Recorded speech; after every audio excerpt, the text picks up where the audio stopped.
Thank you.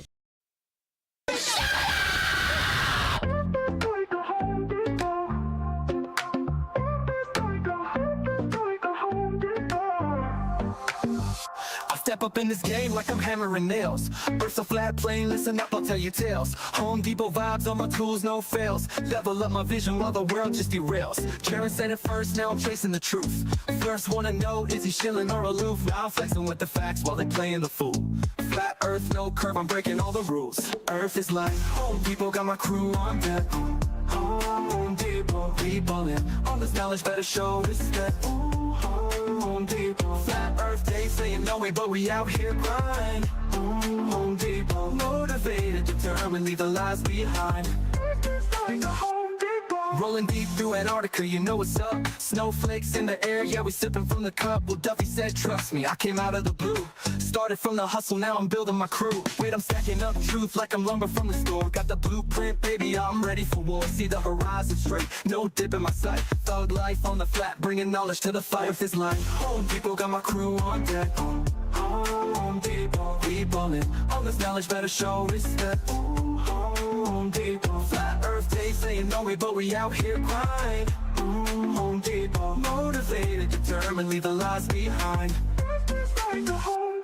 So I'm here to break walls, I'm kicking down doors, hash street life, I'm hustling what's mine is ours. A whole new vision, we gon' stack and we gon' rise. With my crew by my side, we defy all the lies. Earth is like Home Depot, got my crew on deck. Home Depot, we ballin'. All this knowledge better show respect. Home Depot, flat earth, they saying no way, but we out here grind. Home Depot, motivated, determined, leave the lies behind. So remember this hustle, keep your eyes on the prize. Earth is flat like a board, like the ones on a 5. We'll build this place together, ain't no mountain too high. Home Depot mindset, we gon' reach for the sky, yeah.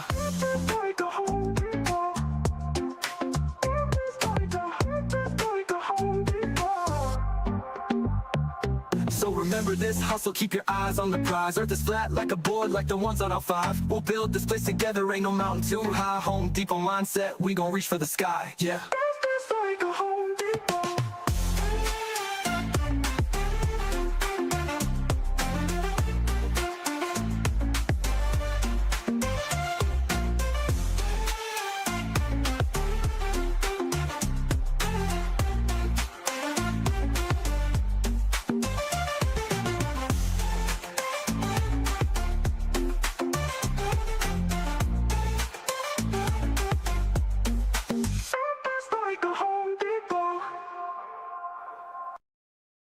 And we're off. As usual, if you'd like to support this channel, there are PayPal and Patreon links in the info box below. Let's throw it on over to Discord, see if there's any VCs over there in the, the VCs. Yeah, the VCs came a-running when they checked the time. Evening, QE. Yeah, evening. You guys are still talking over there, right? Oh, mate, we've been learning new levels of racism. You bumbleclot. And it ended with politics. Yeah, you guys are hilarious, man. We're basically, to summate, basically we think all Canadians need to be kicked out of America to improve the job market. That's the conclusion that you came to? I concur. Hold on, did you see what happened the other night? Kiwi, I know you're not into the sports thing on your show, but Canada played America and they booed the national anthem, right? Yeah. The puck was dropped. We went, gloves came off. The two brothers kicked the shit out of the Canadian team. Well, the two guys on a Canadian team. There was 3 fights in 9 seconds. That's exactly how a sports game should be. When you play the national anthem, you boo it. British England used to get moaned at for that. Yeah. No, right. It's not war. It's sport, right? So that's their song. I'm going to boo it. Yeah. So you've got to sing louder. It's part of the game. It was worse because it was from Canada and everything that's going on. So I'll tell you what, the Kachuk brothers took care of business. And JT Miller, he was kind of small against the guy he fought, but he did it right. See? And they're playing again, rematch Thursday night for the championship of the 4-nation face-off. That's English football, Neil. The fans get the players in the mood. Do you get me? That's good. Yeah. And even the announcers were liking it. They were like, "No, that's the way to start it." They boo your national anthem, you kick their ass. I agree. As a fellow Canadian, I apologize. Don't apologize. We'd have done it to you. Hey, man. All I know is America. Y'all can bomb us. So I'm not stupid like the rest of them. Not going to bomb you, is he? Oh, well, what? Anyway, but tell me that's not the best. Guys fighting on ice skates. Are you kidding me?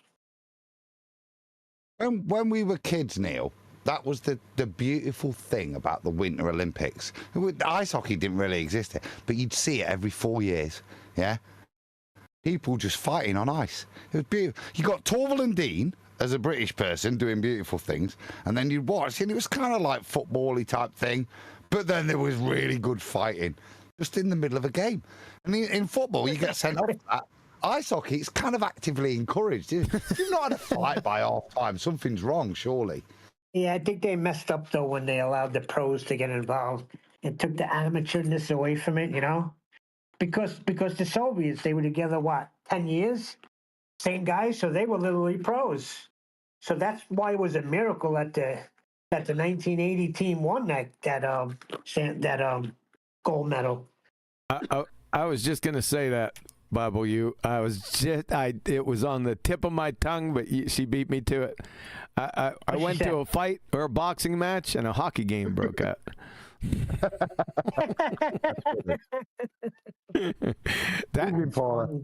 Yeah, back in the day, that used to be the deal. Now they still do it, right? But not like they did back in the day, boy. I mean, it was not at all. Yeah, it was. But I'll tell you what, I played hockey, and the reason why they fight is because it's a very frustrating sport. Small puck gets on your stick, and somebody's always taking it away. And then when you think you got the puck, somebody comes and lays you out. So they allowed you to get to get it out of you and fight. Yeah, playoff hockey is one of the dreams in sport. I do enjoy watching playoff hockey. Absolutely. Yo. There's a reason the penalty box exists. Mic check. There's a mic check, for God's sake, John. God damn it, John. Damn it. What you have to do when the mic check comes, you have to do... Right. Thank you. Oh, no. oh, that's the second time this afternoon. That's live, is it, QA? Yes. Oh, God. I tried to tape it earlier because Nathan was getting into his microphone spill. And I'm sitting there, where do I have this? I got this tape somewhere, but I don't. It's in the middle of a numpty clip. So I said, damn, I can't tape this thing until after the show. Did you hear it when you guys were talking earlier? Yeah. Why didn't no one comment on it? So I thought. Because it's a heap of rubbish. Because it's a heap of We thought you sounded kind of early. Oh, boy. All right. And that's Nathan's favorite. He's not used to it. You're going to offend him. And we were focused. It was like a mini United Nations meeting. Yes, it was. Putting the world to right. How to deal with social injustice and racial prejudice. And I think if we were let loose on the world, we'd probably have it nailed within, I don't know, 2, maybe 3 weeks. There would be mass. No more than there 3. would be mass chaos. Everyone would be a racist. Admittedly, Elijah would have to check with his missus every now and again. But other than that, that might slow things down. But I think other than that, we'd have it sorted. Yeah, it'll get sorted. All right. Human sacrifice, dogs and cats living together, mass hysteria. Damn. Incoherent blokes, you bumper clots. That's where it started, didn't it? I knew that was going to happen. Your bomber clock. Now you got to teach him the other word, Ross clot. Now, Nathan was really good. I mean, shockingly, you could tell that he's been exposed to. See, that's one culture I haven't been really exposed to, so I'm quite intrigued by it. So, Yeah, you're protected whitey. what?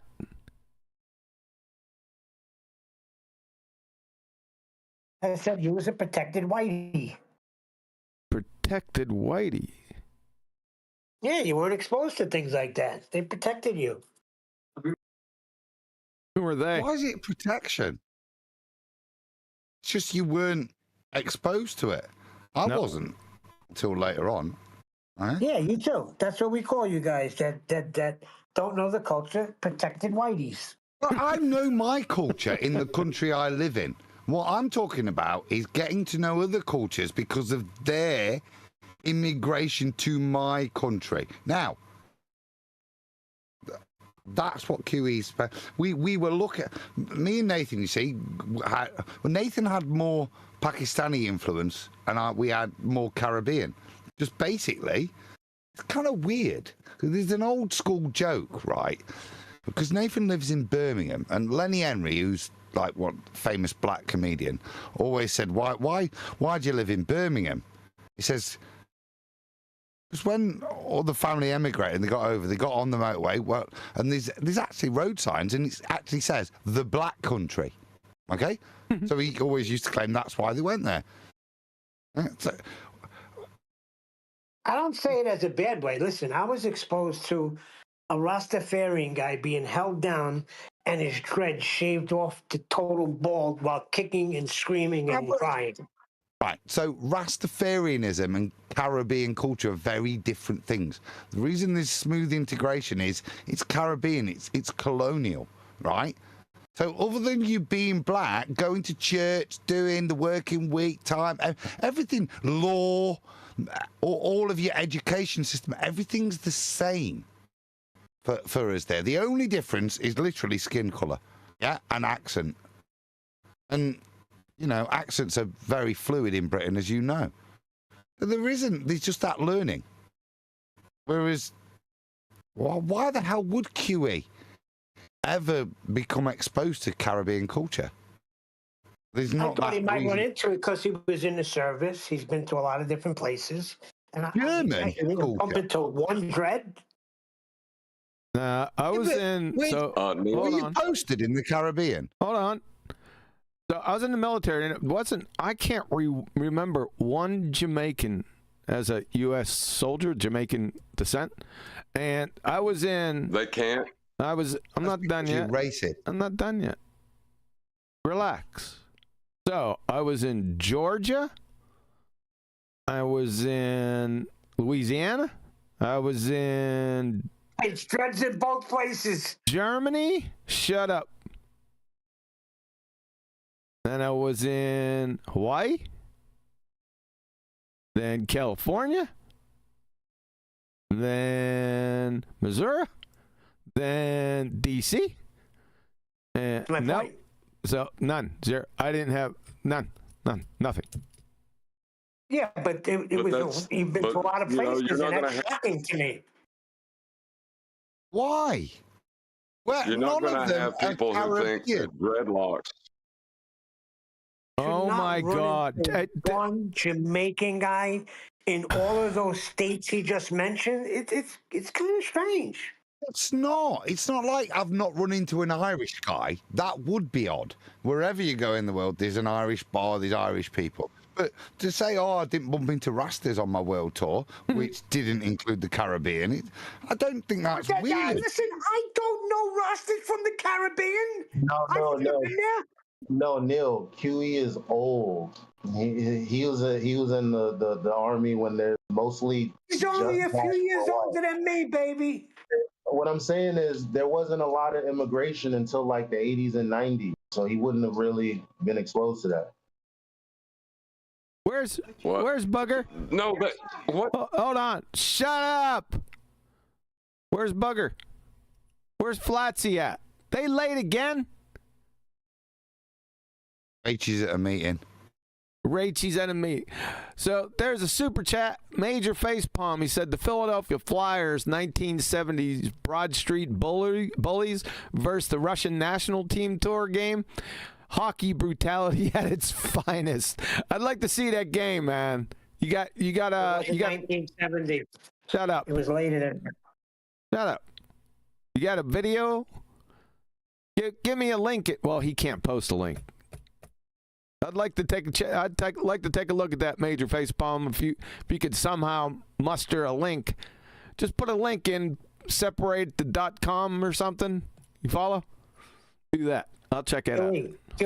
It was amazing because the Flyers were hated, and this was the one time that everybody rooted for the Flyers. We watched it in my father's candy store. Everybody. They did not come out for the second period. They would not come out, the Russians. They beat them so bad. Not even fights, just checking. Sticks. There was Russians all over the ice, and they won't come out the second period. New Jersey Devils had great sports knowledge, Neil. I love it. New Jersey Devils had a really badass team at one point too. But I remember there was this one guy that used to fight all the time. He was on the Penguins too towards the end of his career. I can see his face. He had a Russian sort of name, and he would start fights constantly. He was like the bully on the team. God, I can't. Oh. I know who you're talking about, but his name escapes me. Yeah. All right, I got it. The Islanders had Clark Gillies. The Flyers had Dave Schultz. Yeah, Schultz. I remember him. He was a badass. Oh, it starts with a K, right? K-A something. Not Chuck. No, hockey. Wayne Gretzky. No, he went and fight and run away. He wasn't a fighter. He was a finesser. He would run away. That's the only hockey player I actually know. NFL. No, come on. NHL. Hockey. Best fighters. That should get me something, right? It's going to come up. It's going to be a long list, surely. It is a long list. Come on, give me the name. Dave Schultz right there, just to let you know. The first guy, right? Yeah, I got 15 more. Come on, he's got to be on here. Reeves, McSorley. Yeah, he was another one. And Kosher. He's not here. What the? Oh, boy. Look at that.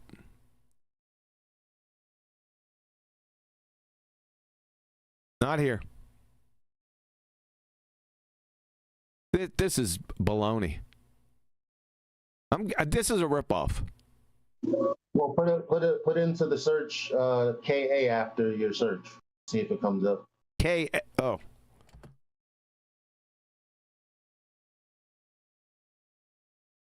Nope.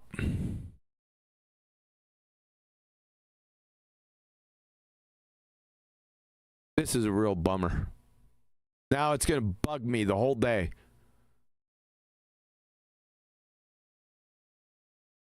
Move on, and then it'll just appear in the back of your mind. Yeah, it usually does that, right? Chewy, what was the year you're talking about, roughly? He was in hockey for a long time, dude. He went to he was on many different teams. It's very white, isn't it, ice hockey? Yes. Not no more, it's not. Let's go. NHL hockey fighters. Penguins. On them.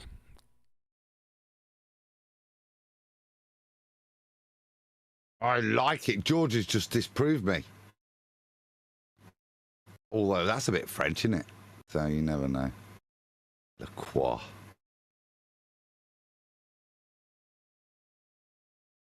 What's the purpose of this? What are we doing? I'm trying to... It's just bugging me. We're not doing anything. So I got rid of it because it's irritating me and I can't find it. Is it not Johnny Kachuk? No.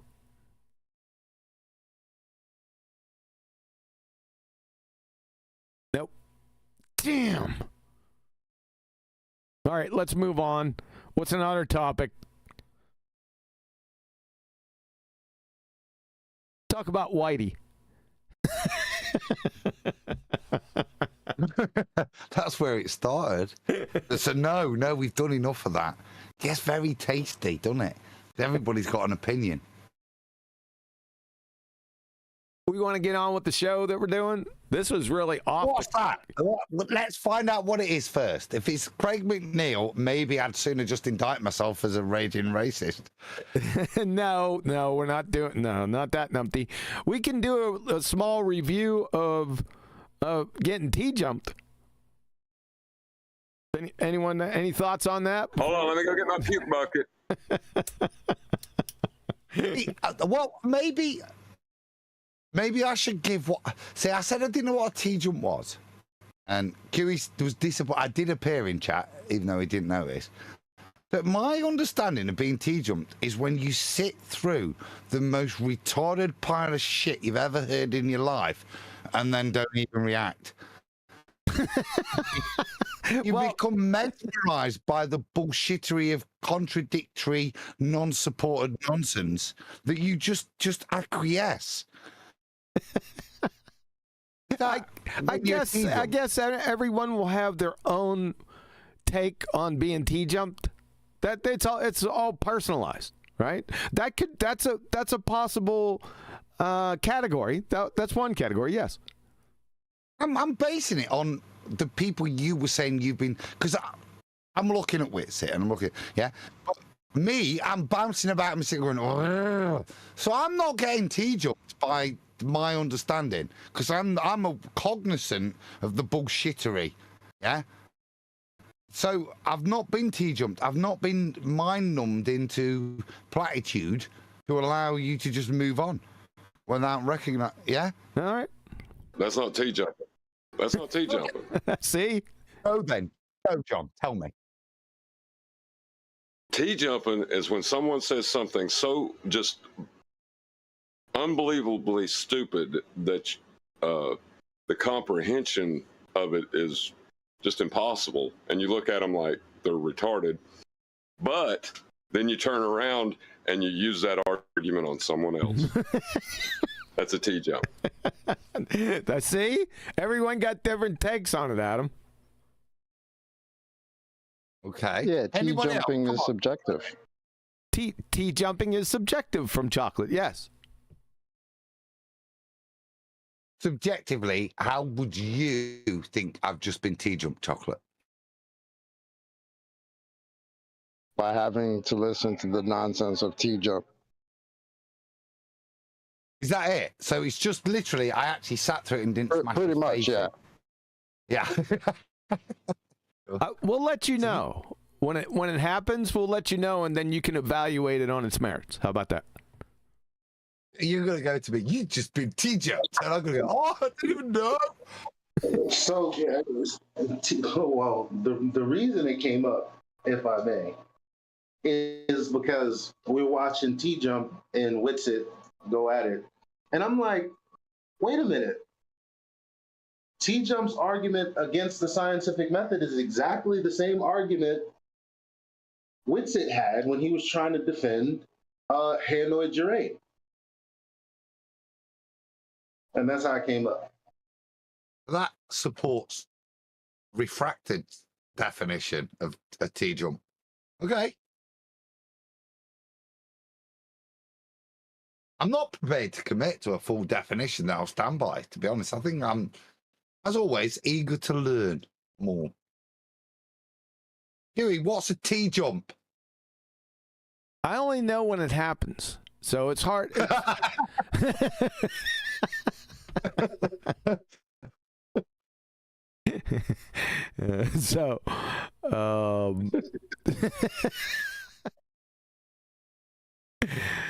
I can only tell you when you've been T-jumped once it's already happened. It's a past tense kind of thing. It's you can't be in the moment. It has to be right after. Being T-jumped is when you're hit with a claim that rolls smoothly off the opponent's tongue, but is so ridiculous and makes so little logical sense for even anyone to claim it that you can't rebut because he's coming with another thing straight after it, and it becomes like a fog of nonsense that you just ends up just going over the radar or under the radar. It's like unrebuttable. Because if you're trying to use logic and reason and fact and measurement to rebut a T-jump, it's impossible. You're better off just saying strawberries. That's a better, you know what I mean? Because that's what you're being given yourself. That's a T-jump. So I like that, Brian. So at the point where the best, most concise and honest response you can give is strawberries, then you've been T-jumped. I like that. That makes sense. Yeah, because that means that Sorry about that. Wait. Sorry about that. Somebody wants to fight. Somebody wants to freaking get the fight on. This son of a bitch. All right, I pulled up a video with the top 10 greatest fights, and it wasn't on there. Kept on giving me commercials. I can't let this go. All right, I'm gonna have to let it go. Oh, you're looking for the specific guy, but if you want to see the best fight, Clark Gillies, Terry O'Reilly. No, I'm not looking for the best fight. I'm looking for that guy I was talking about. If I say his name, you'd know. You'd say, oh, yeah. Okay. All right. So I guess we're going to roll on to do the actual show. We're going to shift focus here. I've been hearing in the background, and some overtly, these ballers starting to jump into the EvoTARD again. So, good. So they're going from the furnace, right from the fire, right into the blast furnace. I can't wait. I mean, I've been sitting back here just waiting. So that's what we're going to do. We're going to review. His name is Run, Forrest, Run. Forrest Valkai. He passed my desk last night. I was talking to Betty last night, and she goes, well, what you going to do your show on tomorrow? And I said, I don't know. I haven't thought about it, right? I have some other videos in Hopper, but we'll get to those. I don't know what I'm doing at BALLBUSTERS either this Saturday, but I'll figure it out. But this one passed my desk as we were talking. I looked over in the recommended, and this moron came up. Now, I think I did a treatment. It wasn't solely on him. It was with that gut-sick Gibbon idiot, and he was part of it. So I have touched base with this goober before, but this one is solely him. I thumbed through it, and I said, okay, we're going to do it on that. So I don't know everything he's going to say, but I caught some parts, and they were really stupid. So I said, okay, we'll do it on that. How about that? We good? What? I like the title initially. How to teach evolution, it sound like Dewey, whatever the hell that is, to a creationist. Like, why would you do that? Yeah. Why? Yeah. Why? Yes. Yeah. Yeah. Especially when they say that evolution has nothing to do with creation. That's all you hear them say, or abiogenesis, or I like to call it abiogenesis. Rolls off the tongue easier. That's all they say. Well, it doesn't have to do with life from non-life or abiogenesis, but this guy's his title says evolution, teaching evolution. Why would you teach a creationist then? What's the point? So the title caught me, right? So I said, okay, all right. Let's roll with this. So we good? Any objections? Well, yes, but no, but yeah. So only because of your little anecdote, which reminds me of the beautiful Betty Van Velsen. So just to send love out to her. Can't wait till you're back, honey. We do miss you. Yeah, she's missed. She knows it too. I told her yesterday. I said, you got it. But there's complications and stuff. So personally, she's hanging in there, but she's going through a rough patch. I know. To say that. We all have tough times in life, but what Betty's got to realize is there's nobody tells you off better than her, and we miss that. Yeah. Do you know what you know what she does? I missed it. You miss it? I miss Betty as well. You know if I what? haven't said. You know what she does though? She jumps me. Oh. That's not a T jump. Yeah. No, it's not T-jumped. Yeah. No. She jumped me last night. It's just great level of authority. She outranks you, frankly. You know it. We know it. All right. Fair enough. Come back, Betty. Come back. Oh, you know what? I was listening to Nathan today, like we all were, and how do you say in British, or I shouldn't say in British, how do you say in proper English, hour? Like, Yeah, I'd say ah. Yeah, that's what he was doing every time. Ah. the hour without the H. Instead of hour, I can't say because I'm from Nottingham, but it is hour. Yeah. Yeah, not hour as in time, but hour as in hours, hour. Yeah. Hour measurements. Yeah. He was measurements. I was like, what the hell? Yeah. Okay. Honestly, you're better off asking like Google to enunciate, because that's a really bad one. Yeah. For originalness. Now I cannot. Brian, can you do hour I can't do it in like. Yeah, but Nathan sounds like he's saying R measurements, like measurements of R. I'm like, what the hell? No, he doesn't. No, he doesn't. It doesn't sound like R. It sounds like Yeah, R measurement. Hour. He'll even pause measurements.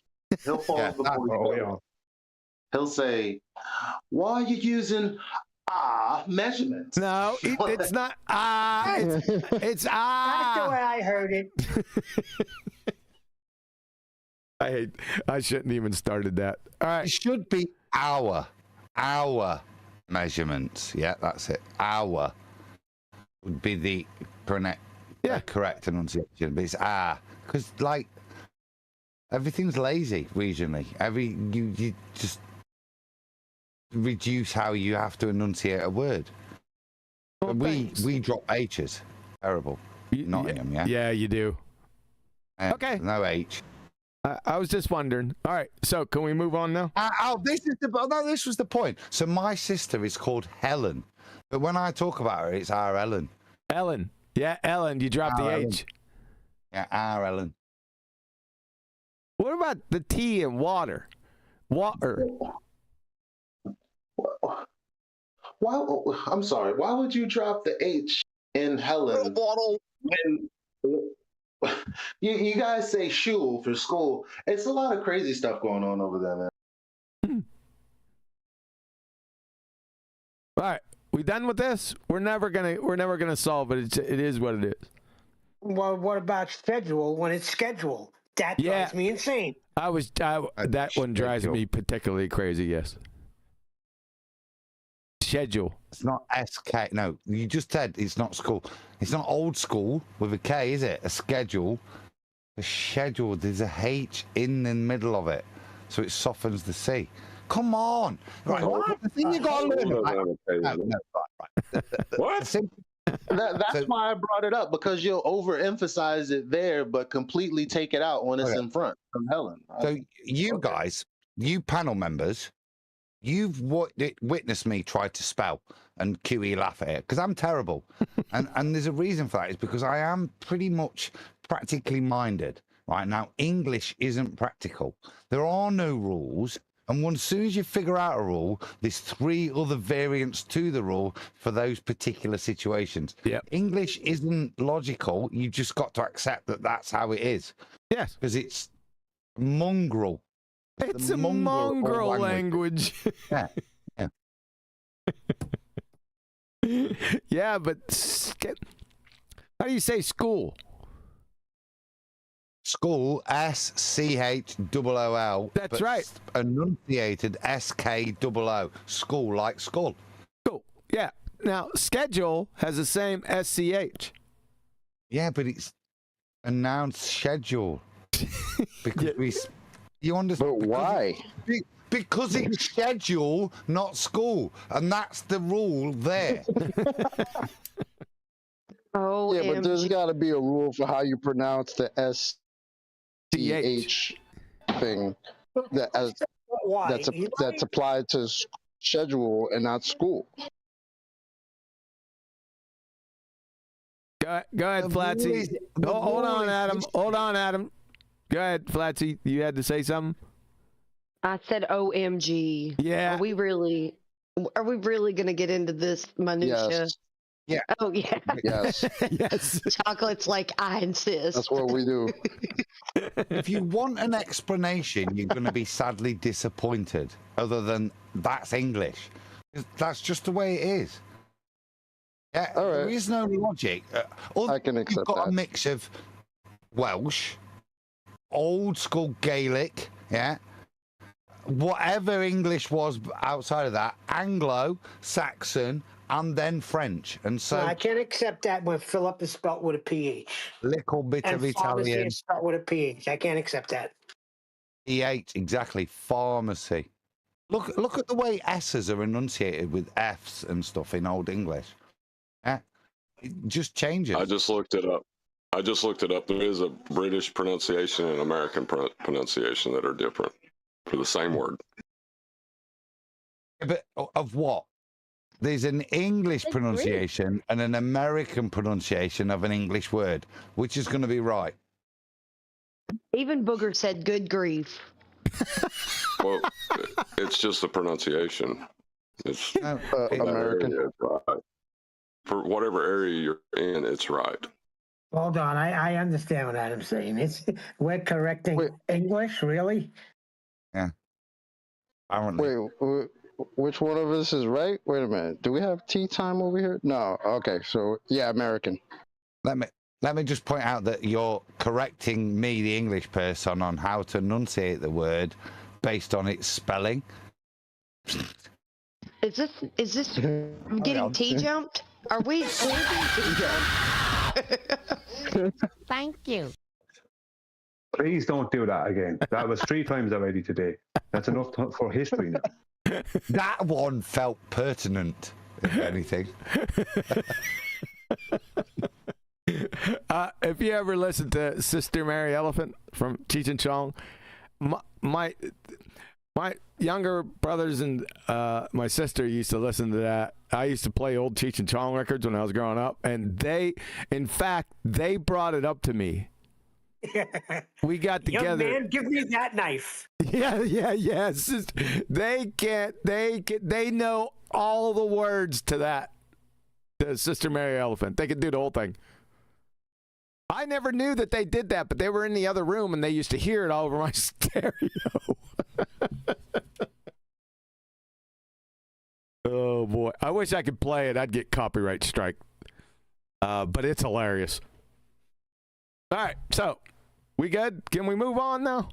Well, I was going to say, should we start? Because, like, to be fair, with regards to the English language spelling, you've kind of got me, Flatsy. I was probably tea-jumping a bit because I genuinely can't defend the indefensible. Yeah, to try and explain it is nonsense.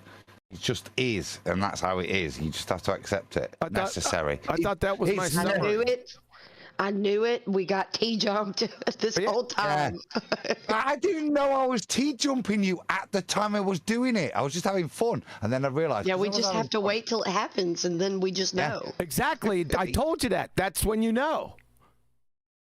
I think it could make the glossary of Nathan's book. No, we can't do.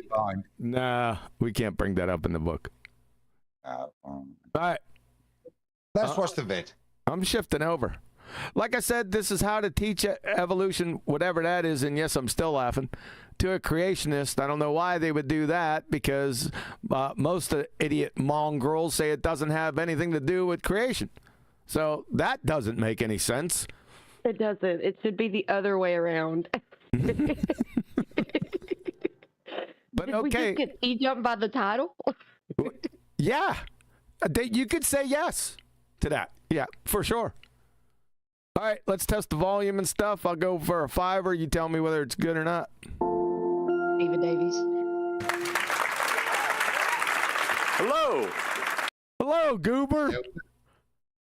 That was good, but I'm afraid there's a lot of references to being T-jumped here that are below par. That's not being T-jumped. Exactly. T-jumped is not something that happens to you all the time.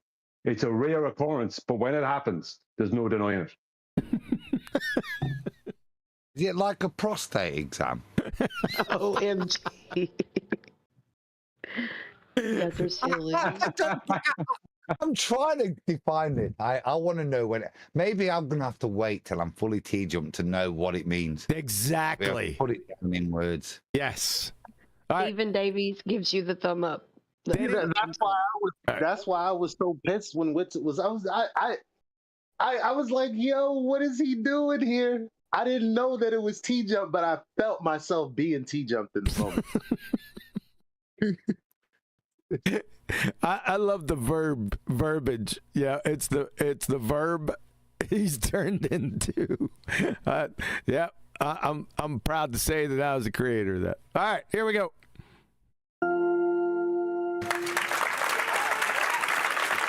Hey, Goober. Hello.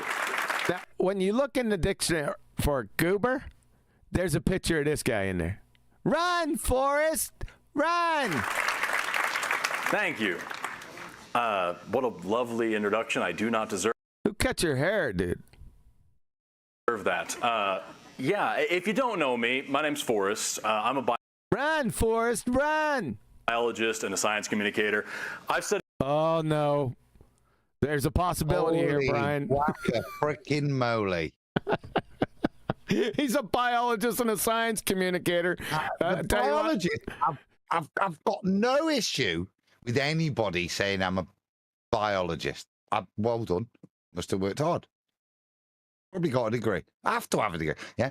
Science communicator. What the actual fudge does that mean? That's telling you you're going to get piped. That's what it's telling you. How many? Bill Nye, the Muppet guy. Yeah. Is, yeah. Who else?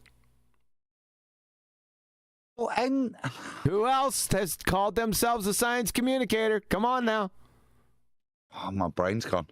Go on then. I want to end it. Mick West. Mick West. Neil deGrasse Tyson. Mick West. Mick West. Yeah, we got it, Chocolate. Yes. Dave Farina, and also, who's the other one? Yeah, Dave Cream of Wheat. Did he say he was a science communicator too? Yes, he does. Okay. Anyone else? There's another one. Oh, Planet Peckerhead. the peckerheaded Peckerwood. Yeah. All right. That's the one. All right. Yep. Here we go. Well, I know what I don't know. No. It's like, because I don't know what science communicator actually. If somebody says I'm a science communicator, I would think, which science are you communicating with? Yeah. Well, I've asked Grok. Who's Grok? Grok's Elon Musk.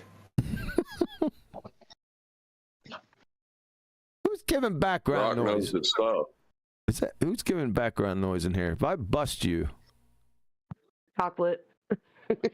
It was me. Grok knows his stuff. All right, go ahead, Adam. What is a science? I'll miss the little bit of bullet points. A science communicator is an individual who specializes in translating. Oh, this is so.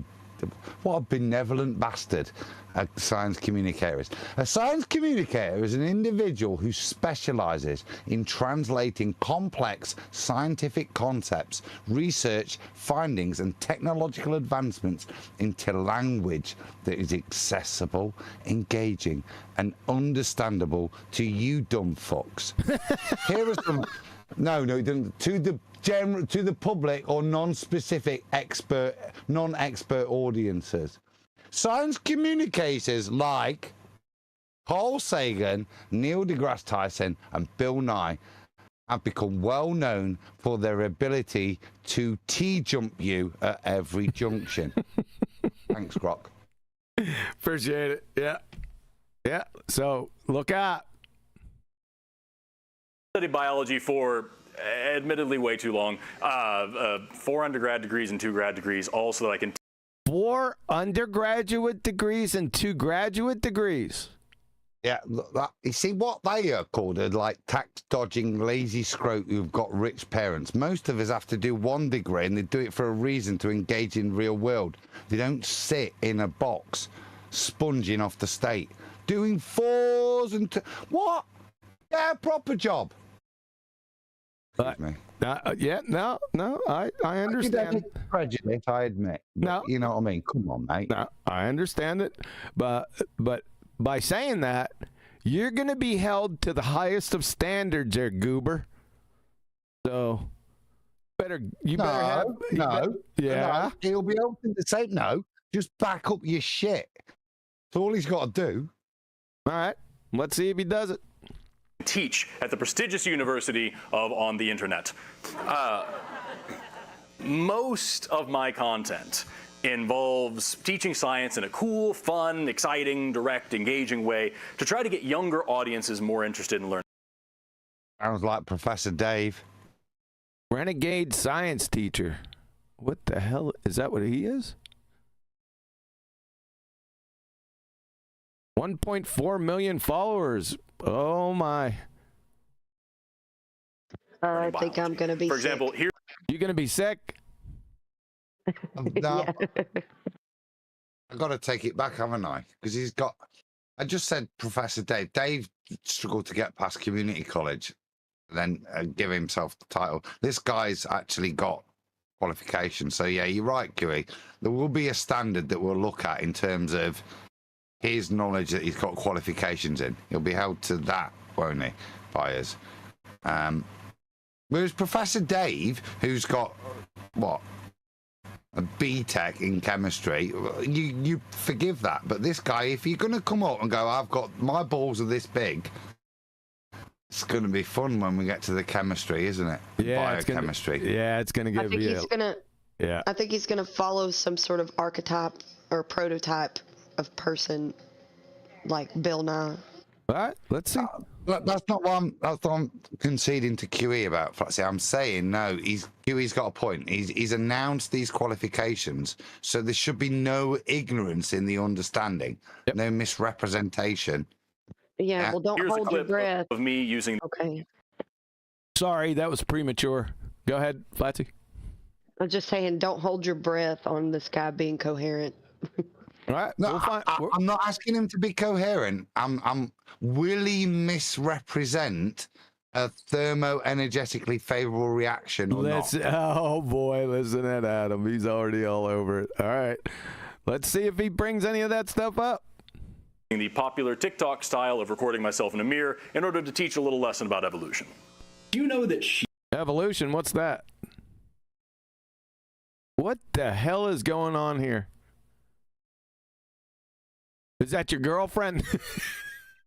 Sheep are more closely related to dolphins than they are. Oh no! Oh no! It's a Pakistani whale dog he's got under his arm. Oh my goodness. We're already starting off with something stupid. No, because you see that, if that was to, over millions of years, move from the highlands, the mountains in Pakistan, and get to the sea, what it would naturally do, right, Flatsy, would go into the sea, right, and then start to think, well, what I need to do now is I like being in the sea. What I need is a hole in the top of my head so that I can breathe while swimming in the sea. Because I love being in the sea, basically. And then one of us, who turns out to be a freaky mutant retard, gets a hole in the top of the head. And then everybody who breeds off him becomes a descendant of a Pakistani dog, which is now a whale.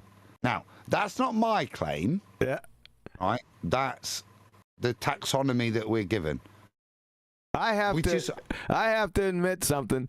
As soon as I seen that, I thought Pakistani whale dog. He's got one under his arm. This is not a goat. Huh? It's a velociraptor. Muppet. Oh gosh. That's the fundamental what we're going to get claimed, isn't it? That basically this animal here could, over millions of years, end up at the coast, decide it's nice being in the water, and then change its arms into fins. All right, we need to start that. Let's see where he goes with it. A little lesson about evolution. Do you know that sheep are more closely related to dolphins than they are to humans? This is because the artiodactyls, the even-toed ungulates, share a more even-toed ungulates. This is the retardia of taxonomy, isn't it? So Yes. The things that make things related are the specific little bits and bobs that can lead you to the conclusion that sheep are more closely related to fucking dolphins than... I don't know what you said, mate, because it's just a joke. I feel so bad for that sheep. Yeah. Yeah, but do you understand? It's what he's displaying there. Why you laugh is that this is the quality of the taxonomical relationship, the way in which things are quantified and then said that they are related to each other. Is because look at its feet. Yeah, it's more similar. Those feet are more similar to a dolphin who's got a hole in the top of his head than a goat. My face is starting to hurt already. We ain't in a minute. I ain't gonna make it. You even-toed ungulate. more recent common ancestor with cetaceans, dolphins, whales, and porpoises, than they do with primates. In fact, they're even in the same taxonomic order called Set Artiodactyla, because it contains Set Artiodactyla. That sounds sciencey. My word. both the cetaceans and the artiodactyls. The artiodactyls. This is the trick of academia, isn't it? I alluded to taxonomy. What he's now doing is using things like animal with 3 fingers or yeah. And when you say it in Latin, whatever audiodactyl means, yeah, something to do with it, yeah. But do you get me? Then it sounds really intelligent. But yes. Actually, if you analyse what the taxonomic classifications are, it is that spastic, like 3 fingers, 2 toes, hooves. Yeah, they don't write hooves. There'll be a really nice, posh, intelligent Latin-sounding word for grok. What is the Latin for hooves? Let's have a ask. What is the Latin for hooves? Just. There you go. See? Point. In Latin-based scientific taxonomy, animals with hooves are primarily classified on the order of ungulata. If I said to you, see, because the ungulata, they're all ungulata. It sounds like you know what you're on about. You're not. You're just saying the same fucking word in Latin, giving pseudo. It's very frustrating.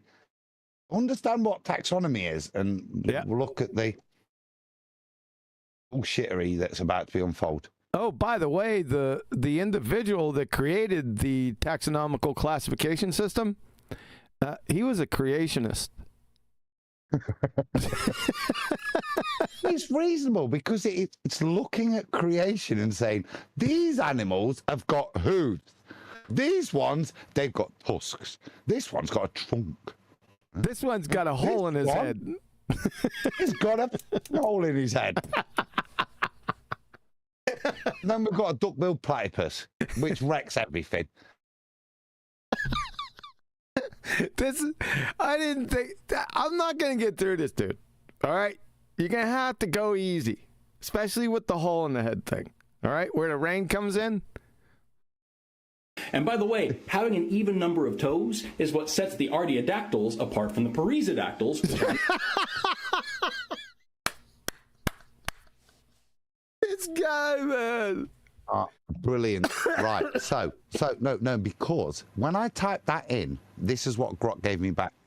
Artiodactyl, from the Latin artius, even, plus dactylius, finger toe, for animals with even number of toes. So what I want you to do is how intelligent... Even toes.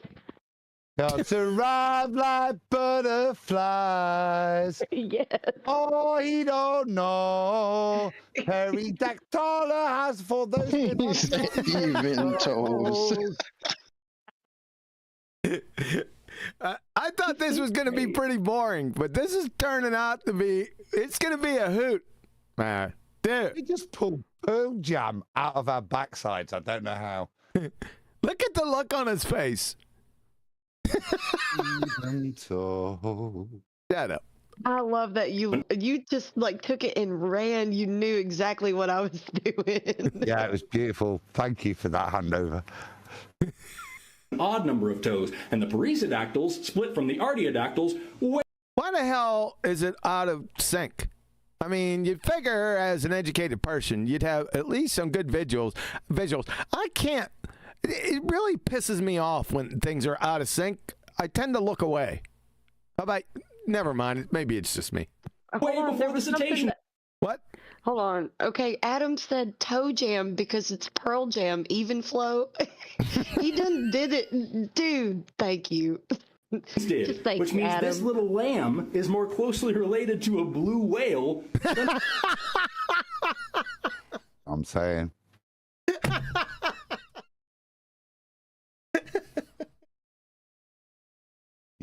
No, look. He's even shown you where the hole's going to form later in life. It's just when I grow up, I want to be a whale.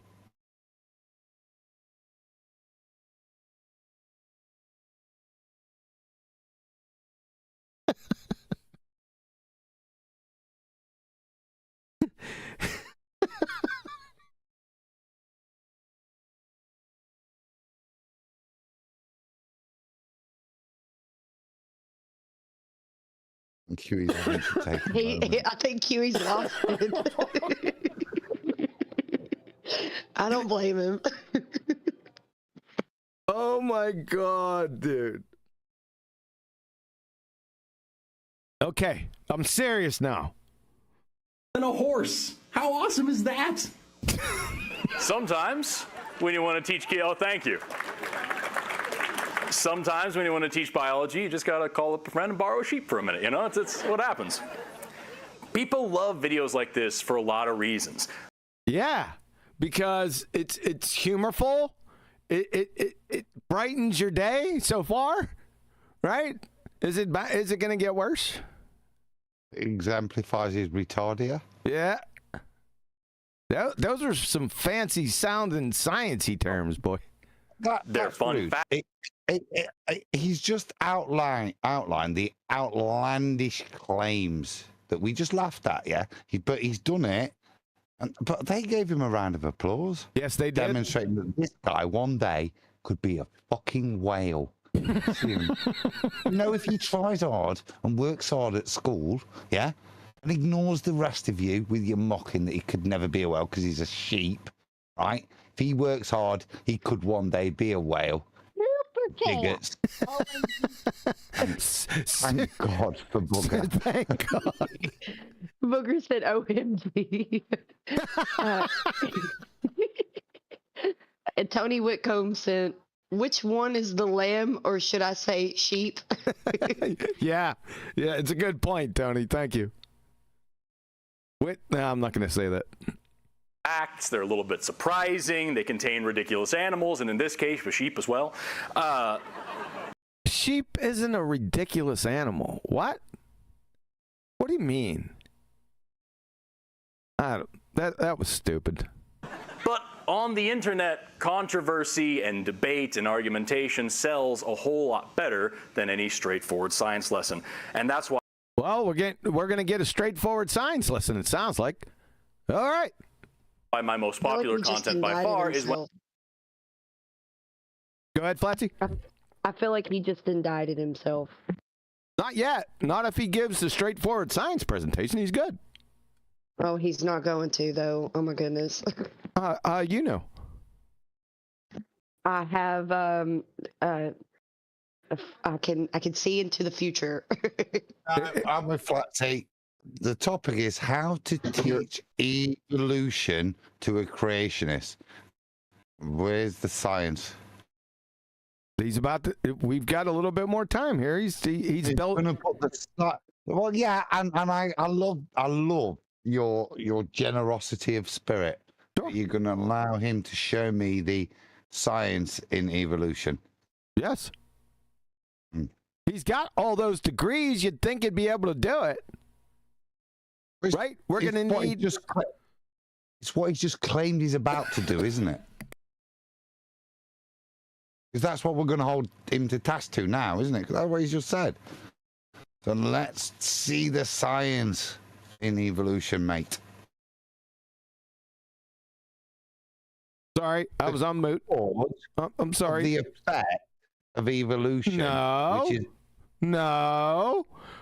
I know he's got to define it first. We want the definition. Shut up. We want the definition, obviously, because they hardly ever define it. More importantly, though, we're going to need that scientific theory of evolution, aren't we? And then once we have that, we can work backwards, right? We'll get to the experiments and then to the hypotheses. You're right, Adam, but we're going to work backwards a little bit, okay? He's got to give the definition and the scientific theory, correct? Yes? Yeah, okay. Okay. I think my point. I mean, that seems only fair, being that. Sorry. Bad. Go ahead, bro. I was going to say, I mean, QE, that seems only fair, right? Being that evolution seems to be the scientific theory that's purported to be the most evidenced. Yep. So, yeah, it's only fair to give him a shot. Yep. Give him a shot. Let's see if he does. Why not? Yeah. When I respond to creationism. And of course, when I say my most popular content, we're not talking about that one time when I made a video about the neuroscience of foot fetishes and got like 15 million views and a bunch of articles written about it. We're not talking about that. No. What the hell is going on here? This biologist has a possible explanation for why foot fetishes are so common, and it's blowing my mind. There we go. And what? That says it all, doesn't it, in terms of his understanding of what science is. So he's suggesting that a foot fetish is his observed phenomena, yeah? I don't know. This isn't going well right now. My most popular Shut up. and rarely foot-related content is called reacteria.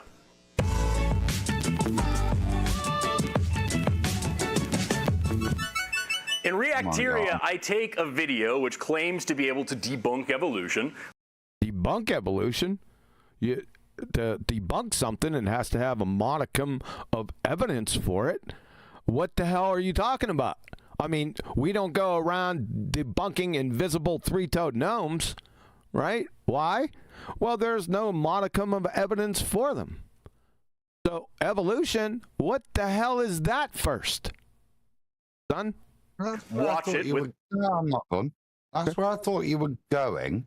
That's why I shut up in terms of that point, because he's yet to define it. Yep.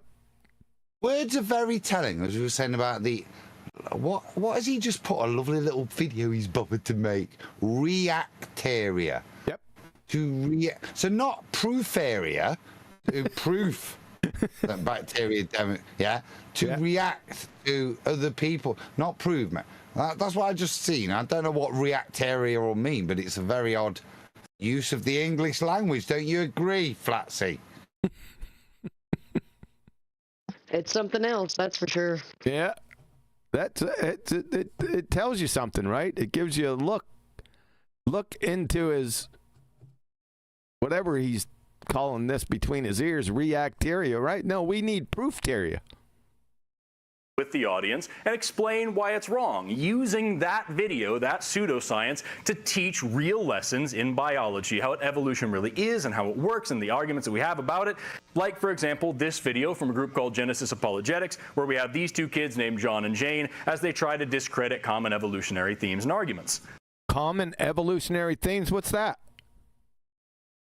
I guess he's. You gonna define this, monkey? Use pseudoscience. Yeah, pseudoscience. What? All right. Is it just me, or is it impossible to... Adam, is she wearing your flag? Oh, damn it. Unbelievable. What a lovely titfer she's got on as well. What's this? Yeah, a titfer. Tit for tat hat. It's a titfer? She looks like some fucking crazy tourist that's wandering around. You show me in England. Anybody that dresses like that will be labelled as far right. Yeah, if you were in the... I like it. to line up animals in the way they evolve. Oh, goodness gracious, she meat hooked us. But is that not just a justified meat hook? Because that's taking the piss. Yeah, she's doing what we would do. Well, let's hear what she... I didn't hear her whole spiel. Let's try it You again. were too busy Named John and Jane as they try to discredit common evolutionary themes and arguments.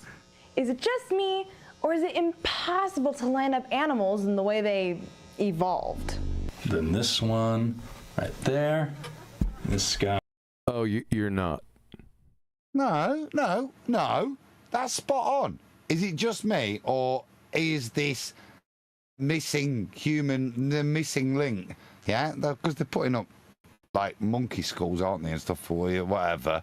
Yeah, but that's her point. This evolutionary geological or fossil archaeology that we've got doesn't exist. You cannot line it up. To the point that we say at the beginning, that's why you've got a Pakistani whale dog. Because the way the taxonomy links is, they link it to that. Some dog wandering around in Central Asia ended up making it to the coast. And that's their explanation. Yeah, not ours. Yep. So I think she's just asking a reasonable question. Is it just me, or does this smell of shit, guys? Well, yeah? He's lining up evolution right here. That's what it looks like he's answering his question. He's answering her. She didn't have a question. She had conflict with it. Her objection. There. This one right next to that. Just like that. So is that evolution? They're all bigger than his freaking head. Imagine any of those on it. What happened then after they got bigger? They then went smaller and got to the size of your head. What's he on about? Who knows? That's He's evolution. Just got a load of school. This is evolution. It's not evolution. That's a load of different things put together in order of size. That's what she said. Looks pretty good. Okay. Why you were last? Oh my God, that's his answer to her objection. See what I mean? What the hell, dude? I've been making this series on and off for about 3 years now. I just released episode 27 last month where we reviewed Night at... Adam, what's up your butt? Is that his argument? I actually want to check that was his argument. That was his argument. So if I got a sardine, yeah, a trout, yeah, and a tuna, and then a shark, that would prove evolution, would it? Apparently. I mean, that's what I got out of it. Yeah. Duh. At the Creation Museum with Eric Hovind and Answers in Genesis. And over this time, I've reviewed and responded to a lot of creationist arguments, counter... Why would you do that if evolution has nothing to do with creation? Why would you be doing that? Who knows? Arguments, complaints, and misconceptions. And I've discovered there are several themes that come up again and again and again and again. So... Really? Okay. So if we're taking that view of Darwinism, we can ask, how could something like this... Damn, Michael, you've aged. It's been a long time since I've seen you. All right, that's Michael Behe. Darwin's black box with irreducible complexity. He brought it to the forefront, even though irreducible complexity was out before Woodstock, but I digress. Something like a mousetrap. Say again? Didn't Darwin do that himself with the eye? Yeah, he train wrecked himself with that. He didn't do anything with it. He just said more or less he couldn't conceive of a way an eye could be built. Something to that effect. When we talk about Newton, yeah, Darwinism is again a thing that he would never have ascribed to. Yeah, he was a bitter man who'd lost his daughter, but had all his life been a devout Christian. Yeah, he's suggesting adaptability, inbuilt programming to change, to adapt to your surroundings. If you read Darwin, he's not what they do, which is just like Newton. Yeah, they take his musings and build on it. Yeah, and the postulation that was a problem that you shouldn't move past and ignore becomes an accepted fact. Like, as in, well, if the stars are millions of miles away, they have to be millions of miles wide. So therefore, they are millions of miles wide. Let's move forwards. Yeah. Yep. Things. You get me? It's the same misappropriations of the musings of a man to move forward with a false narrative. Well, it shapeshifts also. It's shapeshifted. Yeah. It shapeshifts. It dodges all attacks to the non-existent thing throughout history, and we'll see. Hopefully, we'll see that coming up here. And this is Darwin Devolves. I didn't know he had another book. It says Michael Behe down here. I didn't know about this one. So okay.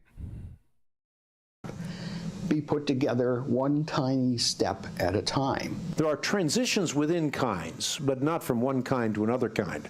A cat. Why are they even talking about this? Do you know, sir? Whoever I don't know who this guy is. What is evolution? What is the scientific theory of evolution first? And then get on with the debunking if it's legitimate. Why are you chasing this incoherent, non-existent tale? Why is that? That's rhetorical. That's why I get pissed off. That's the world we've been in for a long time. That's what the term wanker has now become, yeah? Because these people aren't genuine. They're not. They know better, but they're sticking with their own fundy issues. And these guys are like us. When when the Jamaican dude turns up this afternoon with his rhetoric, it doesn't matter what you say to him. He's going to keep banging on his rhetoric, just like the evolutionists. Doesn't matter to them that politely, before you want to even start the conversation, you just ask, could you just define what evolution is? And they piss in your face and carry on and tell you about how you can get a dog from the northern Himalayas down to the sea to turn into a whale. That's the only bit they're interested in. Not what evolution even means, just the story, the narrative. But he's going up against it, Adam. And that's what I'm saying. So that's my point. This is why we've done this for so long in such a hardcore way. We've realised, and coined the term wankers, frankly, disingenuous people. These guys don't. They see the disconnect and they're attacking it, and they're being so polite, yeah, in the way that they have to be, yeah, which is fine, but it's going to frustrate the shit out of me because they won't have the nuts to call him a lying wanker. They're wasting their time. You know what these people are? Enablers. Just kill it. You have the knowledge to kill it. Just do it. Just ask them to define that monkey and then give you the scientific theory of evolution. If they can't do that, then it's time to clean the bathroom. Do you understand me, Baldy? What is the problem here? I don't get it. Mitigation for him. Doesn't evolve. That's exactly it. That's the mitigation for him, because I know it was a bit round the houses, but we've been round this. We were able to recognise when people are disingenuous, yeah? And as flat earthers now, we can go into an evolution topic and see when somebody's bullshitting, yeah? Better than this poor lad who's probably more specialised in this topic than me, but I can smell a bullshitter from a mile off now. Yeah, they've got Jedi mind tricked. Answers in Genesis, all those people that are anti-evolutionists, they never ask or they never provide the scientific theory. What are you talking about, sir? My God. Dog or vice versa. Both humans and squid have a lens that projects an image. Oh, getting into the eye. Okay. Onto That's prophetic, that means that isn't it? Come on. That deserves a round of applause, that. Yeah. a very similar eye had to evolve twice. What's evolve? Evolve twice? Twice. What's evolve mean first? You got 2 eyes. You got 2 eyes. You see? Twice. 2 eyes. Got it. No way. An eye's so amazing. It seems impossible that it could have evolved in the first place. What's evolve mean? That would be, kind of be helpful.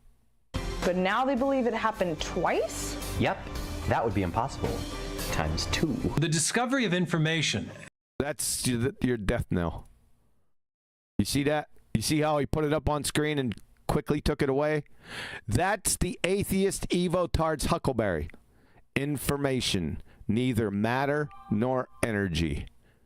How can you have that word up here? If you're a philosophical naturalist, which all EvoTARDs are, well, a good percentage of them. You got some dumbass cracker Christians that don't know the difference, but how can he put that word up there? He can't. Danny Faulkner. Danny. Yeah, Danny. He can't put that word? It's like Mao Zedong giving a presentation on communism, and he puts up soybean futures. It's nonsensical. It's antithetical. It's paradoxical. They just don't get it. At the foundation of life. Yeah, information is at the foundation of life. What are you? Oh my goodness gracious. Show information naturalistically. I want to see it. They have to steal your worldview to describe their own. Yeah. Ironically. Yeah, they're presuppositional kleptomaniacs. That's what they are. They're morons. This is really moronic. Even the simplest living cells provide strong grounds for inferring that a designing intelligence played a role. No chance. Really? Was it the information that gave it away? In the origin of life. We didn't evolve from anything. That doesn't make any sense. I mean, how can an African American person evolve from a white person? See, and then they wheel out, somebody from the South. He sounds like he doesn't, have a clue. You see what I'm saying? Follow? That's brilliant. How can a black boy evolve from a white boy? Yep, that's what they do. I believe in the Bible because I know that boy can't evolve from a white boy. Yep. Wow. What? Now, you see the parallel? It's kind of rude, for real. With this straw man, the ballers would... That, I mean, that's a real extreme, isn't it? Yep. To use. Yeah. I like the analogies, QE. The parallels are very apparent to me. Yep. We're different skin. So you got everyone laughing, in his presentation in the auditorium that he's teaching this thing in. You guys think that's funny? Why don't you pull me in that auditorium, and we'll see who's laughing. Yeah? That'll be your end of days, by the way. As an educator, I notice patterns like this. You do. You're a weasel, sir. Bravo, mister. That pattern being ill-educated people. Yeah. I'm not sure that's a pattern.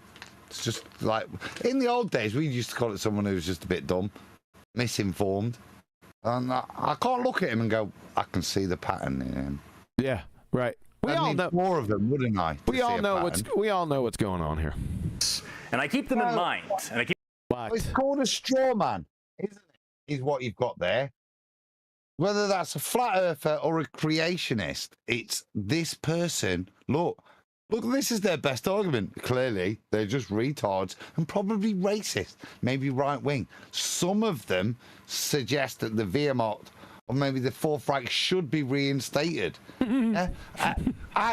Poisoning the well after poisoning it is pathetic. Yeah, it's pathetic. What's evolution, dude? Yeah. Keep a record of them so that I can account for them in my next lesson. And super strong man, weak sauce. Bring a stiff in.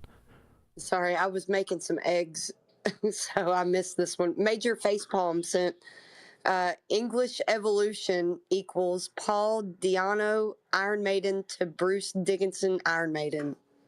Iron Maiden, Bruce Dickinson. Yeah. I'm going to have to check that one over again. Thanks a lot. What's this guy's name again, QE?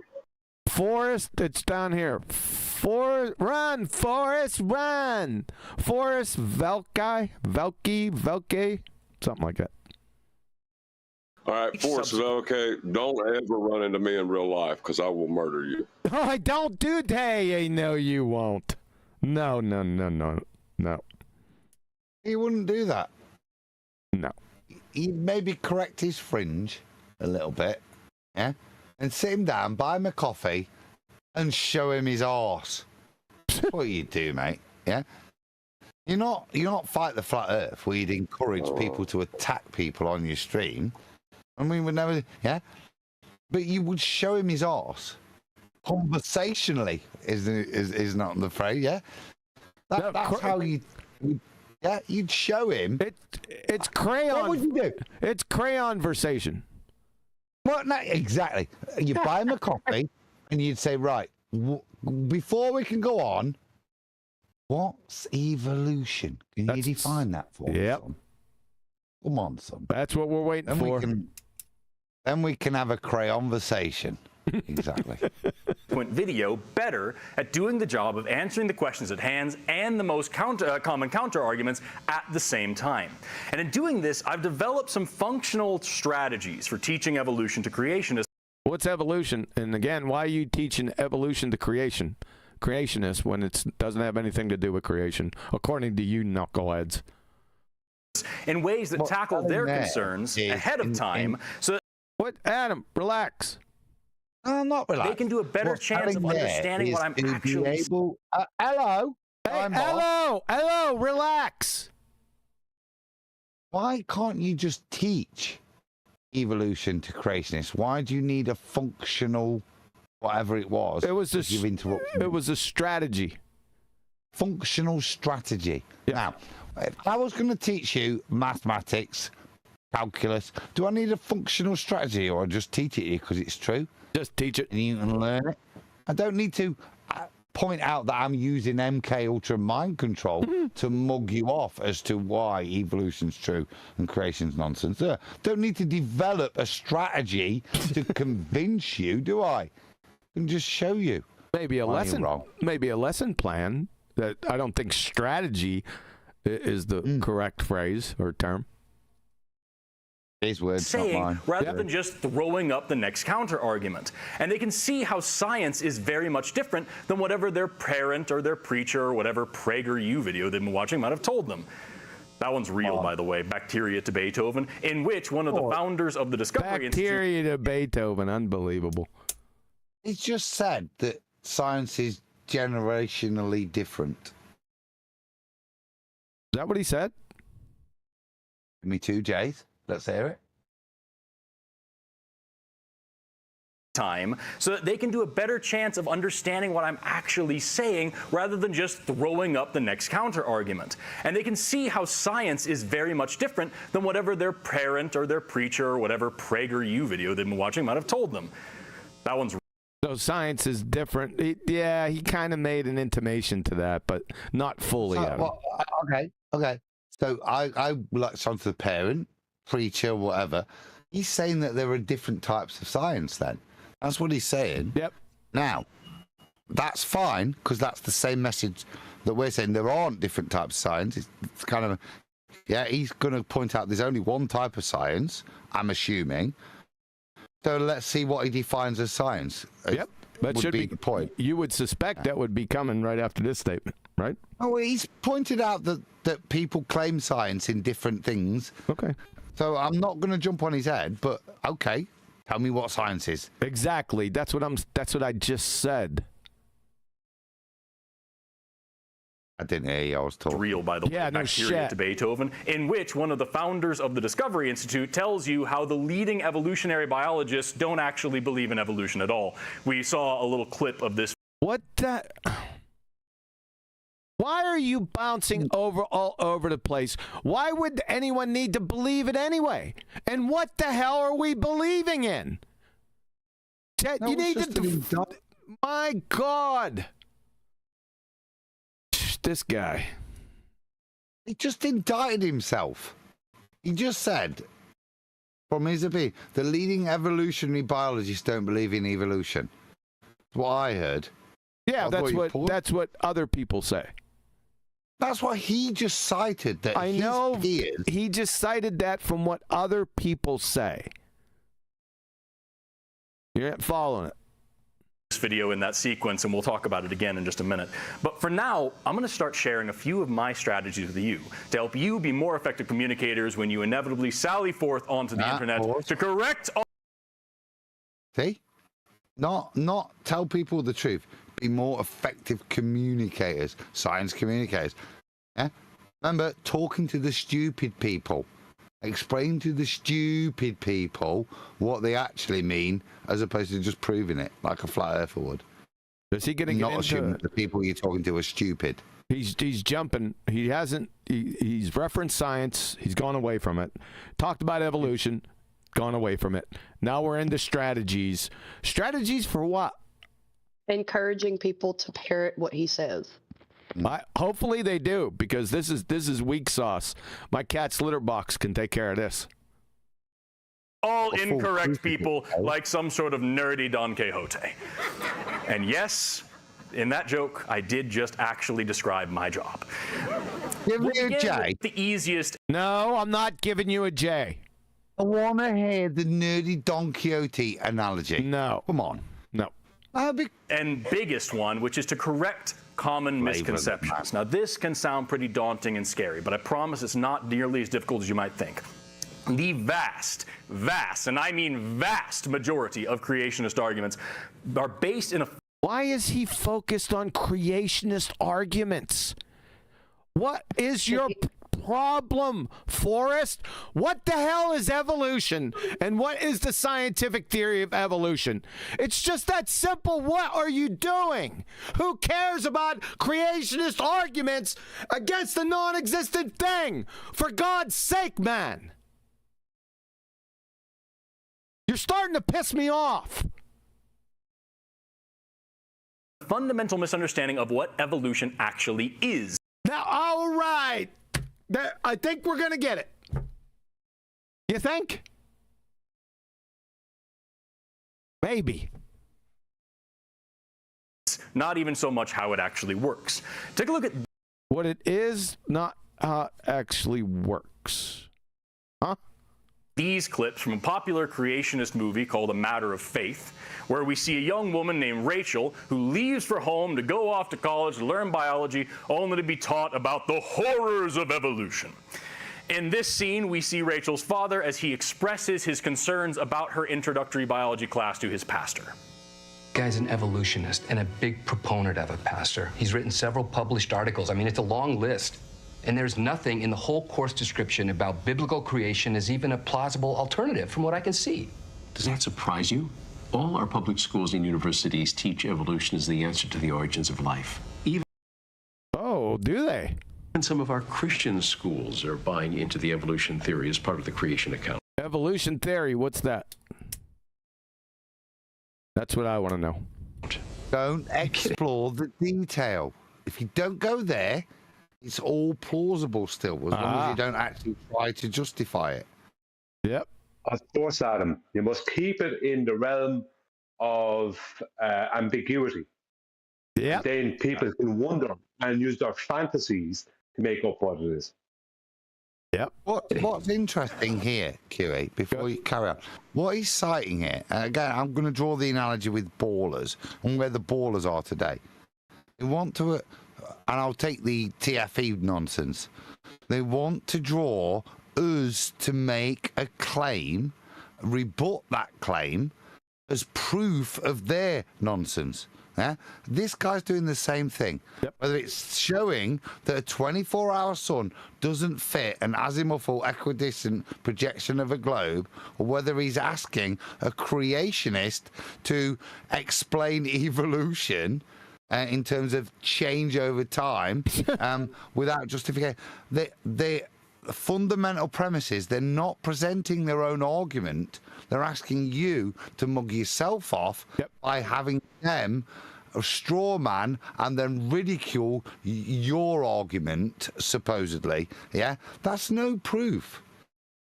Yeah, very, very equivalent, isn't it? The way ballers behave to us and how this guy's dealing with his proof of evolution. Well, let's not forget that the BALLBUSTERS and this fairy tale evolution is married at the lips. Okay. Yes, they're attached by the lips, not married by the lips, Platsy. Either way, it's the same things. In case you weren't aware, evolution is not the origin of life. What? Then why are you arguing with He just compromised himself. You glue sniffer. What the fuck? What are you retarded, Forrest? Why is your title then How to Teach Evolution to a Creationist? What? Huh?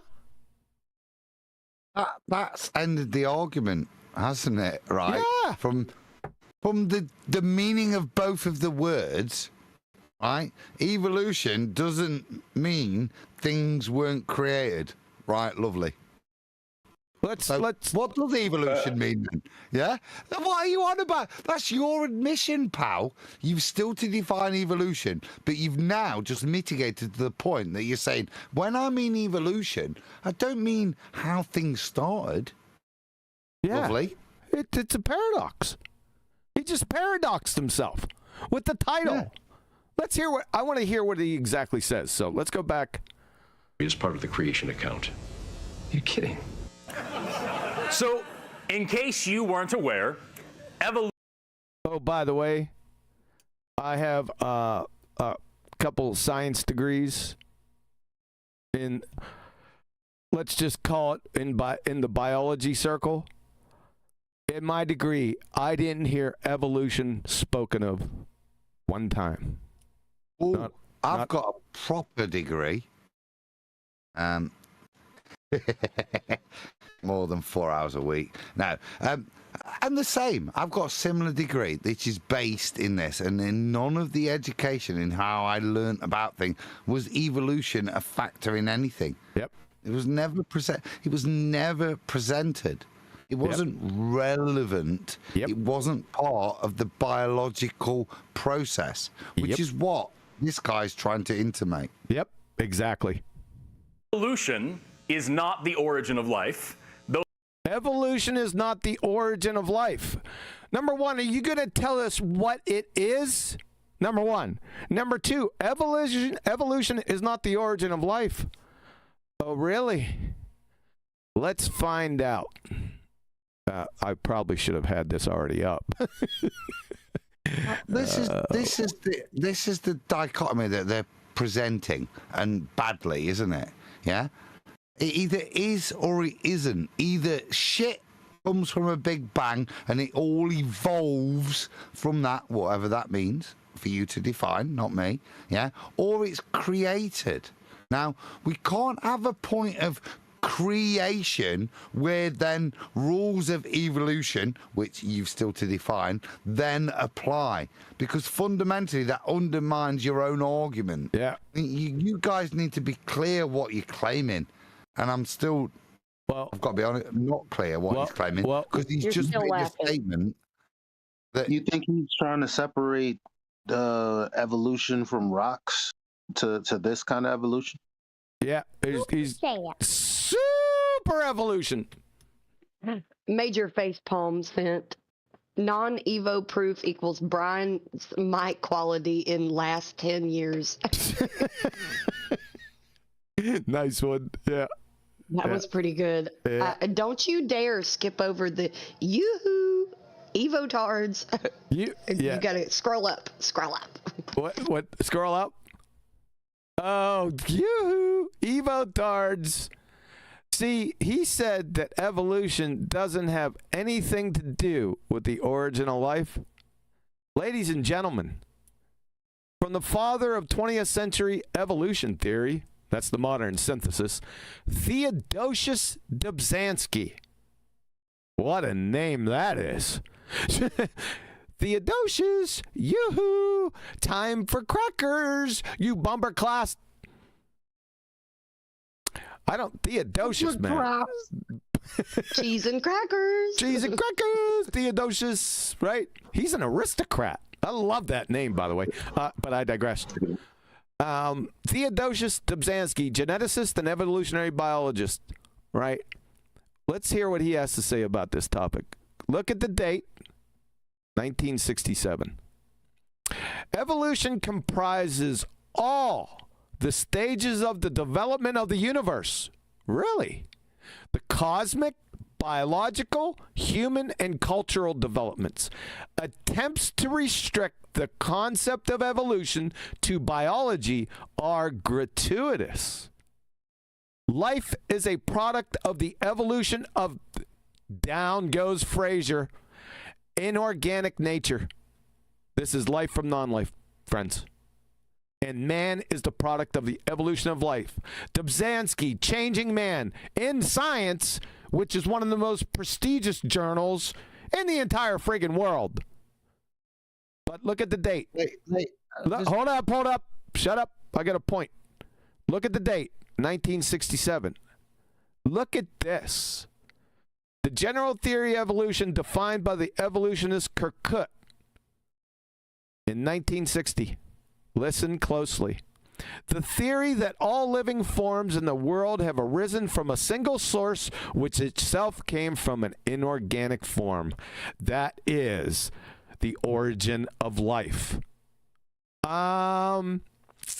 We've got a problem here.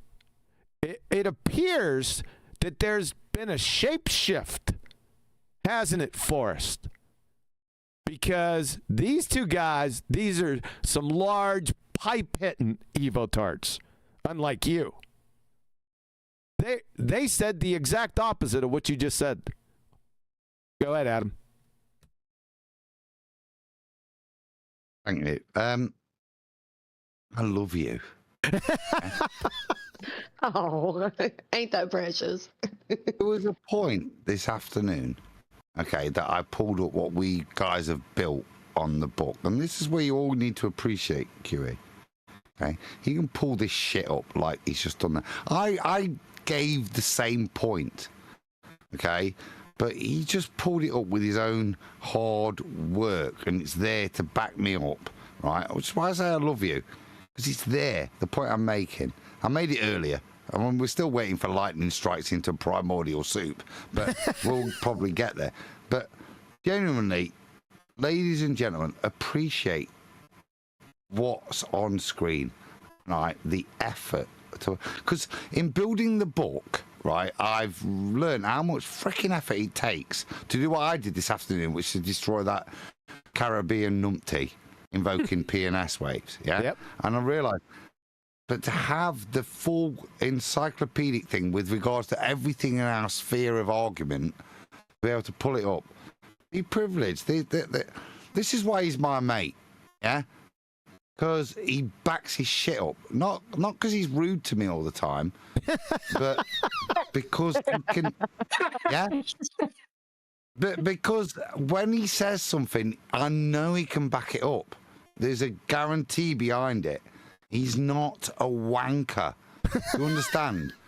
There's a level that I don't even have to hold him to because I know, because he's proven he's not a wanker. Because if I ever have to call it up, not for anything else other than just to support me, there it is with proper citation. Yeah, it's QE. over. This is my hold on. This is my conclusion from this. I forgot I wrote something beneath this and I didn't notice it. From two of the most prestigious EvoTards in history, And like I said, note the dates. You see, back in the day, these abject morons thought the scientific community was on the cusp of demonstrating life from non-life. When that belly laugher was pulverized beyond recognition, everyone seemed to have forgotten their gods, Debunking and Kirkut, their positions. Then when right on whistling past the graveyard to their next successive shape-shifting ad hoc fallacy rope-a-dope tard definition for the 768,985th time since 1859. Then they call it science. How you like that? That's exactly what happened. Yep, they're done. So, I don't know, Forrest. You got some splaining to do. Right? So, up to this point, you've contradicted yourself. You had a paradox. You've told us what evolution isn't. Are you going to get to what evolution is? Just like Adam. He defined me as not a wanker. That's not the definition of me, though. I know. I was like, dude, I'm sure that, we could say QE something, right? Well, there's a purpose to that. There's a purpose. It's because if I can actually categorize you as not a wanker, yeah, it means he's worthy of being super wanker. He drug that one out, didn't he? Into the break sent. Yeah, you did. You said it slow. Forrest has that just T-jump the neighbor's cat look on his face. Good one. Into the break. You can't mix metaphors, man. But you did, and quite successfully. Touche. Well done, sir. Go ahead, Adam. Well, that makes sense in terms of the T-jump definition, which I'm yet to define. Other than that, I forgot the point because that was funny. Move on. What you were talking about what QE is versus what he isn't. Oh yeah, okay, yeah. So, okay, yeah. So this is a contentious point, isn't it? Realistically, because it's what me, Brian, Eli, people are getting pissed off. Now, it's not for me to have to categorize you as not a wanker, for me to carry on engaging with you. Yeah, that's a clear definition to be able to engage with you. You guys out there, you ballers, you retards like this, if you want to engage with it, you prove you're a wanker, which is to show you're disingenuous and you'll deny your own knowledge. Yeah, we're done with you. That was my point. I'm sick of these guys, be it Whitsit, be it Dave Weiss, be it Pastor Will Duffy, wankers, all of them, because none of us know where we are. Yeah, what we do know is we're created and we're blessed, and the rest of it we should be working together to learn. But what these wankers do is bring their belief system in and will lie and piss in your face, as we've demonstrated for the past few years, be they ball or flat. These wankers don't care because they're not here for that, but we are. So it's just a matter of identifying them, and as second as we know they are, we know what to do with them. Yep. Mr. Rastafari Billy in the Jamaican Republic of the Caribbean. Adam, can I continue with the video? No, because this is an important... I want to apologize first. What, on my Jamaican accent? Or... No, I want to apologize for what I said earlier. I wouldn't kill him. It just, that Southern thing got under my skin. I got you. It's understandable, yeah. It's fine. We're going to continue, Adam. Those are actually more important. Different things. So they're actually different. Well, no, you haven't shown. You said murder. You haven't. Shut up, Neil. You haven't shown how they are different. You've just showed one. You said what it's not. Well, to show what it's not, you have to first demonstrate what it is so we can see it to make sure that it's not that. You idiot glue-sniffing crayon muncher. Where did you get your degrees from? Mail order from Tuco Community College in Tobago? You idiot. This is a good point, though. But how could he show that if his own paradigm tells him that they are the same thing? Yeah. How could he show that then? Exactly. I forgot to add that on. His peers, his gods have just told him that he's full of shit. I just showed it in spades. You can't get out of it. Anyone who's anyone knows who Theodosius Dobzhansky is, and they damn sure know who Kirkut is if they're worth their salt. It's a well duh. My word, man. But that doesn't stop creationist media like this from stretching the word evolution to mean the origin of life or any. Well, what is it then? Anything else and everything else, like they do in this next clip where Rachel is meeting with her friend in the library who wants her to stop believing her professor. Just answer me this one question. Did God create this world, or did it come about through evolution, like Haman says? Evan. Just answer the question, please. Neither! Because... What? Because the planet Earth... What? Planet? That's begging the question. We knew it was happening. We knew it was going to happen. Yeah. We'll continue. Didn't evolve! And so in this one film, we go for evolution being an explanation. Pause. Well, that's against heliocentric rhetoric. Because remember, because of accretion, the Earth forms. Then, because we need a bigger magnetic molten iron core, we have Theia collide into it, which then evolves the Earth in a further way. I'm using my basic understanding of your definition that you had to define. This guy's now what's his point? Because he seems to be making statements that everything's created up to a certain point. Because up until this point, it's not evolution, unless he is denying the rockery that you just cited, QE. Do you get me? Is that evolution, Adam? What you just pointed out?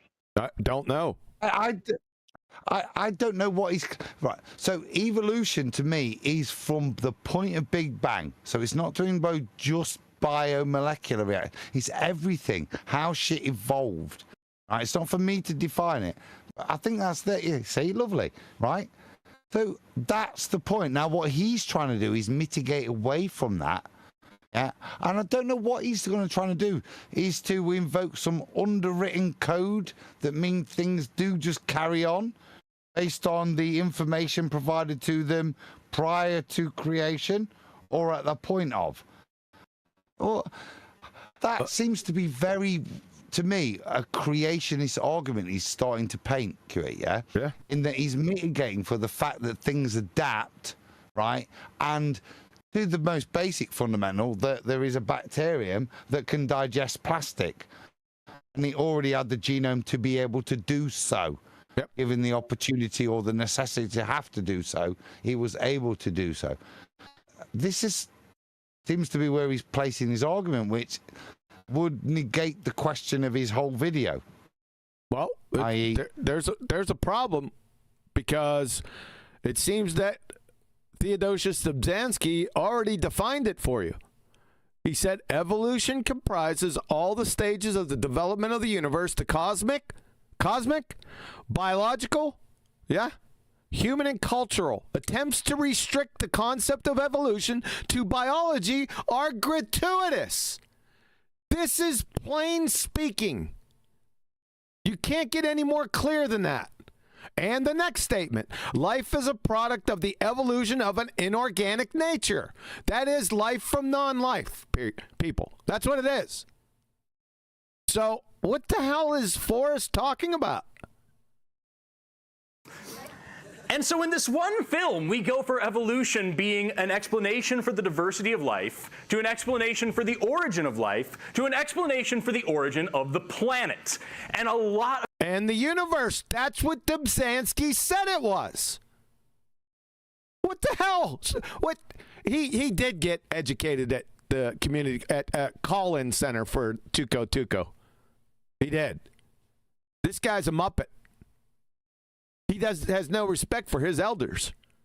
He just contradicted Theodosius Dobzhansky.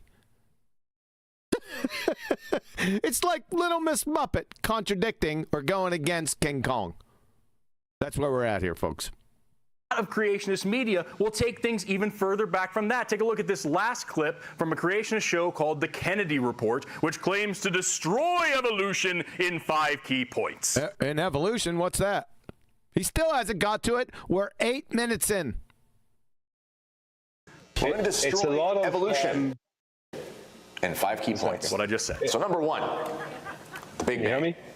There's this idea that basically the universe popped out of nothing, and from there we have what they call the Big Bang.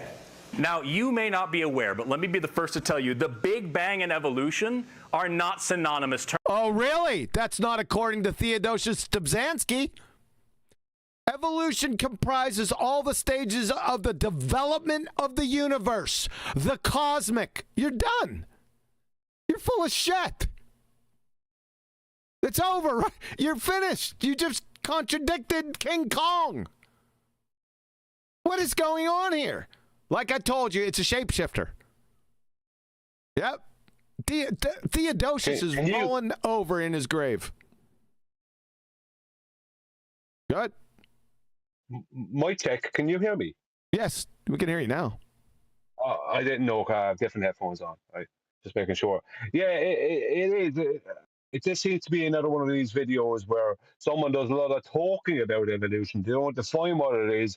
It's never held down to any specific claim by this person.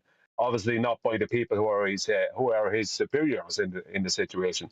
And you know, he's going to just go on through the whole video, maybe attack Christianity, and maybe be condescending, and then act at the end as if science has been done. That's basically what's going to happen here for the whole. Well, he's already contradicted. It's already over for him. I don't think he can recover. Look at him. Very rare. I admit he doesn't understand his own rhetoric. Sorry. It's very rare I admit my love for another man. But when you put that citation up, I knew where this Muppet's going. And when you put that up, hence my statement, yeah? He's done. Do you understand why he's reiterating, why I got so excited and why he's done. Yeah, it's over. What else is left? Adam has love for you. I know he does. Ain't that precious? Yes. If he was big enough, he'd reciprocate, but we all know he loves me too. Oh, we do. We know. Absolutely. You're not crazy, Adam. Let me make it bigger. I'm not delusional.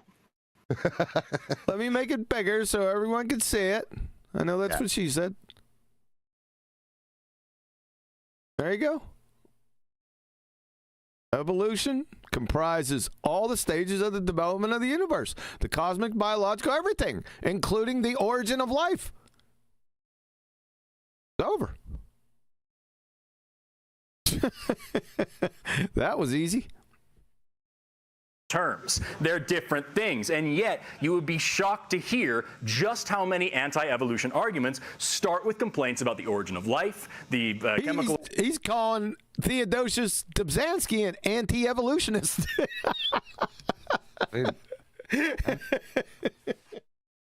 It's like attacking the authors of Celestial Navigation with regard to what an elevation angle is. Off you go, son. Yeah. Off you go. He's an anti-EvoTARD. Anti-evolutionist. That's what he just called Theodosius Dobzhansky. Yeah. Yes, sir. Thank you very much. I appreciate that. I'm sure everyone that reviews this video is they're gonna look at you like Mr. Magoo. Thank you very much, sir. Keep talking. Evolution of organic compounds, the Big Bang itself, whatever. And this is a remarkably common theme because if you don't know what evolution is, it's very... Yeah, we don't. We have no idea. Just yet from you, we definitely know what it is from Theodosius Dobzhansky and Kirkut. We know what it is from them, but you have yet to define it. 8.5 minutes in. Very easy to think that you've debunked it. Debunked what? The this ability is to instill adaptation within his creation. That seems to be what he's describing. No, it? he isn't. He hasn't defined it yet.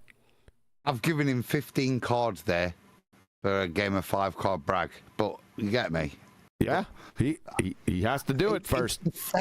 It's pathetic to watch and watch this guy try to disavow his own religion from his high priest, which is what you've outlined, yeah? And he's now... Chocolate did it. He's an anti-baller, yeah? This is exactly what an anti-flat earther is. It's not somebody that agrees with the ball rhetoric, i.e. somebody that agrees with the mainstream opinion of what evolution is. It's somebody that has to attack a creationist, right? Now, that doesn't mean actually even agreeing with their own argument. It means trying to find weaknesses in the creationist argument. Just like a anti-flat earther does. Doesn't ever invoke Coriolis, he invokes Globiolis to deal with the flat earthers' argument that the earth doesn't rotate underneath. It's the same way of dealing with it. It's not proving his own argument, it's trying to support any flaw in yours. Yeah, it's pathetic. It's not a validation for your argument. Yeah, it's just a refinement of mine, at best. What you got? He keeps on talking about creationists in a bad light, so he must be an atheist. These are the 3 numpty pillars of atheism. Number 1, something can come from nothing naturally. Number 2, ink, paper, and glue molecules can author technical instruction manuals and blueprints. And number 3, they are in direct violation of the laws of thermodynamics, quantum mechanics, and common sense. That's who you're looking at right now. If you're an atheist, you glue-sniffing Egypts. This is coming for you. I'm coming for you. Friggin' He's only dealt with bozos. point 1, hasn't he? No, put that back. Put that back. He's only dealt with point... because this is important. This is how retarded this guy is. He's only dealt and only touching slightly around the edges of point 1. To get to ink, paper, glue molecules can author technical instruction you have a way. Instruction manuals and blueprints, right? He's not even close to that, right? Never mind, like I said earlier, a lightning strike into primordial soup, which is point 3, to directly violate the laws of thermodynamics. This guy is lost beyond contemplation, exemplified by the fact that a third of the way in, we've not really covered why you can get something from nothing yet, have we? No. Never mind the definition of evolution. So the ink, paper, and glue molecules, that's ribose, nucleobases, and phosphates, and the instruction manuals, DNA. See the connection? Just in case this was lost on people. Yep. There you go. It's probably still lost on people, even though you just said that. Yeah. All right. Here we go. The way he wrote it made me laugh. I think it was quite clear. It made me giggle as I read it. Yeah, you keep doting. I haven't heard that in a while. Right. I am, and I don't do it very often, do I? So understand why. Well, because I'm lovable. I do it even less because he's my mate. But there's a point where you really have to realize how succinct, that comment is and what it sums up. This guy's not even. Like I say, he's skirting around the edges of 1. This guy is so ill-informed. You start with 1, right? Quite clearly defining what evolution is. You don't deny the people's shoulders you're standing on, right? And say, oh, it doesn't mean this. It doesn't mean this. Well, she didn't have a problem with that, Adam. She had an issue with you doting all over me. Right. So the point of the doting is, it's easy for me to eulogize, as I've just done, without citation. That was why I gave him kudos. Look at it. It's there for you. His shoulders he's standing on to make these statements contradict him by a citation that QE's bothered to gather. It's there. Not for me to have to ask Grok for. Yeah? It's there, already done. Exactly. Pre-Grok. I am Grok. You're sweating the brow, Grok. That's where I give you kudos. Because in the old days, when I used to do shit, when you built this, it wasn't like that. That level of construct would take a lot more time. 10 times, 20 times more time. And that's why I'm giving you kudos. Because I know how it is to gather today. So, and I know what I had to do. Because what you've got there is like somebody's thesis you're writing for a BSc. These are BS rebuttals to stuff. Yeah. Yes. Listen. What? Listen. Paula. Look what you're doing, Flatsy. You're forcing me to cocksuck even more. Hey! Stop. This is a family show. It was her fault. It's Rachel's fault for calling me, trying to make out I'm some kind of cook. I'm not having it. Oh my! Okay, Paula said she did the paper ink analogy decades ago and gave you the proof, the link to the proof in the chat. So that's Brian did it the pretty week good. before. Oh yeah, Brian had to have done it 2 weeks before. No. I did that so many years ago. Probably, I think I put that together like in 2008, something like that. That's old. That first page, this is old stuff right here. Where'd it go? This is really old. All this, the Theodosius Dobzhansky Kirkut. I did this way long time ago, man. Long time ago. So, all right. A lot of us, this is the point. A lot of us read this stuff, right? And that's why I got excited when I see you cited that, you cheeky little rascal, you. Yeah? We've all read it, which is why we can appraise, or some of us are, which is why you react like this to this shit that's put up by ill-informed people. Because we've bothered. Yeah, we didn't bother to go and get the extra degrees. We got one. That was enough, actually. Yep. To go and repeat shit in the same field, similar fields, is a pointless, fruitless task. Yep. Right? You've been given the education for you to evaluate and move forward. Right? Which is what we do. We read and we learn, and we just have this idea in our head, which is kind of where you meet in terms of flat Earth. So to have somebody that then goes, I've got every citation for the things that you read that you never wrote down. It is a beautiful thing. You're welcome. Well, you're welcome. How about that? Can we continue? No, it's not your validation. I'm fluffing your. Yes, we can continue. I know you love me. I want to admit that I'm not a cuckold, and then I'm just paying kudos where due. That you love me. I'm not going to make you say it. You. Not talking to you, Flatsy. Am I a cuckold or just somebody who's respectful?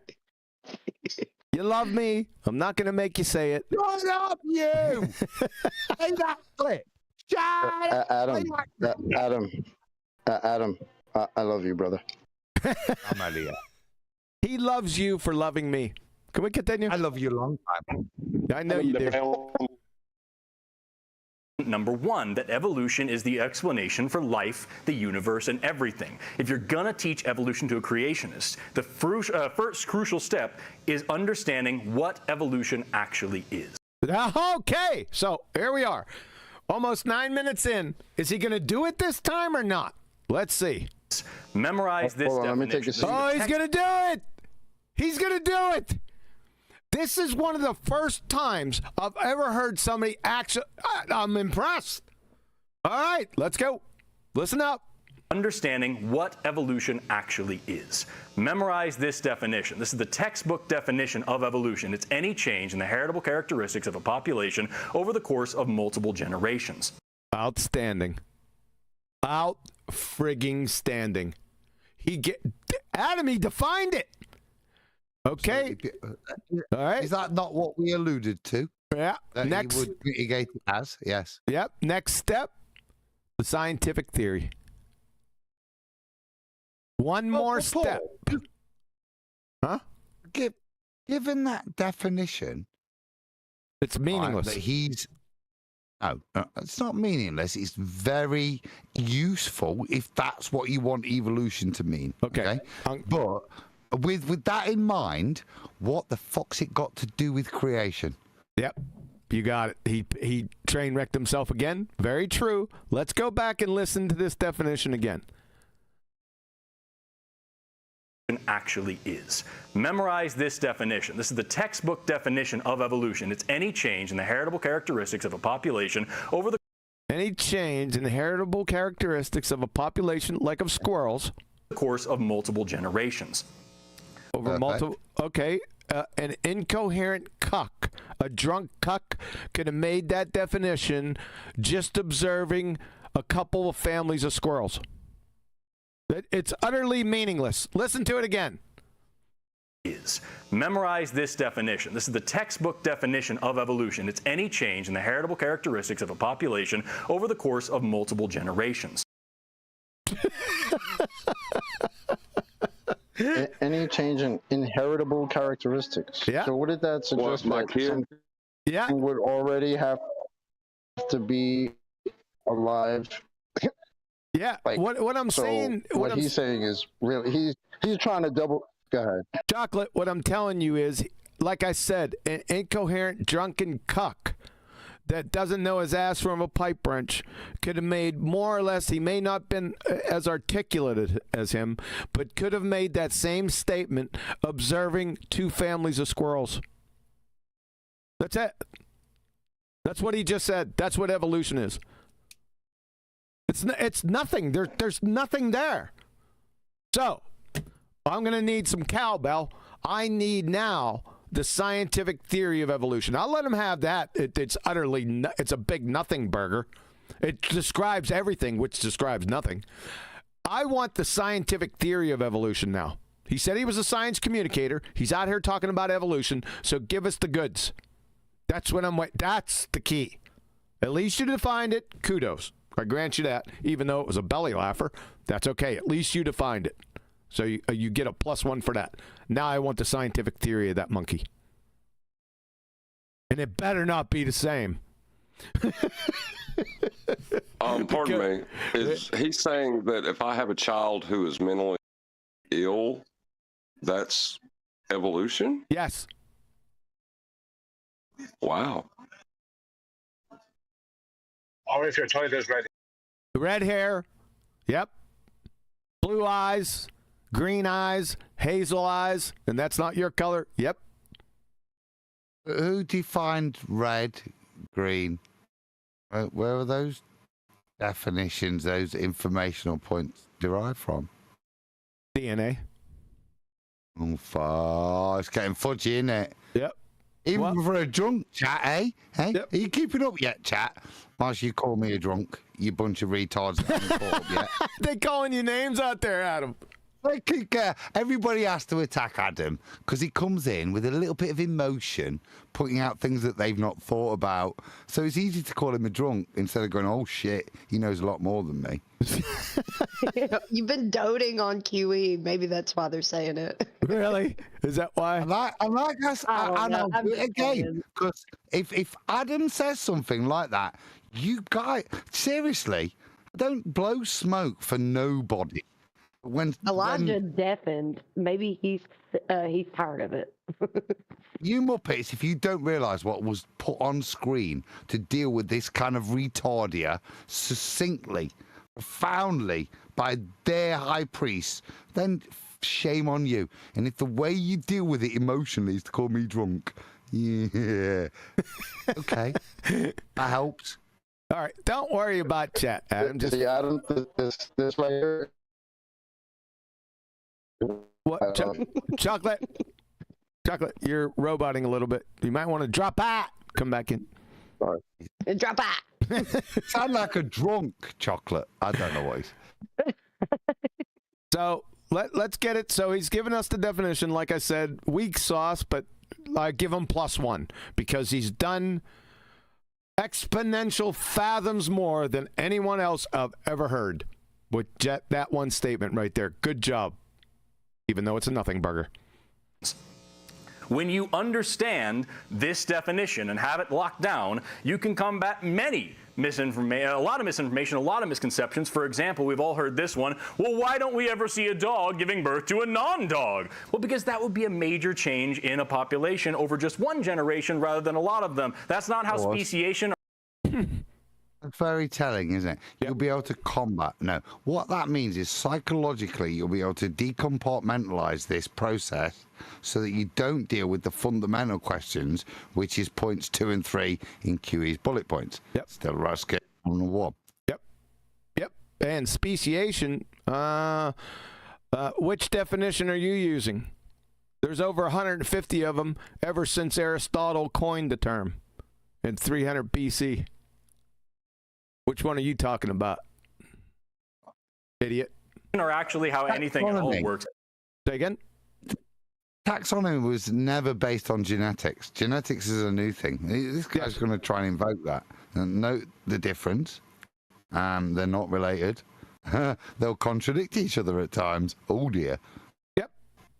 We're talking about a change in heritable characteristics, which, by the way, you can see between different populations of dogs, like different dog breeds and stuff. Yeah, but that's adaptation, not evolution. Paul? Yep. See, Pakistani whale dogs, they've got a hole in the head, unlike other dogs. And that means they can go into the water and swim. You see? That's the difference in species. Yeah? Yeah. This is crazy. Can I just say that most... Go ahead. But this is the rhetoric now. The academic bullshit of nonsense statements that don't... The Witzitization of what he's presenting now to try and make you believe. Did you say the Witzit? Did you say the Witzitization? Yeah, because you can get to that point. If you Witzitize somebody enough, you can believe that if you've got a dog that's taken from the Pakistani highlands or lowlands in some cases, that they'll have a kind of primordial hole in the head, enabling them to get into the water and start to live and function. Ladies and gentlemen, he keeps referring to the Pakistani whale dog. You have to go back, go into my playlist, go into the evolution playlist. I did an evolution presentation a few years ago, and you'll fully understand what he's talking about this Pakistani whale dog. So just to let you know, we didn't tell him, Adam. You just started saying it. And you have and we have for years. But the point tonight, as we allude to, is taxonomy, which is the old bullshit that was being built at the time of Darwin, has got nothing to do with genetics. These guys, it's so analogous to Ball Earth, that it's like a guy shouting, Newton says this. I will show you with the mathematics of Newton, but I believe in Einsteinian gravity. It's the same level of like conflation between two completely separate mechanisms of describing stuff. Like I said, taxonomy is, has it got 3 fingers or 2 fingers? Yeah, that's what it means. Nothing to do with the genetics, because you can have similar genetics and 2 and 3 fingers. The whole system of quantifying something via non-described system of evolution, be it genetics or taxonomy, is bunkum. It's all based around trying to fit it in a paradigm based on the data you've got. Rant over. I just wanted to point out. Go ahead. I'm after you. Go for it, Brian. Thank you. I'll be quick. I just when he brings up dogs there, that's a real it's a real low blow, because he uses dogs as his example. Oh, how come dogs aren't giving birth to seals or whatever rubbish came up with, right?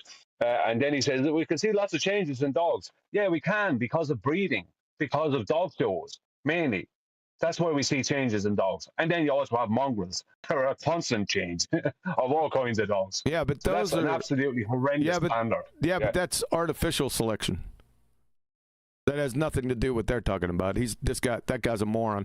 I did want to pick up on the taxonomy father, Carl Linnaeus, also known after ennoblement. What the hell does that mean? In 1761, as Carl van Linné was a Swedish biologist and physician who formalized binomial nomenclature, the modern system of naming organisms. He is known as the father of modern taxonomy. Just want to let everyone know who that was. He was a creationist, by the way. Just wanted you to know. Nice. Here we go. evolution. No. Adaptation is the process by which new traits are acquired. It's a function of the change in heritable character. Adaptation, that's the mechanism? That's not a mechanism. Adaptation is not a mechanism, you moron. What? Characteristics that we're talking about, and no matter how you slice it, it's a major part of the definition of evolution, because adaptation is to evolution what the angular momentum of a wheel is to driving a car. What? I don't think so, Sunshine. No. And the angular momentum is not a mechanism either. Adaptation is not a mechanism, son. Neither is angular momentum. Car. Well, then why haven't my cats evolved into humans yet? I don't know where he's getting this. What's evolution? He already defined it. What is the scientific theory of evolution? Because now you're starting to get into mechanisms. So now we're going to have the scientific theory of evolution. Let's see adaptation in there as a mechanism, and I'll friggin' jack you so yard Babe Ruth would blush.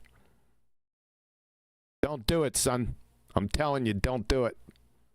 Well, that's because your cat is an individual, not a population, and it's only alive for one generation, not several. And even if we were watching a population of cats evolve, they certainly wouldn't have a reason to evolve into humans. You don't want to get me started on selection pressure, Kathy. You don't want to hear it.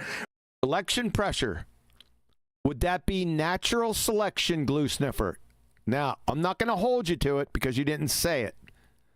You better not say it because it's your ass. Son. Remember, evolution is not a ladder. It doesn't have a goal. There's nothing in evolution. You've defined it. What is the scientific theory of evolution? That definition that I just gave you about becoming smarter. Who cares about the definition now? We want the scientific theory. You're a science communicator. Out with it right now. Better, faster, stronger, more complex, or anything like that. It's just you don't know what complexity is. You have no clue. None. About change over time. Yeah, but the change over time, isn't that the second law of thermodynamics in a nutshell? Yep. Change you're talking about is just random changes in DNA. This one is super common. Where'd you get DNA from? DNA. You are a philosophical naturalist. I want to see DNA produced naturally, son. Look, point one.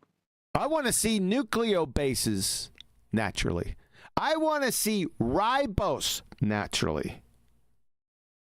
I want to see nucleoside formation naturally. Yep. That's what you're going to have to show. He said DNA. You're screwed. You are absolutely screwed. Ain't going to happen. Like Adam said at the beginning, all of it is uphill. They're all delta G positive. That would be the second law of thermodynamics, by the way. It falls under Gibbs free energy. Sunshine. The biologist kryptonite. A biochemist. It's almost always paired with the claim that mutations are always destructive. Mutations of what? Where'd you get DNA naturally? Can't speak to it. Objection, Your Honor. He's a glue sniffer. He's taking my worldview and using that to debunk my worldview. He's a presuppositional kleptomaniac. We're just talking chemically. Where'd the information come from, glue sniffer? See, the chemistry's a lot of fun, but the end, the absolute jettison of you into the incoherent oblivion is the information contained in DNA. What is information and where is it in that molecule? You need to point it out, grab it out of there, and show everyone. You'd have better chances distilling Alexander the Great's tears out of the Euphrates than accomplishing that mission. And therefore can't create anything. Check out this clip from Answers in Genesis saying exactly that. Genetic mutation may sound... Genetic mutation, he can't appeal to genes. Unless you could show genes forming naturally, they're Mr. Answers in Genesis enablers. Numpty dipshit enablers, that's what you are.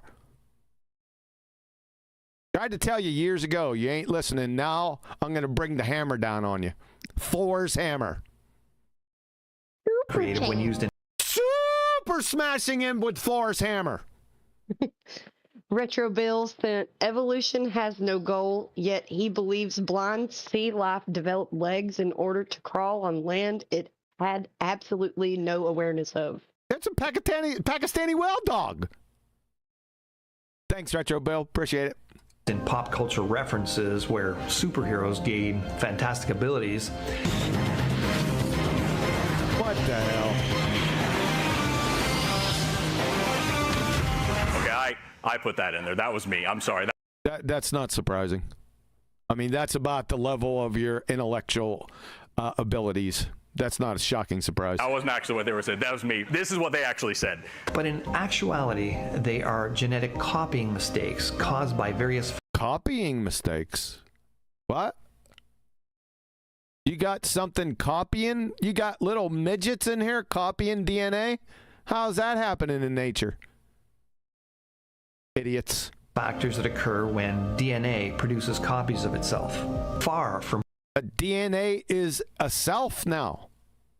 Really? Can you define self, then DNA, then dovetail the two? And better hope a mental health professional isn't in the vicinity. Producing useful and novel genetic information. Information. Useful? No, you're not. No, just information. That's it. Useful and novel. And it's producing it. Listen to the bullshittery.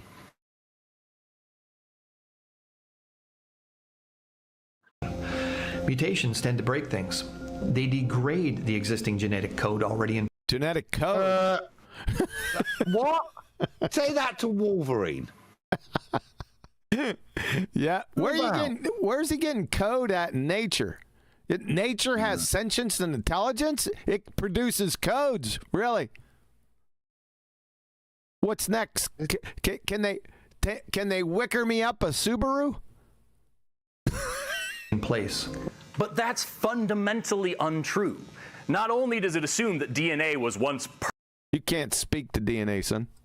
That's against your worldview. Oh. DNA was once...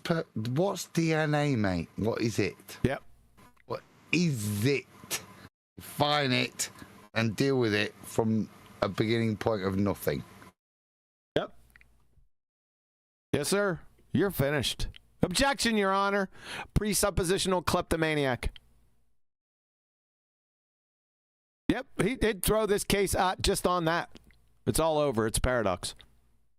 I don't know about you guys, but he had me at the... I mean, that's obviously proof of evolution right there. You're robot and still chocolate. Try and drop out. Come back in. Getting away from that perfection, which doesn't make any sense in the first place, but it also... Where'd he go? Neglects to think about the fact that there's lots of different kinds of mutations out there.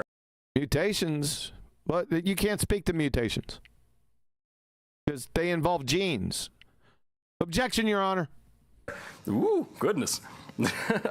There's lots of different kinds of mutations out there. Here's just a each incidence. Presuppositional kleptomaniac, Your Honor. Objection.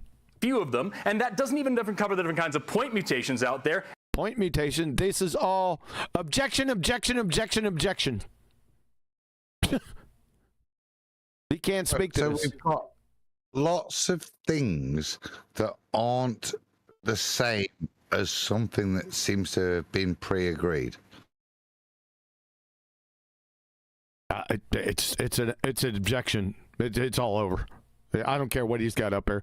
As soon as he says duplication, deletion, inversion, translocation, he forgot a couple. Duplication of what? A pre-agreed system of an arrangement of molecules that means things do things. This is where the you said it earlier, where a biochemist disproves biology. Sure, easily. This is the whole. Yeah, this is. This is what is it, Rick Stein, yeah? Whatever, the guy that first put this to, there was the analogy that the complexity of the cell was thought in the 70s to be equivalent to the motor car. Yeah, it's now more now we realise it's more complex than any supercomputer we could ever build. No, it's a different type of complexity. It's called functional sequence specified complexity. That's the last. Everything's there. Yeah, everything's there, pre-written. It's not about remaking stuff. Everything's there, already pre-written for the event to happen. I alluded to it earlier. Bacteria eating plastic. It wasn't required for a mutation to occur. It was found that the sequence to digest this was already there. It just needed activating. This is the reality of if we look at genetics and want to analyze it as, how do I say, to put it into their paradigm, that this evolved from this. Super genes and presuppositional kleptomaniacs. Sorry, I rumpused him. He was doing a cute one too. He did it twice. Sasha sent DNA is evidence of the evolution of information. And Misfit FB850 sent time plus imagination equals lumberback. He may have meant lumberjack gators, snakes evolving into yellow-footed gopher turkeys. Thanks, gentlemen. Besides the presuppositional kleptomaniac and nature, he can't speak to this at all. You can go down the line. I could go down the line with him and just destroy this, because what he's talking about here is changes in the protein coding regions. You not only have to have the mutation here, but in the regulatory networks that are not even close to, in proximity to the protein coding regions in many cases, they would have to have the equal mutation done at the same time. That's who, what, when, where, why, and how much. It's nonsensical bullshit, all this. Just to let you know. And also, not all mutations are bad. Some of them are beneficial. Most of them do nothing. Objection, Your Honor. Presuppositional kleptomaniac. DNA. And all of this is contextual anyway, because when you gain fitness in one environment, you necessarily lose fitness in another environment. What? Right? Yeah, but the DNA is still the most important thing. The DNA. Objection, Your Honor. He can't appeal to DNA. Presuppositional kleptomaniac. It has to be perfect for the organisms. That's what it's all about, right? Just all about. What the hell is he? What is he? What are you, some type of Nancy? And what the hell are you talking about? What the hell is perfect DNA? This is an idiot straw man. DNA getting changed. No. Phenotype, not genotype. Phenotype. Well, what's the phenotype? How are you getting the phenotype? What a moron. Is what's selected for, because it's your physical body. What's selecting? If something's selecting, that means it has choice constraints. That would take something with intelligence and prescience, by the way. You're an idiot. Body, not your DNA. Show that naturally. Prescience and intelligence, I want to see that naturally. That's interacting with your environment and experiencing selection pressure. He keeps on saying it, but he won't actually say it. Not all your DNA is expressed all the time. Some of it is never expressed at all. That's amazing. DNA. Objection, Your Honor. Presuppositional kleptomaniac. He can't appeal to that. This case would have already been thrown out. But each instance, Your Honor. Sustained. Also, remember the definition of evolution. We can't forget it. Are we going to get to the scientific theory at some point? I'm getting a ZZ Top beard. As heritable characteristics. That might include mutations. It could also include epigenetic information. It could also. Whoa there, Sonny. Epigenetics, he's a presuppositional kleptomaniac, Your Honor. Objection, objection, objection. What is epigenetics? You just blurted that word out. What is that? Let's talk about that. You're an ass clown. You just pop that out to your unwitty or unintelligent, uneducated audience to woo them. That's what you did. I'm your Huckleberry. Include gene regulatory networks. It could all. Oh, gene regulatory networks again. Oh, you didn't bring that up with your mutation horse shit, did you? And where'd you get genes at, naturally? Gene regulatory networks. Yeah, nature poofs regulatory networks into existence all the time. From wind waves and erosion with a little gravity. Idiot. Also include developmental pathways. Yep. Is the natural selection, is that a genetic fallacy? Implies that nature is choosing something? No, it's a pathetic fallacy. Reification. I thought it was a pathetic. Okay. Yeah, I've been waiting for him to say he got to say it, right? He's saying selection. We know what he means, but he hasn't said it specifically, so I'm not jumping on him. He better not say it. You know, anthropomorphization. Oh, my God. What? Oh my God, anthropomorphizing. Yeah, exactly. It's selecting. It's selecting. Is it? We might as well go to it because you guys ain't going to let me get away from it. Let's see. It's got to be in here. Go ahead. Continue, Adam, and I'll stop when I get to it. I'm already there. Let him finish chewing first. Let him finish chewing. So, natural selection is a concept, non-physical, immaterial. It has no chemical formula or structure, charge, momentum, spin, or location. Non-physical concepts can't manipulate the physical. Duh. It's tantamount to claiming that the transition between classical and romantic eras concept wrote Beethoven's Ninth, or freedom concept developed the battle plans for the Revolutionary War. Can you show us a picture of natural selection? How about its location? So, like I said, selection denotes choice constraints. Nature chooses and selects. Laughing my friggin' ass off. Here's the death knell. Reification fallacy. It's hypostatization, one of Nathan's favorite terms to pronounce. This is from the Internet Dictionary of Philosophy. This is a peer-reviewed site, by the way. This guy. Let's see if she's still active. It's been a while.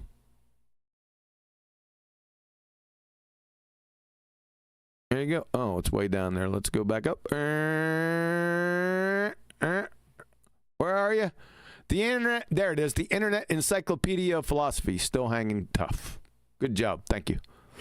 So they say reification fallacy, hypostatization, the error of inappropriately treating an abstract term as if it were a concrete one, also known as the fallacy of misplaced concreteness and the fallacy of reification.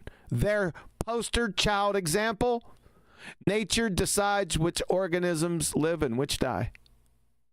Nature isn't capable of making decisions. End of citation. Yeah?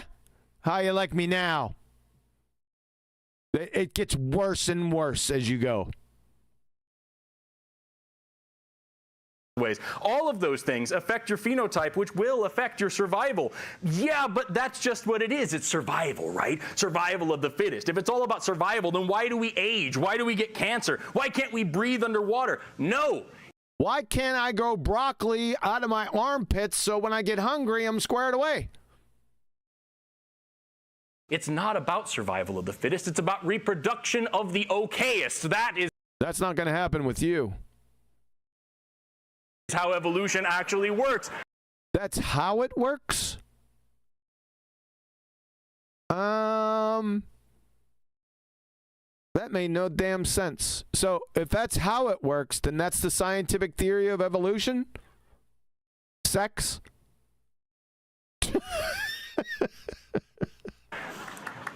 All that give clap for that. Matters is if you're able to reproduce more than other individuals in your population, in time, those heritable characteristics will become more abundant in that population. You increase in frequency, and that's the definition of evolution. It's just... Whoa. That wasn't the definition of evolution. Oh, you're talking heritable characteristics. that the part you're talking about? Okay. That's a nothing burger, son. What is the scientific theory of evolution? You said that's the way it works, right? I don't think sex is the scientific theory of evolution. I'm just spitballing. Just all about change. And when you remind them of that, it's all about change. Well, that's the second law of thermodynamics. It's called entropy. Yeah. You almost always get hit with this one. Yeah, but that's changes within a species, not changes across continents. What's a species? Which one of the 150 are you using? Right? And then we'll destroy that one and you'll shape shift to another one.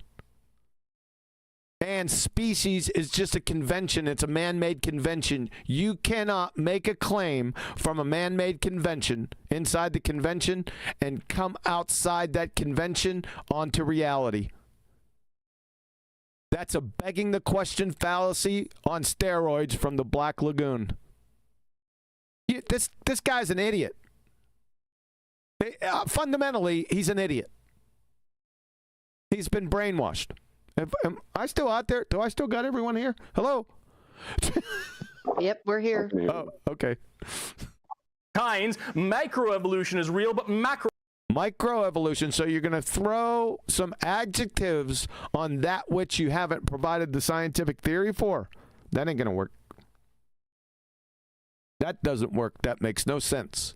What is the scientific theory of evolution, Glue Sniffer? We're still waiting. Microevolution is not. That is a huge one. Take a look at this clip again from that same Answers in Genesis video as they make this claim.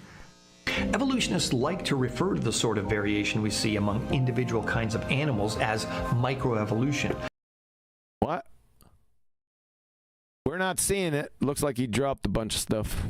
Implying that this is somehow related to the chance formation of fundamentally new animals by the supposedly existing but never observed process known as macroevolution. Like I said, they're just adjectives to something that hasn't had the scientific theory demonstrated. So it's absolutely worthless. You can put any adjective on it. He hasn't posted the scientific theory or stated it yet. However, there is no demonstrable experiment relating so-called microevolution and macroevolution, which makes these terms highly misleading. You think? There is no demonstrable experiment relating that man to his parents. Oh my God. Really? Is that your comeback? Is that it? Is that evolution? Is that the scientific theory of evolution? He said experiments. You only have experiments leading to scientific theories. So that was a dumbass thing to say. You think that covers you? Glue Sniffer. My word. There may be some phenotypic and maybe even genetic similarities, but no one has ever observed his parents having sex and producing him as a child, which means... The scary thing is, he thinks that's a coherent rebuttal. That's the scary thing. Yeah.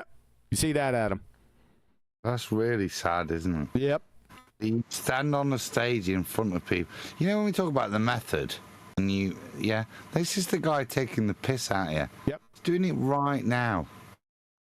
Yes, sir. It's completely a matter of faith, whether you believe that he is actually produced by the person that he calls his mother. Oh my God, he's going on and on and on with it too. You doofus. Or if he emerged from her back with the rest of her brood, like the mighty Suriname toad. Oh my God. This just turned into a sermon. Really? Aren't you embarrassed? Wiggly and horrifying.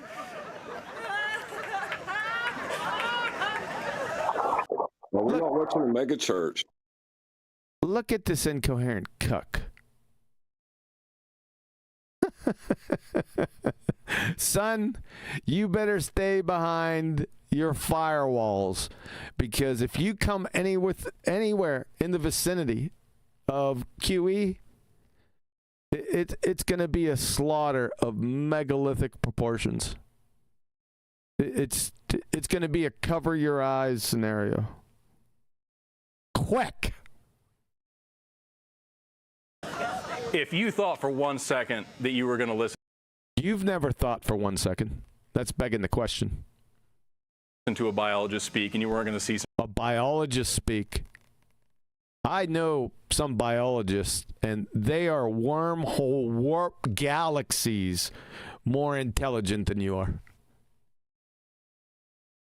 It's not even close.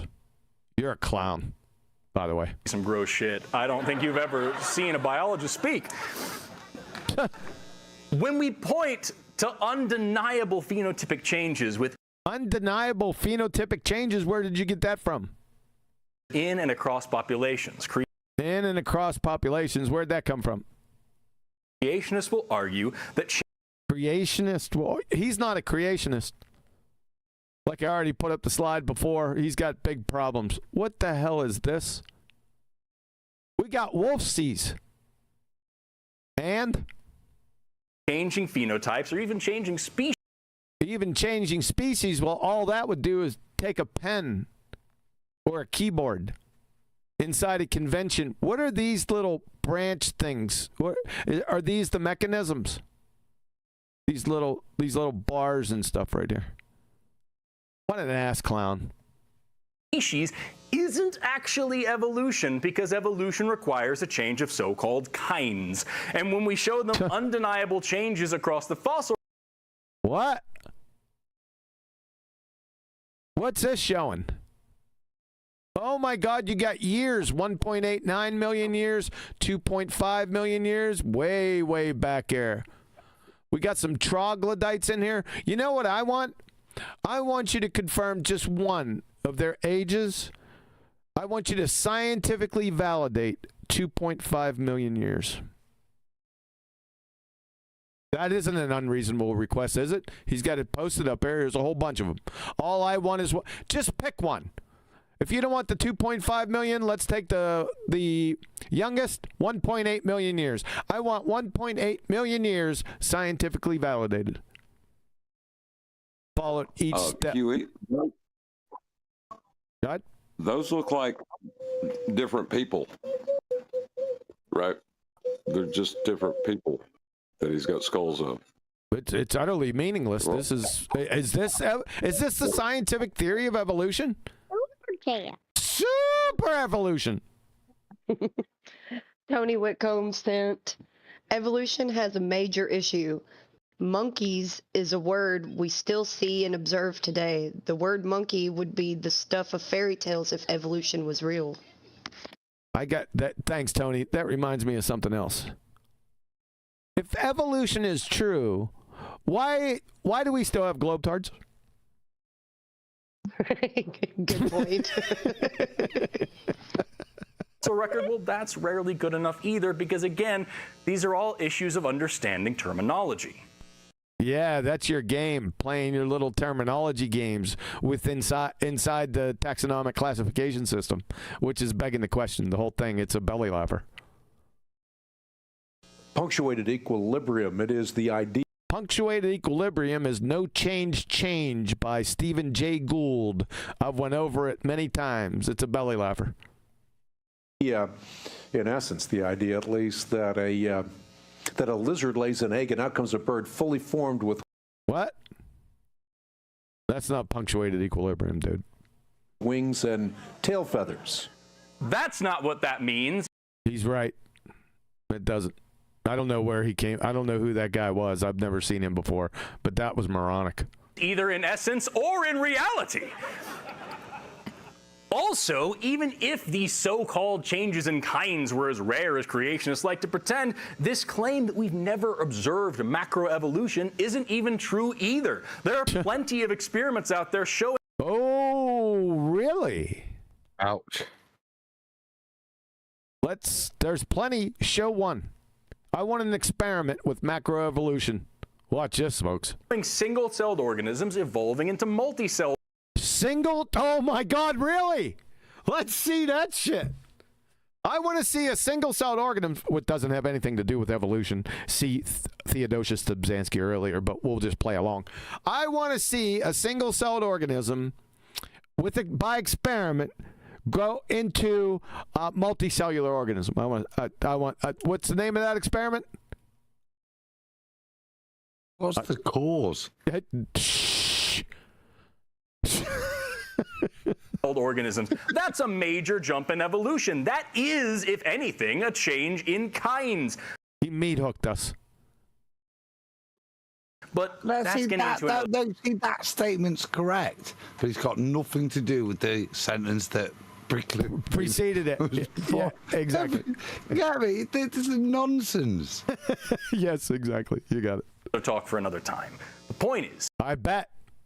Talk for another time. I bet that experiment's not going to show up here anytime soon either. If you want to teach evolution to a creationist, understand. Oh my God. The definition of the word. Oh, now we're understanding the definition of the word. Oh man. Oh man. Is half the battle. Next tip in teaching evolution to creationists is to signal to other sciences. Signal to other sciences? What? Yeah, you need a scientific flashlight for that. Is it what if it's a smoke signal? Yeah, and what you do, you like go on, off, on, and you point it in the direction of chemistry, right? And on, off, on, over towards biology.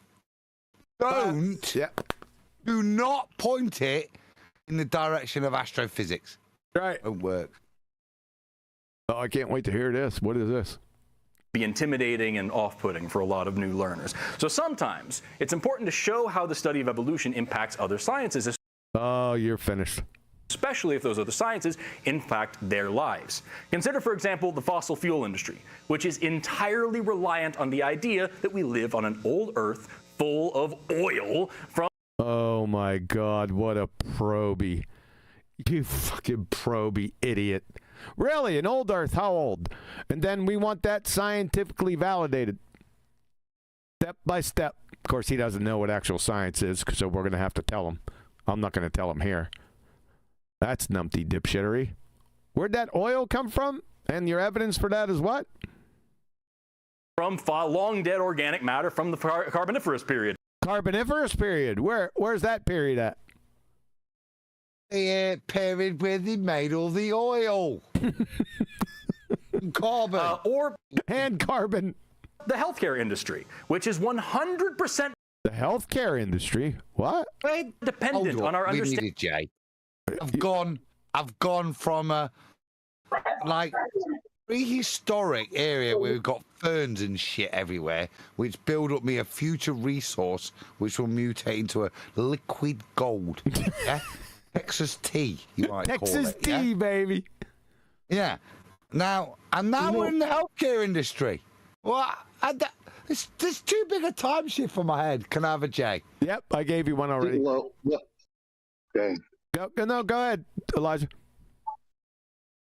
I was going to say this is eerily similar to what the so-called true earthers do. When you ignore logic and you confuse what science is. Yep. You denounce one thing and specifically use the same exact thinking for your own belief. That's crazy. Well, let's see where he goes. So we got, what do we got? Oil. Now we're going to healthcare. Just pause. Pause. Okay. Pause. Let's see. Am I starting to get T-jumped? Because this is what is happening to me. Why are you asking me? Because you said you don't know till it happens. And I'm feeling just by that previous engagement, and I've been T-jumped. I don't know. Can I ask a question? Yeah. Has this guy adhered to his own definition of evolution after he defined it? No. Okay. Thank you. No, and he hasn't provided the scientific theory yet. We're off on another glue-sniffing tangent. We've gone from oil. Now we're in the healthcare industry. What else? What in the healthcare industry? Good. Full of oil from long dead. We're back to oil again. Organic matter from the Carboniferous period. Or the healthcare industry, which is I thought you just said that. 100% dependent on our understanding of the evolution of pathogens. Oh, really? It is 100%. Oh, you're finished. Oh, really? He's finished. Have I? He's finished. Wait, let me get the drafts. There we go. What am I looking for here? No. 100% on what? Pathogens. So if I want to affect your cholesterol level, it's based on my understanding of pathogens, is it? That's the. What's he on about?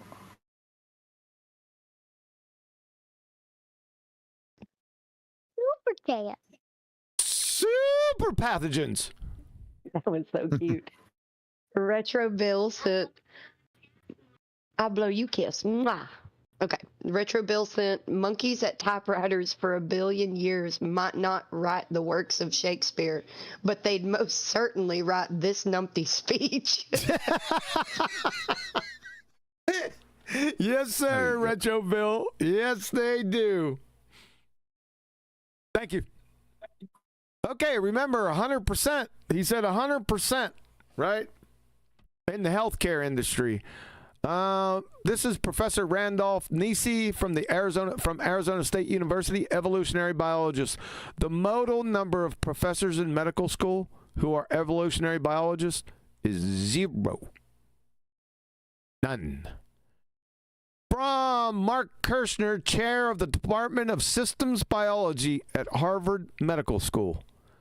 Member of the National Academy of Sciences. In fact, over the last 100 years, almost all of biology has proceeded independent of evolution, except evolutionary biology itself. Molecular biology, biochemistry, physiology have not taken evolution into account at all. You lying piece of shit. Forrest. Do you see that? Philip Skull. That's what I was after. Good down, baby. Philip Skull, PhD, MNU, professor of chemistry, Penn State University, also a member of National Academy of Sciences.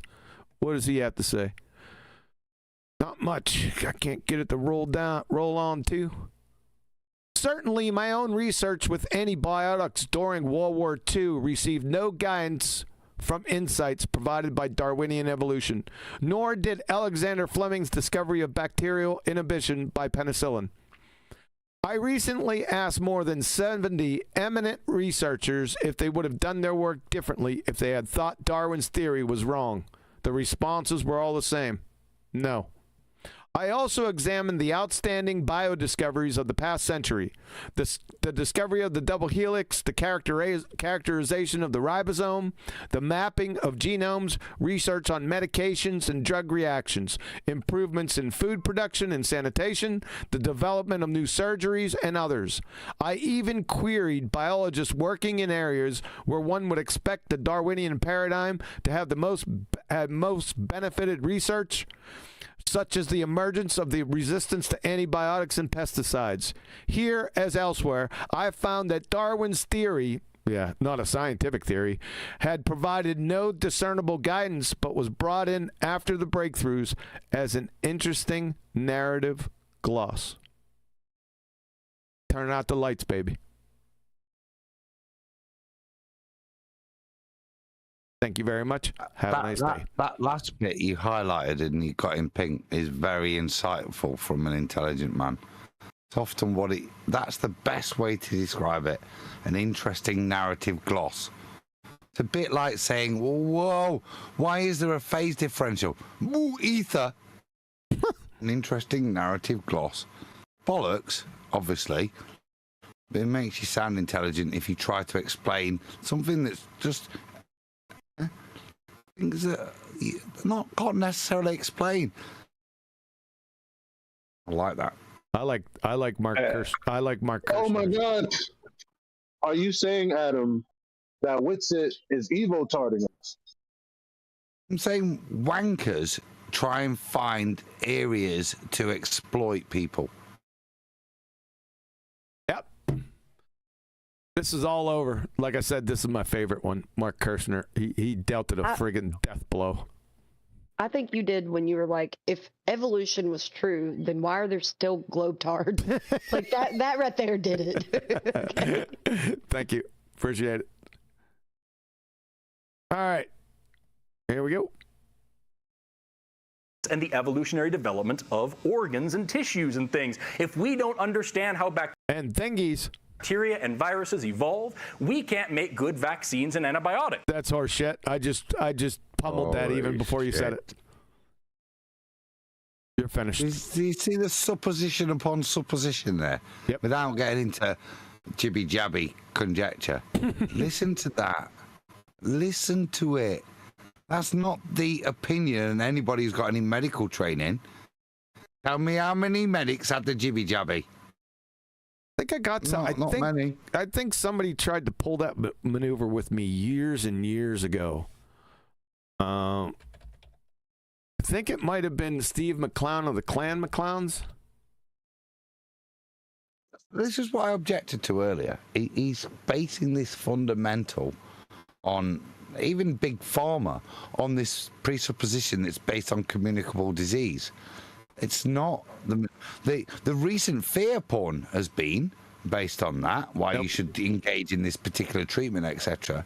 But the majority of it is basically based on a presupposition that altering a particular metabolic pathway will induce particular health benefits, ignoring the impact on the system. Yeah, that's the critique of his whole supposition. Therefore, here is false. Even if you're going to critique Big Pharma, the way he's doing it is wholly incorrect, isn't it? It's based on, I say, communicable disease. And completely vague. I don't have that little spill. I contacted the CDC, and I have a little spill. I think it's in my older files. It's not. I got to go back at old-timey. I don't have it right now, and I'm not going to search for it. Although, if you're talking to a creationist, maybe be careful mentioning vaccines. Oh, my God. What a wanker. Yeah, right, that's it. Pause. Yeah. That's it. There you go. Ladies and... So the reason I ejected with that's it. That's the summation. You can see from that statement, although, if you talk to a creationist, be given about their opinion, vaccines, what a wanker. Yep. Yeah? Although... If you talk about, they might be far right. What is that kind of woke bullshit poisoning the well? Yep. If you're this, you have to be. That's terrible. That, again, is your baller, innit? It's absolute baller rhetoric. Yep. Like poisoning. Yeah. He's a weasel. Forrest is a weasel. What a poker tell, though. What a poker tell. Yeah. Once you know it. Exactly. The whole thing's been a poke. This has been... A clumsy child could have given a better presentation here. Although, remember, he did get +1 because he did define that monkey, even though it was a nothing burger. So, but I still have to, listen, I still have to give it to him. It's the first time I ever heard it. Yeah, but the second he defined it, it undid. How to teach evolution to a creationist. The second he defined it, he negated the point of the argument because he gave creationism as a given first. Yep, we got it. Everybody likes food, right? And the entire business of agriculture revolves around the concept of artificial selection. Take a look at... What does artificial selection have to do with your point? What are you doing? That's non sequitur. You trying to compare that to natural selection? Who performs artificial selection? Irish wolfhound breeders. Damn Irish. Corn, which was adapted by humans from a barely... There you go. Well, that destroys your... He's too stupid to realize that destroys his own argument. He doesn't get it. We're at a level here. We're like I said, a clumsy child level. I could put my cat's litter box up against him. It'd be like King Kong and Little Miss Muppet. Like I told you, the King Kong would be my cat's litter box. The edible grass into its delicious state that we have today over the past 6,000 years. And it doesn't just stop at corn. Do you like cruciferous vegetables? Which is cruciferous vegetables. I had one last night, man. Guess which one I had. You only get one guess.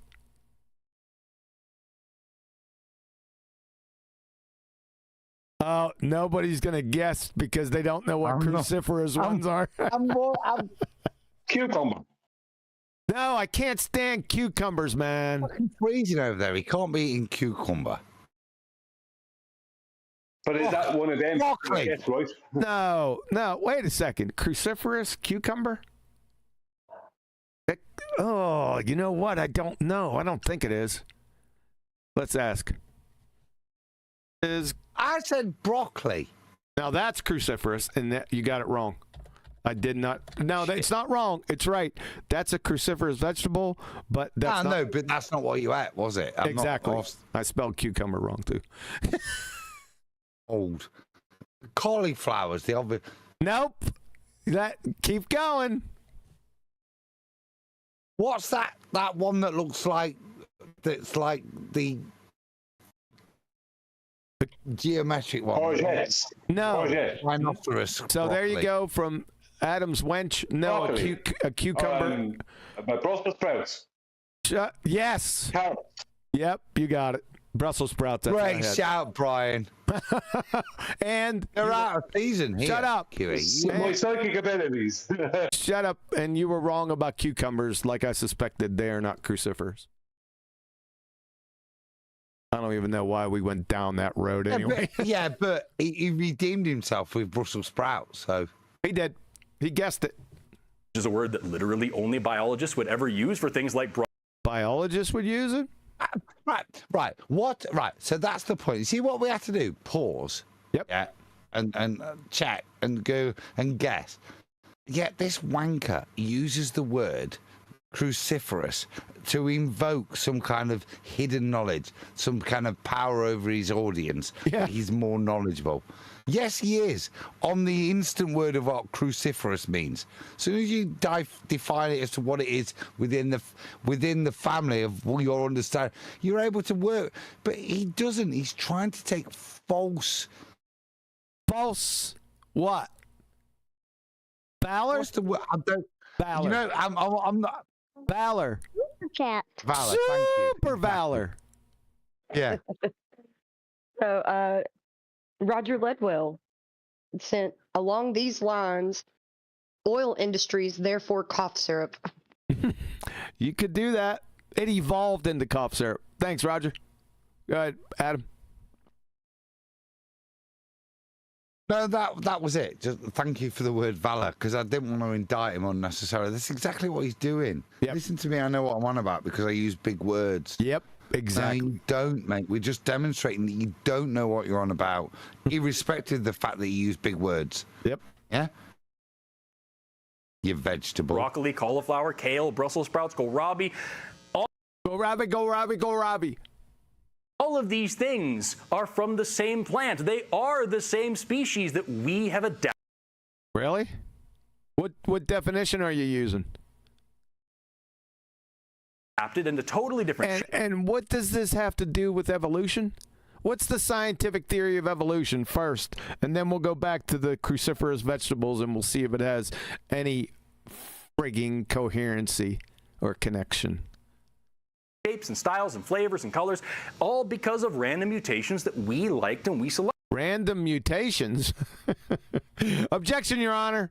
Presuppositional kleptomaniac. Sustained. Selected for. If you've ever bought any food from a grocery store, if you ever bought any food from a grocery store, you're an evolutionist.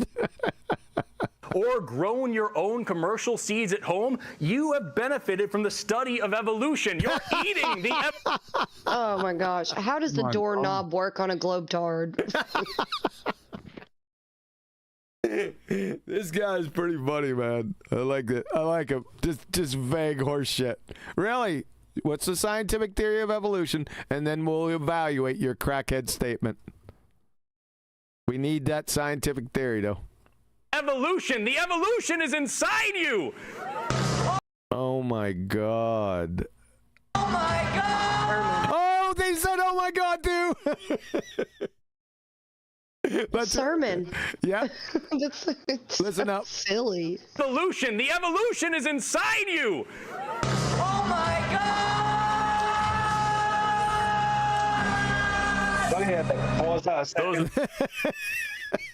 Sorry. Could I ask a question? He said all of these, what's the word you use? Cruciferous? Yep. Is it cruciferous? Cruciferous, good vegetables. They all come from the same plant, he said. Christopher Columbus. Right. Number one, are vegetables classed as a plant? Say again? Are vegetables classed as a plant? Yes. Okay. And what is the plant that they all come from, all these cruciferous vegetables? He had it up there. I can't remember.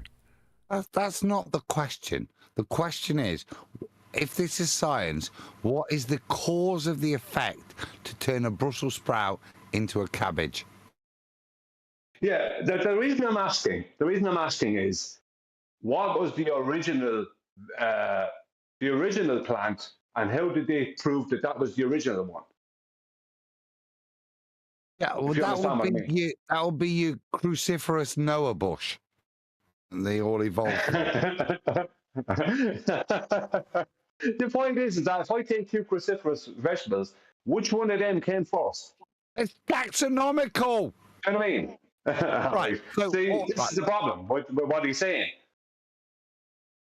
Is a Brussels sprout, Brian, anything like a broccoli or a cauliflower? No, it's fucking not, right? Brussels sprouts are, frankly, as a child, they're vile. You can all get on with broccoli and cauliflower, but in no way, right? A Brussels sprout is a mini cabbage shrunk, like from Land of the Giants, yeah? Cauliflowers and broccoli are very different dense things, yet they're categorized as cruciferous. Doesn't mean they've got anything to do with the fudge of each other. Yet this Muppet thinks because they've been categorized as cruciferous, it means that somewhere a broccoli, a cauliflower, and a Brussels sprout has a common ancestor. An idiot. Yeah, that's it. That's the game. That's the taxonomic classification game that they play. How do you change them? Well, with a pen. Nah. You're just upset potatoes aren't cruciferous. So the Darwinists eating. I'll tell you who's cruciferous. Fight the tight shirt. It's fine. Another critical thing to keep in mind when teaching evolution to a creationist is to deviate from dogma and dualism. What is dogma? That would be helpful. Your audience would probably be beneficial. It would be beneficial for them to know what you mean by dogma. Anyone know what dogma is? I hear it battered around a lot, right? As a pejorative. Yeah, it's being like what's the best way to define it? It's like I know what it is, but I can't get the words to define it. In its most common form, Brian, you would say that would be an ecumenical matter. So it's the theology behind a particular way of thinking, isn't it? What's it say? A principle or... Can't read. I'll read it. A principle or set of principles laid down by an authority is incontrovertibly true. There you go. So... I'm pretty in between, man. In between, man. So I can a principle set down by an authority, like heat causing water to boil. Would that as inconvertibly true? So I'm pretty dogmatic about heat causing water to boil. I'm pretty dogmatic about plant growth. Gonna need sunlight. Going to need water, going to need nutrients, the proper pH of the soil. I'm digging down deep. Yeah? I'm going to give you some dogma. A broccoli and a cauliflower come from the same ancestor. That is dogma. That's you turned it on him. Nicely done. Perfect. So many creationists are trapped in dogma. Stereotype fallacy. Dogmatic thinking. And for that reason... What type of dogmatic thinking? They're incredibly uncomfortable with the fuzzy, complicated answers that science often provides. Science doesn't provide any answers. Whoa!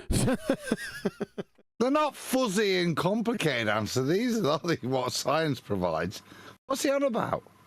Wait, I left. I had to leave for a little bit. I just came back. Did he provide the scientific theory for evolution yet? Did I miss that? No, he hasn't provided it. Shit. All right, good. All right, got him, bro. Take a look at this clip of John and Jane again as they learn about mass extinction. I thought you were just talking about science. What happened to that? Has anyone heard any science from the science communicator up to this point?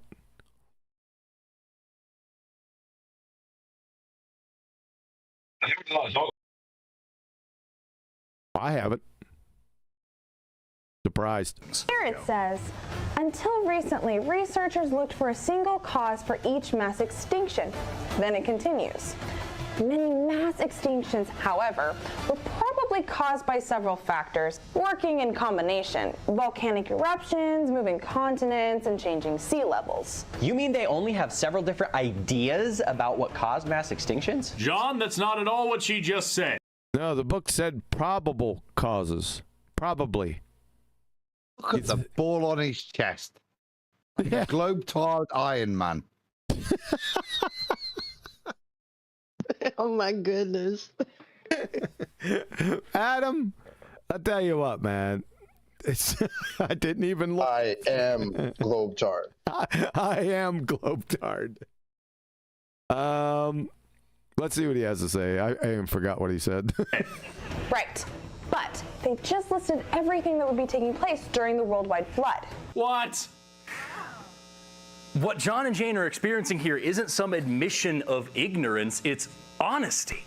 It's explaining the fact that there are many factors at play in these globally cataclysmic events, and as is often the case in biology, there may be multiple correct answers as to why one thing happens. But the allure of a simple, clear-cut answer is far more comfortable, and so they fall back to the flood. So, yeah. That's a train wreck, logically speaking. So there, you got probable causes. We feel much better with our imagination with many probable causes, except the one that the creationists have as a stereotype fallacy. Right. In many cases, we fall back to history to understand that sometimes, if it conforms with the Bible, we have to go, no. Your simple solution that conforms with history, everybody's common ancestry is history, and the Bible, we'd like to call biblical retardia. No, there isn't one explanation for a mass extinction event that's recorded by everybody across the plane, attributed to different times, admittedly, yeah? But no, it's you idiots, ignore Scripture. What? Right. What? That's all he's doing here is attacking Scripture. Yeah. Do you get me? Yeah. There's nothing other than that.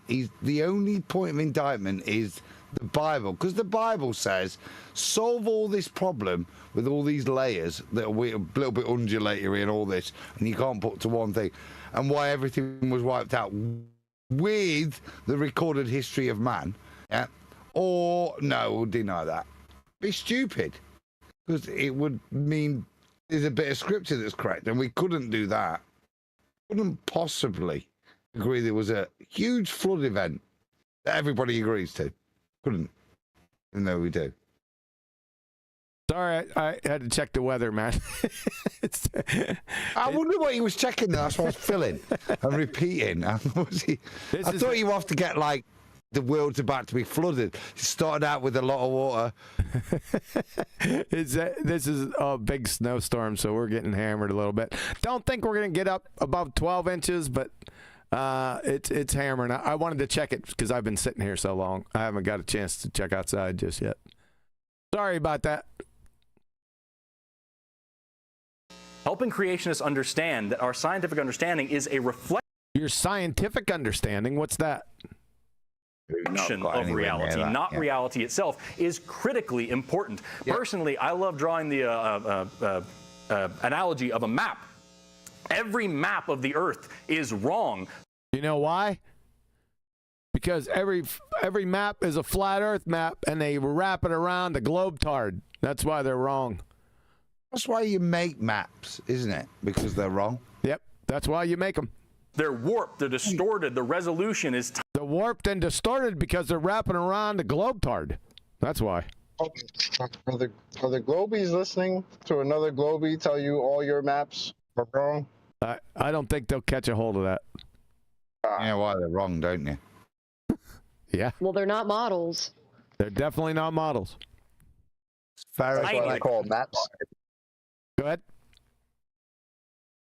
I said, yeah, that's why they're called maps. They're not models. Oh, yeah.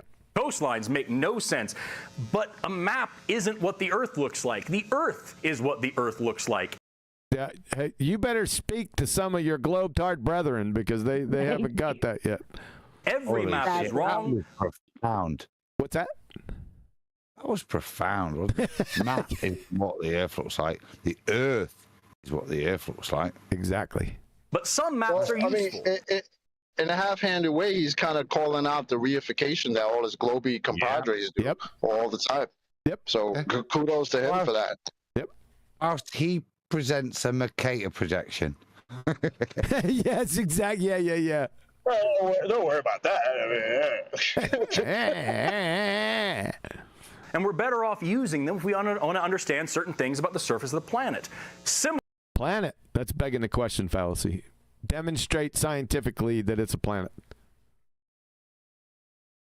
It'll be easier doing that than giving the scientific theory of evolution, that's for sure. Similarly, all scientific models and theories are wrong. What? I'd go to jail on that. Did he just deny science? Yeah. But some maps are useful, and we're better off using them if we want to understand certain things about the surface of the planet. Similarly, all scientific models and theories are wrong. There's them fuzzy answer. Well, that settles it then, because if he were to provide the scientific theory for evolution, it would be wrong. Yep. According to him. Okay. Yep. We accept that. Yeah. What kind of statement? What? Huh? Self-defeating. It's self-defeating. What the hell is he going to do? I don't know what he's going to do next. I don't know what he's going to say next. How can he recover from this? Let's get the whole thing. Here we go. Similarly, all scientific models and theories are wrong, but some of them are useful. And if you What the fudge? This is a statement of logic on its own if you take that. They're wrong, but they're useful. Yeah, don't worry about it being wrong. You can still use it. It's okay. Oh, that's why he did the map thing. That little moron did the analogy with maps, saying that they're wrong. So he made his, but they're useful. What a clown, man. Go to Mercator map and he's a baller. Your chicken wing recipe is wrong. Therefore, there is no scientific theories. They're all wrong. What an asshat. Your chicken recipe actually ended up making me lasagna, so it's useful. But it was it's just wrong. Yeah. Perfect. He's an ass clown, man. He's pretty funny, though. If you want a better one, you need to be out here collecting the data with us. The data? Where's the data at? Is it running around? Do we have to herd it up like cats? Where's that data at? Adam, where's your data? So you got to collect them like Pokemon. Got to catch them all. Did Adam pass out? Maybe. I know where he went. He got right to getting at that data. He's collecting it now. It's because reality. Oh, he's busy. Running around the bloody garden, right? There's data here, there, and everywhere. And if you've not got a data net, you're never going to know the truth. The data's all around the garden. Is what reality looks like, not the model. What's a scientific model? Another common dogmatic mistake creationists make is to think that if they want to tear down our belief system, all they... Your belief system, he doesn't know what belief means. What the It's just saying himself. Another common dogmatic mistake that creationists must make. That is just a poisoning the well statement. Yeah. Dogmat. That's terrible. Yep. And it's incoherent. That's pretty stupid. So what we're doing as creationists, we're tearing down their acceptances without evidence. That's what he just said. He's unaware of it because he's a doofus. Exactly. He's categorizing that what he's promoting as opposition to, let's say, Christianity is also a belief system. Yep. All they have to do is tear down one of our gods. I'm genuinely sorry for what I'm about to say. Listen to Ken Ham. And it's interesting, back in 1954, George Wald, an American biochemist. I know that guy, George Wald. I've used him before. I've cited him before. He's a Nobel laureate in medicine, physiology. Sharp dude. Received the Nobel Prize, said this. Yep. Time is the hero of the plot. That's right. Time. I didn't use this one, so let's hear this. This is good. We regard as impossible on the basis of human experience is meaningless here. Given so much time, the impossible becomes possible, the possible probable, the probable virtually certain. One only has to wait. Time itself performs the miracles. And so, really, yeah, that's what you think. That's what he said. Yep. The secularists, time is one of their gods. Good. So we're now, Nathan has been, it's the same word, it's so funny, but promoting these videos called the wankers. That is a wanker statement, yeah? It's not based in anything. Put it back up, but just give it a back and look at it and what it means. It means nothing. It basically fundamentally says, if I've got enough, I think it was in the Superchat, if I've got enough monkeys and then I can, and enough typewriters, then in enough time I can get the writings of Shakespeare. No, you can't, can you? Even if you could, it's not ever likely, but you're invoking this to sustain your bullshit. This is the reason I should carry on in the false paradigm I know I'm in, because, if I've got enough monkeys or given so much time, the impossible becomes possible. He's being sarcastic. The possible becomes... Don't dog George Wald out. He's being sarcastic with this. I'm not dogging him out. This is the point of indictment that he's going to ridicule this, yeah? I don't know. Fundamentally, given enough time, a dog in the Himalayas can go to the southern Pacific, get a hole in its head, turn its paws into flippers, and swim. That's what that says. Write it how you want, but that's what it's asking you to believe. What actually, an equivalence of that is, remember a sign used to be in bars years ago, free beer tomorrow? Tomorrow never comes, it's always today. But it's like, it could happen tomorrow. Yeah, he's dogging him out. Let's see where he goes. I'd like to see where he goes with this. Wait, time itself performs the miracles. And so, really, for the secularists, time is one of their gods because it performs the miracles. He goes on to say that if you just tell an evolutionist that you don't believe in millions of years, they'll go berserk because their worldview falls. Why should we believe in millions? Why should we accept what he just said? Why should we accept billions of years without evidence? Or millions of years, whatever. Right? Okay. That's what he just said. He doesn't realize it. He's a moron. It's not that. I drew the illusion earlier. You know how ballers attack us and they use their weakest point? That's that again in this paradigm. Yeah? But what he's done, it's the reverse of any cognitive thought. I want to see scientific evidence of these millions and billions of years. That's what I want to see. In his next live show, I want to see that. Let's see where he goes with this. Falls apart. As undeniably awesome as the concept of a time god is, that's not how thinking works. So this is I don't think you should be talking about thinking, son. part of the reason why there's so much quote mining, for example, that we Now we're on to quote mining. What about what happened there? That's it? You don't know what quote mining is, doofus. see around the whole evolution debate, where creationists will find some great scientists, especially some great biologists, and say, what, like this guy? Where'd he go? Theodosius Dobzhansky. Yeah, you want to take the Pepsi challenge with me? You glue sniffing idiot, quote mining moron that doesn't know what quote mining is. You want to take that Pepsi challenge? I triple dog dare you, clown. this guy says that evolution isn't real, and you. What's evolution? The scientific theory of evolution. Let's deal with that first. Then we'll talk about real or not.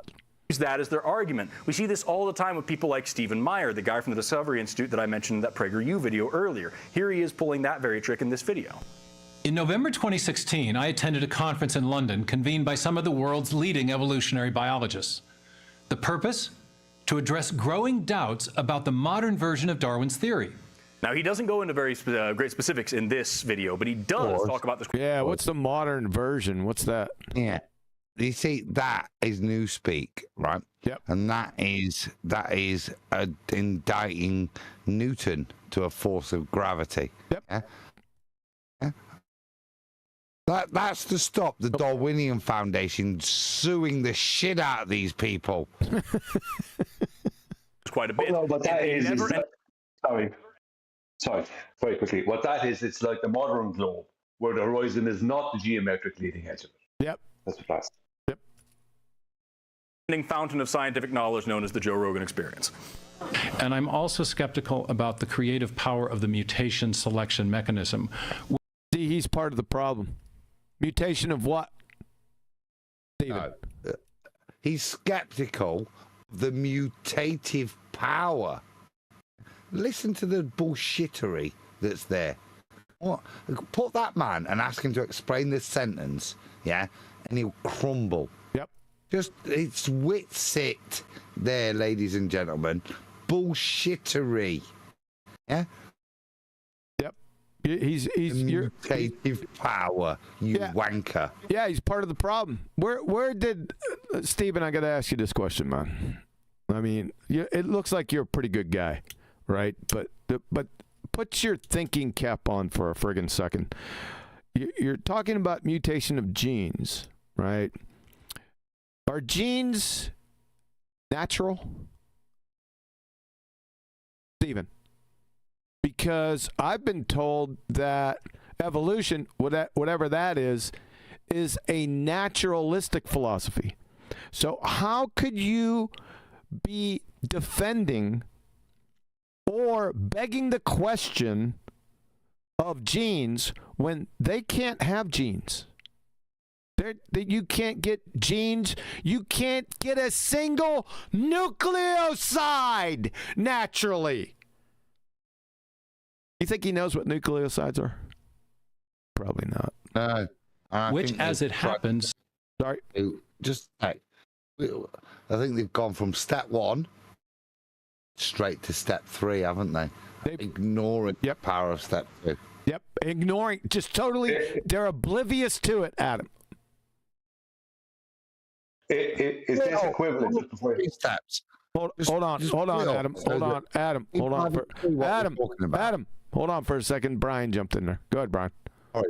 Sorry, Brian. Thank you. Is this equivalent? Sorry about that. Is this equivalent to a flat earther who says there can be perspective on the globe? Yes. One of those guys. Yeah. Yes. Exactly. But this is much more of an what's a good word? Offensible? That doesn't sound right. You know what I mean. Go ahead, Adam. It whistles past the graveyard of the fact that all of this requires encoding. Yep. Whether it needs to change afterwards based on previous encoding. But there is encoding even there. That shit has to make sense. Yep. Even for it to change and mutate in the future, there has to be an underwritten supernatural code for everything to be able to mutate from and to. Exactly.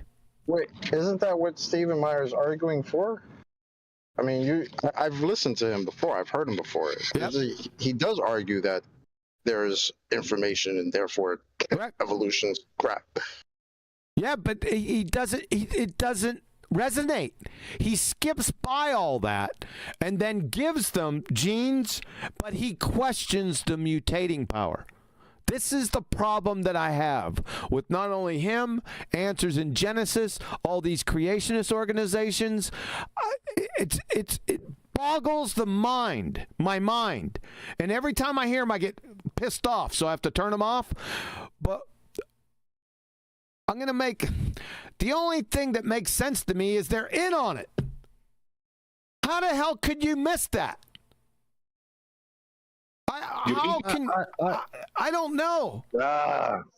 Brian, we got him. Brian, we got him. We got Conspiracy John. Yes. He got to that breaking point. I can't. Well, these it's are hard. listen. These are intelligent people, dude. This doesn't take a rocket surgeon to figure out, right? This is launch pad security stuff. That's my problem with it. I don't know, QE, what side these people are that are coming on. I don't know them. And I've just indicted this guy who's apparently on our side. Yep. I indicted him for the bullshit he was just speaking. He's just chatting shit, and I heard it. Yep. Right? Whether he's on my side or the other, whether he's Witsit or Neil deGrasse Tyson, he's chatting shit. That's what I'm bored of. Don't say that and ask me to accept it when I know it sounds like bollocks. Pal. Yeah, he's whistling past. He's whistling past the graveyard, then resurrecting their graveyard for them. That's exactly what he's doing. The stipulation he has is that there's intelligent design. I think maybe that's the problem, right? So he thinks that evolution is possible, and I've heard a couple of them say it. Evolution is possible, but it's possible because of intelligent design, not because of, you know what I'm saying? Yeah, I've heard some of that. Oh my, it's so stupid, right? It's a paradox. It's a plain paradox. That's exactly what the real evolutionists, whatever they are, that's exactly what they're up against. It's a paradox. I hear a concession, not a paradox. The second you invoke that, evolution is a consequence of creation. Yes, because the creator realized that shit was going to change. That a chaffinch that needs to hide in this woods will have to take in sensory input. And part of the majesty of his creation means a chaffinch can tweak its colouring, and it will do. Not because it closes its eyes and thinks really hard, but because the majesty of creation, something I don't understand, makes it happen. It doesn't mean shit came from nothing, just because I can observe that. Yeah, this is the nonsense that they paint. That if we observe the majesty of creation, it means shit came out of nothing. It's nonsense. Well, you could hold flat earthers just as accountable. Yes. When a flat earther gives them the elevation angles to make their argument. Yep. Exactly, John. You got it. That's exactly like this is more offensible. Terrible word. Egregious. So that's what I was looking for. Egregious. Yes, thank you. Are many leading evolutionary biologists today. I attended a conference in 2016 at convened by the Royal Society in London. The first talk at that conference was given by Gerd Müller, a prominent Austrian evolutionary biologist, and he simply enumerated the 5 major, what he called explanatory deficits of neo-Darwinism. Neo-Darwinism was debunked fucking decades ago, dude. What are you talking about? Now, I made a Reacteria video about this interview, and I actually wrote to Dr. Mueller, the biologist he's referring to there, who gave me permission to read his thorough response, where he explained that it isn't anything like what he said. He would never say anything like that, and also... That's not quote mining, though. I told you he doesn't know what quote mining is. Told you. All the other things that Dr. Meyer got wrong in that whole interview. By the way, Evolution News, the misleadingly named publication that espouses intelligent design, made an article, a whole article about my response in which they said it wasn't worth responding to. They're probably correct. Do you got any cowbell with this? No. Isn't that sweet? It was probably too stupid to respond to. From the talent exhibited here today and the actual substance of your presentation, I could probably understand why they didn't. But this is all pretty esoteric. A much more common quote. Well, where's the... like I said, there's no quote mining here. So that was your topic? Stephen Meyer didn't quote mine shit. You don't know what quote mining is, son. Offered by the creationism crowd is this one, from Charles Darwin himself. To suppose that the eye could have been formed by... Ooh. Adam. To suppose that the eye could have been formed by natural selection seems, I freely confess, absurd in the highest possible degree. It should, Charlie, because this is a reification fallacy, a pathetic fallacy we went over before, and the human eye... Oh boy, it's amateur night. Okay, so he's saying that somebody quote mined this? Let's see. Natural selection seems, I freely confess, absurd in the highest possible degree. Now, obviously, I can't go email Darwin about this one, but I do have a strategy that I like to employ and teach whenever these things come up. Whenever somebody quotes a famous biologist to you saying that evolution isn't real, you're going to find the original source of that quote. In this case, it's from Darwin's seminal text on the origin of species, and then you're going to read. On the origin of species, why didn't you give the whole title? On the origin of species by means of natural selection, or if you can believe it, the preservation of favored races and the struggle for life. They always leave off the or. Can I pause again now? I know I mentioned the eye earlier. So I don't want necessarily, But what I've mentioned throughout this is this constant mirroring with regards to the debates we have with regards to Ballers and Newton. And again, so you've just seen there what Darwin has described with regards to the evolution of the eye. It's just nonsensical, can't be described by the thing that people will move forward and attribute to him. Yeah. And Newton does the same thing in his letter to Dr. Bentley, doesn't he? So Darwin got Newtoned? That's basically what you're saying? No. I was going to give you the quote, but yeah. You sometimes speak of gravity as essential and inherent to matter. Pray, do not ascribe that the notion to me. For the cause of gravity is what I do not pretend to know, and therefore would not take time to consider it. Yeah? He recognizes it to try and ascribe some nonsense to a cause of something that just is. Yeah? And then people mug him off, right? This intelligent man recognizes that in terms of what you want to ascribe as to why shit's going down, is just nonsensical to describe it as in other letters an attractive force. Adam. Oh, I'm not finished. There is a point to this. Now get to it quick before we lose his point. Interrupting. So the same way Newton does this is exactly what you've just heard here. So the proponent of evolution just describes to you that with all of his things that he uses the word evolution, he recognizes that he can't not create an eye. Okay? Yet every bastard after it will then try and pretend that it's basically caused by the accretion after a big bang of nothingness, and therefore the thermodynamically unfavorable actions, therefore afterwards, to then create an eye. Jesus Christ. That's what's ascribed to Darwin after the point of he made the statement, just like Newton. That's my point. These bastards do this, and they take intelligent people and their understandings of the time and contradict the fundamental statements they take at the end of their learning, and they run with it. And they did the same with Kepler.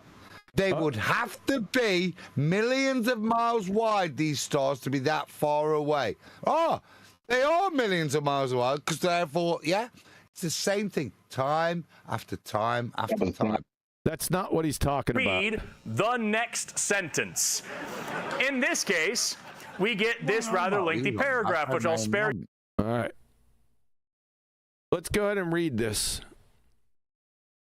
I'll read it out. To suppose that the eye, with all its... What the hell is that word? Inimitable? I don't even know how to fucking say that. Whatever the hell that is. Contrivances for adjusting the focus to different... He's got this thing cut off. You friggin' idiot of a glue sniffer. Forrest. My God. I'll try it. For admitting different amounts of light and for the correction of spherical and chromatic aberration could have been formed by natural selection seems, I freely confess, absurd in the highest possible degree. That's what he posted before, just a little snippet of that. Yet, reason tells me that if numerous gradations from a perfect and complex eye to one very imperfect and simple, each grade being useful to its possessor, can be shown to exist, further the eye does vary ever so slightly, and the variations be inherited, which is certainly the case. And if any variation or modification in the organ be ever useful to an animal under changing conditions of life, then the difficulty believing that a perfect and complex eye could be formed by natural selection, though insuperable by our imagination, can hardly be considered real.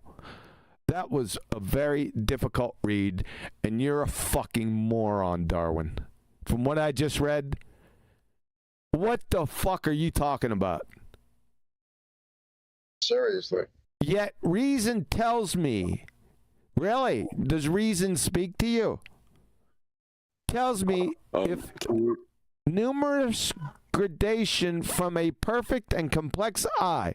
Where'd that come from? Where'd you get that? Show that. That's the whole premise. You're jumping too hard on him. Read that last sentence. He takes it all back again. Like it doesn't help him. Believing that a perfect and complex eye could be formed by natural selection, which is a fallacy and not real, though how do you say that, Adam? English idiots. Insuperable? What is that? Right here. That one. Insuperable, yeah. What the hell does that mean? Your proper definition. Impossible. Listen to what he's saying. It's just like Newton.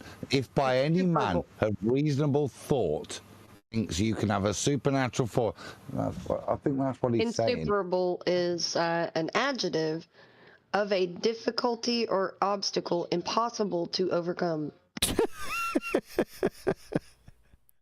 Then the difficult believing that a perfect... So unsurmountable would be the nearest. Insurmountable, yeah. That's what you should have used, you doofus. Because he's Victorian. They had much better. Well, no, he's saying that natural selection. Since the Victorians, our language has devolved. You can't talk through Adam, John.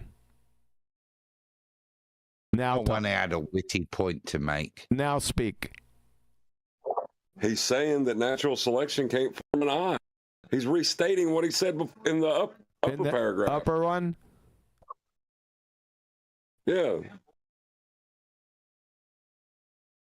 Wait, it's very difficult to understand. Then the difficulty believing that a perfect and complex eye could be formed by natural selection, though insurmountable by our imagination, can hardly be considered real. What can hardly be considered real?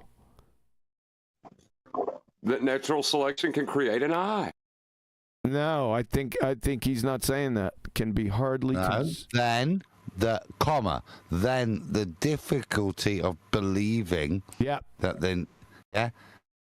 So he's kind of attacking it here. Yeah. He's going against it. He's saying that it could be. He's saying that the thought of then the difficulty believing that can be hardly considered real. Okay. Therefore, it's possible. That's what he's saying. Okay, and this is why I'll draw the analogy at this point with regards to Newton and the same. At this point, from Darwin's point of view, evolution doesn't exist. It's why he doesn't use the word. What he uses is natural selection. Now, natural selection is perfectly reasonable from a creationist point of view. Okay, so that's fine. So there is no there's no contradiction here to me. Natural selection is the way in which DNA, everything we understand about way shit works, and God's creation means a finch can look a little bit different 100 years later. That's not natural selection. No, it's because for whatever, like I said, because bacteria can eat plastic, and actually there's a genomic encoding for that, yeah, and everything's there created for it. Just because we see it change doesn't mean the reason it changed is because random shit. The reason somebody's got a hole in their head isn't because on the journey to the Pacific, somehow one of you got a hole in the head, and by the time you got to the Pacific, right, it was so beneficial because you could breathe out the top of your head, and now you're in water. That's not what's being suggested by Darwin, but it's what's hijacked after that event by these Muppets. This is nonsense. Can I say something? Quickly. Yeah. The human eye would debunk them because within their paradigm, they're claiming that everything continually gets better because it's natural selection, right? So the human eye would have, within their paradigm, would have been better before we had light, electricity, all these other things. Because if you go back into their paradigm when we were cavemen, we were all hunter-gatherers. There was no light, everything was dark in the night times. So our eyesight would have had to have been better then. Right? It either could have been, our eyesight could only be exactly the same now as it was then. How'd they get in? Or worse. How'd they get in the first place? Yeah, that's the point I'm making. That's the point I'm making, is that our eyesight within the paradigm would have devolved if our eyesight was worse than it would be when we were supposed to be darkness. Or it's just the same. Listen, because it was always just the same. It's a stupid concept. That's the point. They can't even get... Opsin is one of the most complex proteins on Earth. I want to see the natural formation of opsin. The protein. I want to see that done naturally. It's all over right. You could just stop right there. It's all over. It's all over. Objection, Your Honor. That's my point, though, isn't it? Stage 2 missed out. Yep. But I see where idiot boy's making his point. This is pretty clumsy through here, so it's still weak sauce, though. Are you from hearing me read today? You can see plenty of videos of online of me reading this paragraph, but it says in summary, it's supposed that the eye evolved seems absurd in the highest possible degree, yet reason tells me that if I can find all the reason, that has nothing to do with reason. Evidence that I do. Yeah, this word right here is horse shit and compromises everything below it. This reason has nothing to do with natural science and the scientific method, nothing. in fact find it. I did read it. No, what I mean by that is you take it back to its first premise. So you've got an eye that can focus and do all that. At what point is a photocell useful as a sensory input? At what point does a cell within a multicellular organism develop into a photocell that can then provide input? And that be useful for that even from an evolutionary beneficial point of view, provide sensory input for that organism to predominate? Yep, I can't see, but I would really like to see. It's like putting your hand under in the sink and turning the faucet on, and there's like thousands of bit of information in there happening every second, right? But I need to see that, so I'm gonna develop this eye. It's absolutely incredibly insane to begin with. When you don't even know there's such a thing. You don't even know, number one. You can't know. And even if you did know, to somehow poof into existence some optical device? Why?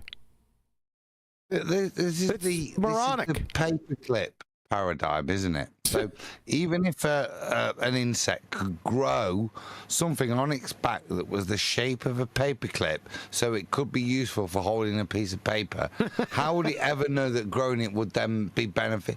You see, the point of developing a photocell, which is from an evolutionary point of view a waste of a cell in a multicellular organism, for it to input data that's of no use, would mean the point that was mutated, meaning that organism would die out, because the advantage it was given at the point of mutation is of worth naught, because it's not when you first get a bit of metal sticking at your back, it's when you've got the full double curl so you can hold a piece of paper together, or numerous pieces of paper, that the paperclip becomes useful.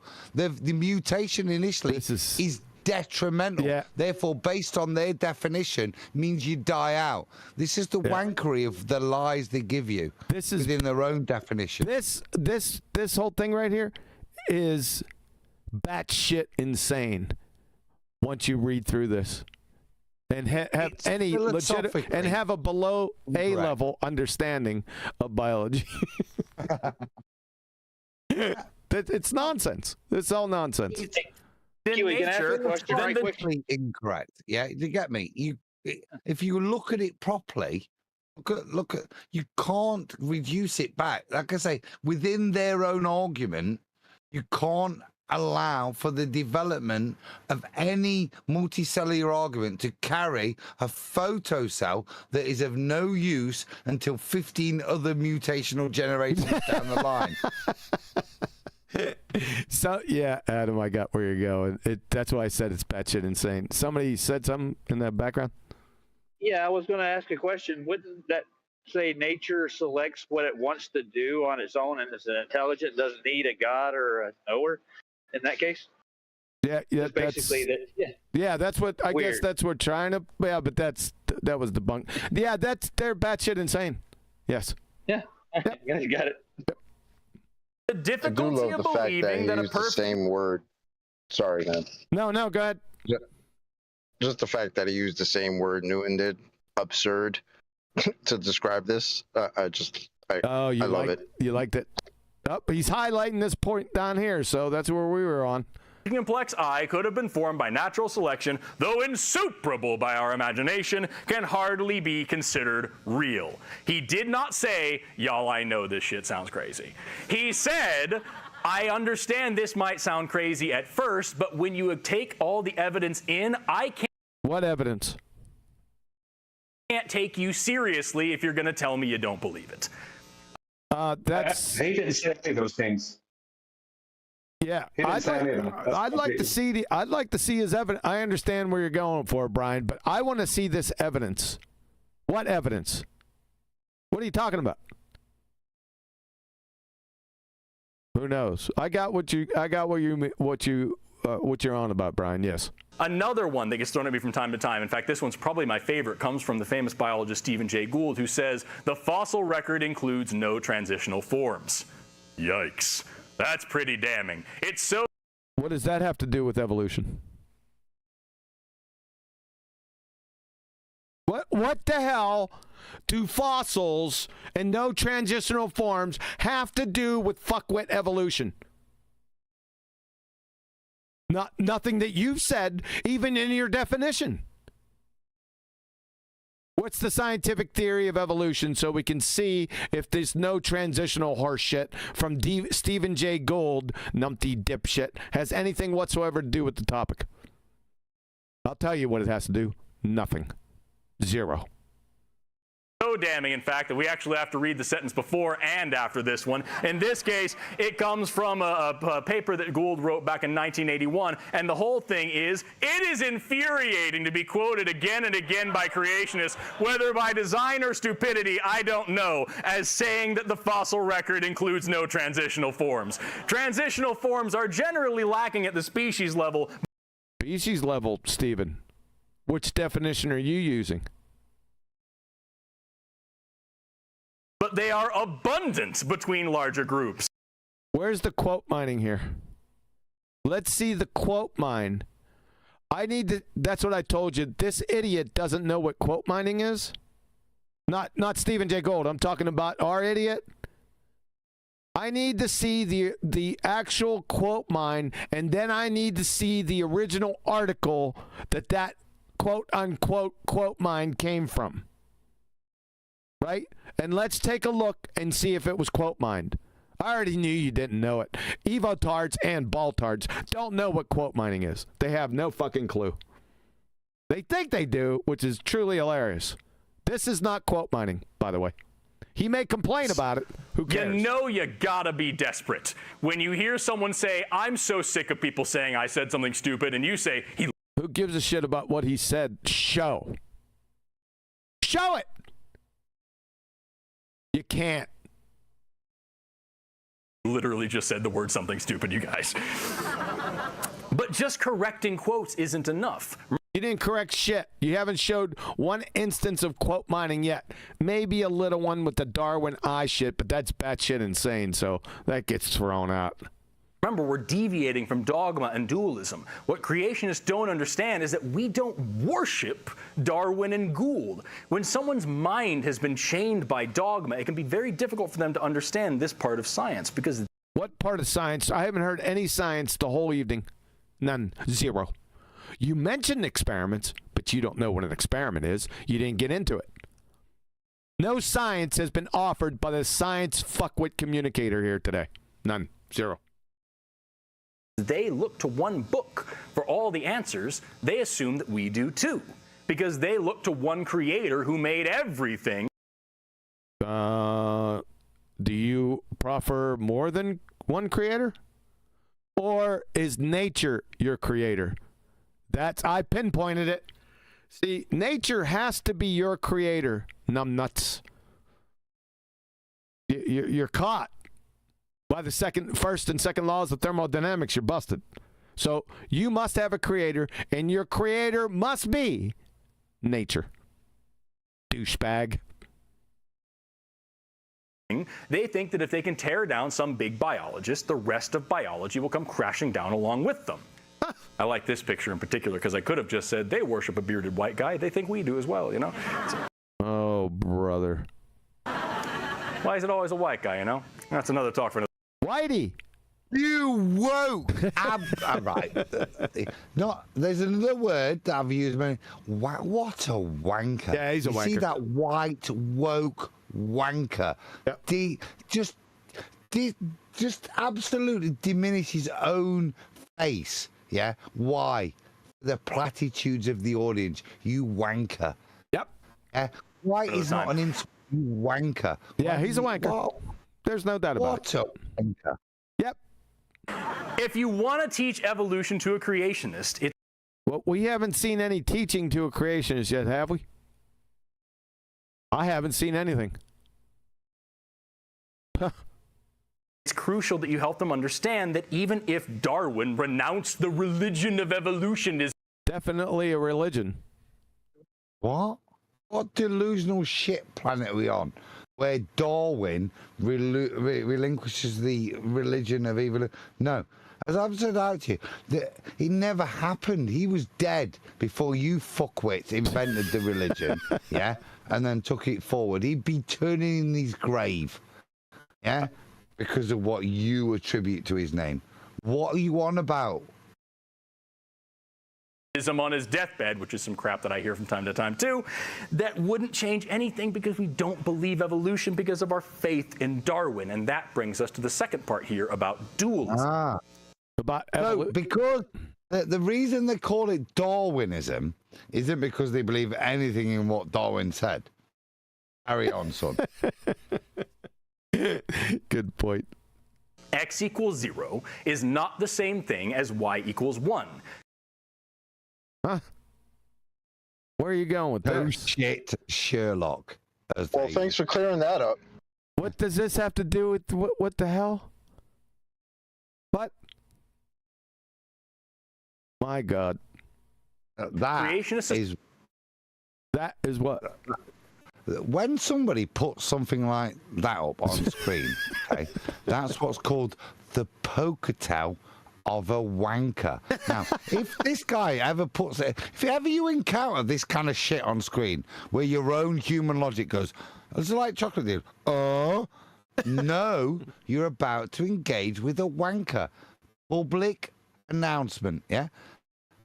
Small children, if X equals 0 doesn't mean Y equals 1, no, it's a wanker. Go away. Stranger danger. Stranger danger. Stranger danger. You got that right. I wonder how this daft twat is going to spin this. Let's see. Let's assume that if they can debunk some small part of evolution. What's that? What's the scientific theory of evolution? That's what we're looking for. You go ahead. Sorry. You go ahead and state that, and I'll debunk that sumbitch. Go ahead, Brian. Sorry about that. I thought you were finishing your statement, Kiwi. That's a burden of proof for Versatasi. Yes. He hasn't proven this thing or defined it. Well, he's defined it. He did. He defined it with a nothing burger, but he hasn't. As a science communicator, he has to post or state the scientific theory. He has to do that, but he won't. Well, he has to know what they are. Well, they're all wrong anyway. Yeah. Then the rest of the theory will fall apart, and there. What theory? But didn't it already fall apart? Didn't it already fall apart? Remember you said all scientific theories are wrong? He's contradicted himself. He's a moron. It's all over. Well, it was all over when we started. There will only be creationism left as the only logical alternative. Duh. See my website. Let me show it to him. He's going to be watching this. Yes. You got that. The only logical alternative. You got that right. So go there to my website. Hit Proofs of the Creator. That's globeterminator.com. Hit Proofs of the Creator right here. There are only two possible worldviews, ontological primitives, that can be held to account for how we, that is the universe or us, are here. Nature, your God, or intelligent design. There it is, right there. There's our buddy George Wald. Define universe. And define universe, exactly. There's who I was talking about before, George Wald. It's a different citation, though. It came from the same reference, however. I'm thinking. So there it is. It gives scientific evidences, right? Scientific proofs of the Creator. Bear in mind, these are not belief propositions. Acceptances without evidence, they are knowledge claims. See that one right there? You fucking EvoTARD atheist idiots. That's your huckleberry. I'll bring the whole ship down. The whole building will collapse just with this on many fronts. Genetics and quantum mechanics. That's what I'm talking about. Bring it all down, baby. Yeah, I just bring it all down. And then the laws of thermodynamics, and then I pummel you into the incoherent oblivion that every second grade retarder can understand with functional sequence specified complexity. And the types that you were unaware of. This is child's play. But make sure you go here. Right? I want to see somebody go through this site, go through all these proofs, and debunk everything I said. That's what I'd like to see. Take the Pepsi challenge. Yep, take the Pepsi challenge and go through step by step and debunk everything, every one of my conclusions brought on by the evidences that I provide and the supporting detail. That's the Pepsi challenge. Good luck. Oops. But even if someone could debunk evolution in its entirety, what's evolution? That wouldn't do a single thing to support the claims of creationism. Yes, it would. If you got a true dichotomy, it would. I just showed it to you. That is a true dichotomy. It's called a disjunctive syllogism, you abject moron. Look it up, dumbass. Just compromised yourself again. Shocking. Creationism is its own idea that needs its own claims backed up by its own evidence, and that is... That's what I did. I gave it to you. Actual scientific evidence, too. Something that no creationist has ever provided. Oh, really? That sounds like an argument from incredulity. I just provided it. My whole audience seen it. It's on the website, globeterminator.com. Scientific evidences, it's right there. So you're just an idiot or a liar. Could ever provide or will ever provide. I already did it. Years and years ago. Most of that came from 2008, circa 2008, 2009. Whatever you do, do not let them trap you into a strict Oh, I trapped your ass in there. Dichotomy that either evolution... No, naturalism or intelligent agency evolution doesn't exist. That's a false dichotomy because evolution doesn't exist, but naturalism does. Or creation is completely and wholly true. You're full of shit. Because it's never just creation. It is. Yeah, it is. What the living specific creation. I don't know what he's talking about. He's just going on. You can't do it. So if you're going to make in that sense, you can have the dichotomy. Creationism, just random shite. Right.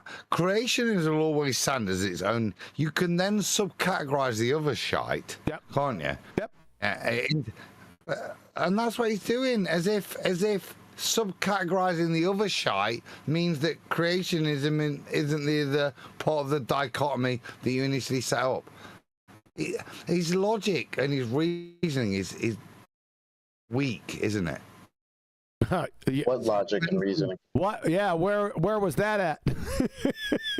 Okay, I'm saying there is none, hence the way I politely put it.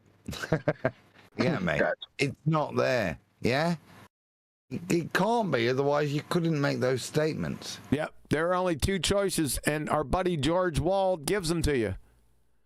From The Origin of Life, Scientific American, 1954. The reasonable view was to believe in spontaneous generation.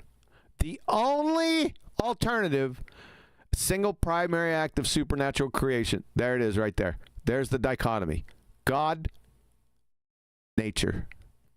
There they are. There is no third position. This is the true dichotomy. Yeah. That's there is no third. That's what I said. The third position can only be a bullshittery of the opposite to a creator. There isn't a third. It's not a trichotomy. You can only just make shit up within there isn't a creator bollocks. Yeah, like Big Bang being a great example. That is bullshit as the alternative within just the true dichotomy. Yeah, it falls under nature. That would be nature. If you say aliens, well, that's intelligent design. That's a subcategory of intelligent design. And you're just kicking the can down the road. Here it is. Here it is. Here it is. I give it to him. If you outright refute or rule out one choice, then based on the laws of logic, you ipso facto, love that, must believe the other. It's called, like I said, a disjunctive syllogism. A logical argument of the form that if there are only two possibilities, true dichotomy, and one of them is ruled out, then the other, therefore, must be true. Therefore, we might as well just go through with this. Therefore, the atheist creator, EvoTARD atheist creator, must be matter or nature. That is, philosophical naturalism or realism. If your choice is nature, philosophical naturalism or realism, that's atheism, you kind of have some big problems. Matter cannot create itself because that would mean it existed prior to its existence. That's logical seppuku. And then watch Bernard de Espagnan rip your heart out through your chest. The doctrine that the world is made up of objects whose existence is independent of human consciousness, that is a mind-independent reality, that's philosophical naturalism. That's what I just identified up there. Turns out to be in conflict with quantum mechanics and facts established by experiment. End of friggin' citation. And the end of you atheist EvoTARD idiots. That's it. Now I go into greater depth down below, but you're done. You're finished right there. Well, the natural part of that is debunked by natural laws. So that's the end of that. Yep. Hey, QE, I'm a student learning from you. What's that word? It's called disjunctional what? It's a disjunctive syllogism. Okay, disjunctive. Yeah, look it up. Syllogism. Okay, thank you. Completely and wholly true because it's never just creation. It is their specific creation myth featuring their specific creator from their specific interpretation of their specific translation. No, not translation. No, the specific creator is the part because there can only be one creator. Duh. I didn't get that from Scripture. You find no Scripture in my proofs. None. Zero. By the way, glue sniffer. Look at, is he glitching? Of their specific version of their specific holy book. Wrong. None of which comes with any evidence of its own. It is always any evidence of its own. What's he on about now? An anti-logic trap. Anti-logic? Are you calling a disjunctive syllogism anti-logic? You doofus. Yep, you are. You're a moron. And we can safely say, in an age of scientific enlightenment, that there's nothing more scientific or scripturally correct than in the beginning, God created the heavens and the earth. He's right. Although he's not doing it's not science, it's natural law, so I'd have to take that away from him. But if he would have said natural law, he would have been correct. Everyone follow that? Let's do a J. Enlightenment, that there's nothing more scientific. No, based on natural law. Or scripturally correct than in the beginning, God created the heavens and the earth. Are we using the same definition? Yes, that's correct. He's correct with natural law, not scientific, though. We'll change that. Definition of enlightenment? Are we using the same definition of scientific? Not for you. You don't know what natural science is. You're a doofus. Are you high? No, are you high? That's the question, and I proved that in spades today, multiple times. Aha, you got a good laugh from your dipshit audience. A laugh track? Yeah, sounds like a laugh track. Yeah. And with the last couple of minutes that I have, I'd like to give you one more tip about teaching evolution to creationists. And has he taught anything yet? No. This one is a slightly more compassionate one, and that is to try your best to make it matter. Try to remember that this person is coming from a point of view that the entire universe... Can you define that? Shout out to Flatsy, because I've been asking people that for a while now. I want somebody to define universe to me. I thought you was going to say matter. Old school. was custom made by hand with them in mind. And it can be pretty scary to step out of that comfort zone out here into the void. What, in your doofus imagination zone? Yeah, it'll be pretty uncomfortable because if you stepped out in front of me, you better gird your loins, son. It's going to be, I'm going to get medieval on your dumbass. Void with the rest of us. A person who's used to the idea. Hopefully somebody from his audience steps out. Takes it, because he won't. You could tell he's a coward. Creationism can easily equate the feelings of freedom that I get from my nihilistic and mechanistic view of life on Earth. Is he a nihilist? What's the mechanism? What's the mechanistic view? That's what I was searching for. Because scientific theories provide that mechanism. So, you didn't give that, Glue Sniffer.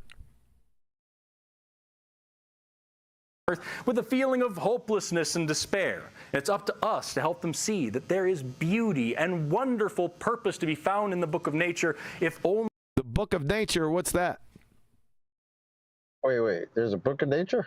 I guess. He claimed it. Oh, shit. Only you take the time to just go and look for it. Go. Oh, now we got to look for it. You're not going to provide it? What the hell?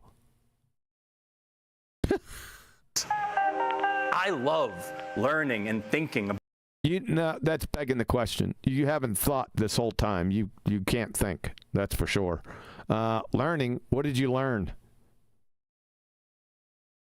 Doofus. About the natural processes of this universe. The natural processes. I want to see the natural process of a single 30-mer RNA or DNA or protein wicker itself together in nature. The functional. No, hold up. Functional 130-mer. That's not that much. 130-mer functional DNA, RNA, or protein. Functional protein out of this in nature. I want to see that. Show it. Right now. Show it! That's the end of your fairy tale fuckwit religion. I'm constantly in awe and in reverence. Did he not just say he was a nihilist? Yes. Or was he? So there's no point in anything. What is it? You know what? That's an important point, Adam. What is a nihilist? I heard of them on the Big Lebowski, but I never actually looked it up. They don't believe in anything, do they? No. Life is pointless. Huh? Yep.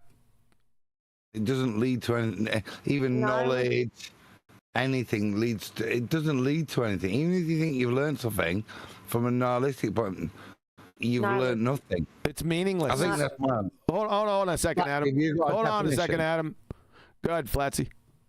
Nihilism, the rejection of all religious or moral principles in the belief that life is meaningless. Say that one more time. The rejection of all religious and moral principles in the belief that life is meaningless. One more. Stop at the first sentence. Sorry. Mm-hmm. The rejection of all religious and moral principles. Stop. You have a religious. He has to reject EvoTARD because that's a religious principle. Unless you can state the scientific theory of evolution and provide experimental validation thereof, this is a paradox wrapped inside an enigma of a contradiction with his worldview. Dude. Here's a funny one. You know how it gives you noun and then it'll give you like philosophy and historical? Yep. Philosophy, extreme skepticism maintaining that nothing in the world has a real existence. Good grief. Yep. But he doesn't even know what he's talking about. What did you say, Flash? Nothing in the world has what? Has a real existence. Yeah. Oh, that's cool. Yep. Typical globetard. Well, I feel connected. What good would? Go ahead. Sorry, 1 second. What good would a belief system be to you in a meaningless universe? Exactly. Before you even have a belief, like. Yes, you got it. Yeah, it's like I said, it's a paradox wrapped in an enigma of contradiction that just imploded. To a nihilist, abusing children is okay because everything's meaningless and they have no moral fiber. Nice. Very well done. Go ahead, Adam. Or it could be the kind of wanker that throws around the word nihilist without knowing what it means and just thinks it'll make him sound intelligent to his audience. Yeah, that could be the case. You got it. Yep. To everything in the universe. Oh, he got little music too. This is like a sermon.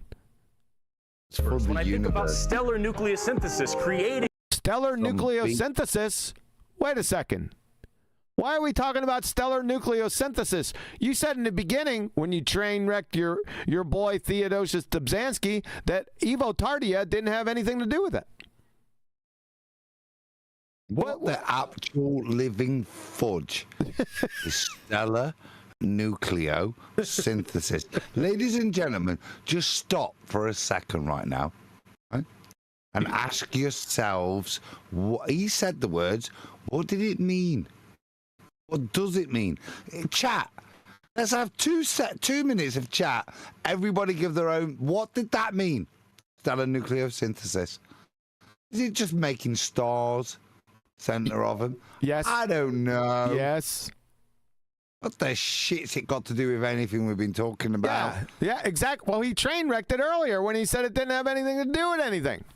So let's look it up. You're correct, though. Yeah, let's do it. Stellar nucleosynthesis. It's just this. There's a process by. It doesn't even matter if it means anything. It's bullshittery, No, it does. isn't it? You were right. You were right on it. That's what it meant. Is the process by which stars create chemical elements through nuclear fusion.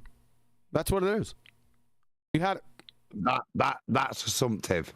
No, stellar nucleosynthesis, right, means the formation of stars at the center of a star. It doesn't invoke a cause through nuclear fusion. That is a heliocentric paradigm strap-on. Yeah, you're right. Just a definition. Yep. I'd have to admit you're right. Take that. Everybody that says I'm pissed all the time, you wouldn't have got there. Fuckwad. The elements that make things like planets and water and dogs. Planets? That's begging the question. Dogs and cheese and people. Stop. Give us 2 J's, right? And let's just hear the beat in the back. I think this guy's rapping. So I think we've got to give him the chance to drop his beat. Because I think this is what he's trying. He's going to get an altar call in here, I think. Chocolate. You dropping beats in like this, unless you're going to do it to the rhythm. This is what. Give him the J's. Let him give him the proper, and then we can't interrupt. Learning and thinking about the natural processes of this universe, I'm constantly in awe and in reverence of them. I feel connected to everything in the universe when I think about stellar nucleosynthesis, creating the elements that make things like planets and water and dogs and cheese and people. I feel like I'm at a family reunion everywhere that I go when I think about evolution and ecology. It's rocks are cousins. Rocks are cousins. You're on a mountain. You're on a mountain and you see a rock. Those are your cousins too. Definitely the vibe I got. Don't throw your cousin in the lake and make him skip. All of life is related and interconnected. And I feel like I'm so much bigger than I really am when I think about the unbroken chain of matter and life going back millions and billions of years and all leading up to me. And I feel like I'm so much smaller than I really am when I think about the unfathomable vastness of the cosmos all around me. And I feel like I'm the least important person in the universe when I think about how small and short and insignificant my... Hallelujah! Chocolate. With this beat in the background, he should have pulled out a cigarette and a Colt 45. I don't even know. You know what is he doing? It reminds me of an improv comedy studio in the 80s where white guys are first learning about rap. Whitey. Yeah. Yeah. What is the beat in the back? What's it for? What's he doing? At no point previous to his announcement did he feel the need to tell you that and not that he's even doing that. His lyrics have got nothing to do with the background beat, particularly white chocolate, you might say. This is the outro. This is the outro. He's doing a smooth outro, man. Because the video is almost over from what I could see, right? So this is how he's ending his show. No, we've got ages yet. Look, we've got no. All right, let's let him go. There's gonna be an altar call. I got a feeling. Existence on this planet really is, and yet I. How you doing, man? I've got a question for you. Do you perceive this? What's going off right now? Because I don't know what's going off. I've got this guy chatting shit with a background bit. Is this art? Is he accidentally pressed play on his favorite tune from his car? What's going on? Why is he doing that? I've never met a baller that said, started to drop a slow beat and then said, you got to accept the Coriolis. You got to roll with the rollis. What's he doing? Why is there a background tune? Can you see Fight the Fat Girth doing this? Yeah, imagine that. Yeah. Hey, Chuck, he'd be like, I need a glow. As I sit in my room and look up in the sky, I wonder why the sun keeps flying on by. I need a glow. What a clown, man. It's more like William Shatner when he tried to do that 70s funk rap, isn't it? Oh, God. Reading poetry with some music in the background, the two don't match. Let's see. I'm very interested to see where this goes. Like I'm the most important person in the universe. When I think about the billions of microorganisms that live on and in my body that depend on me for survival. And I feel Oh boy. Motivated and energized when I think about how my life is draining away at every moment, and eventually I will die and there's nothing else and there's so much more that I want to do, and yet I feel so at peace when I think about the biogeochemical cycles that move. Yeah, I feel at peace too with the biogeochemical cycles. I do too. Like the water cycle and CO2 cycle and the nitrogen cycle. I just feel so at peace with that. Oh my God. The carbon, the nitrogen, the oxygen, the phosphorus, the water, and every other bit of every single little dance he just did. Did he do a little dance? Did he do? Yeah, give it a check. Give it a check. All right. At peace when I think about the biogeochemical cycles that move the carbon, the nitrogen, the oxygen. Oh, that one. Now all he needs now is Robert V. Uda to come in and go, I don't know, some Jamaican dance hall rap. That'll back. Did he do the Did he do the Jamaican dance with the? I don't know. With the rock. Look at. It would have been close if he had his fingers pointed like a gun. Exactly. Yep. Wow. The water and every other bit of every single living thing through every ecosystem across the entire planet, and that the atoms in my body are just borrowed from them, and that those cycles will continue long after I'm gone, and me,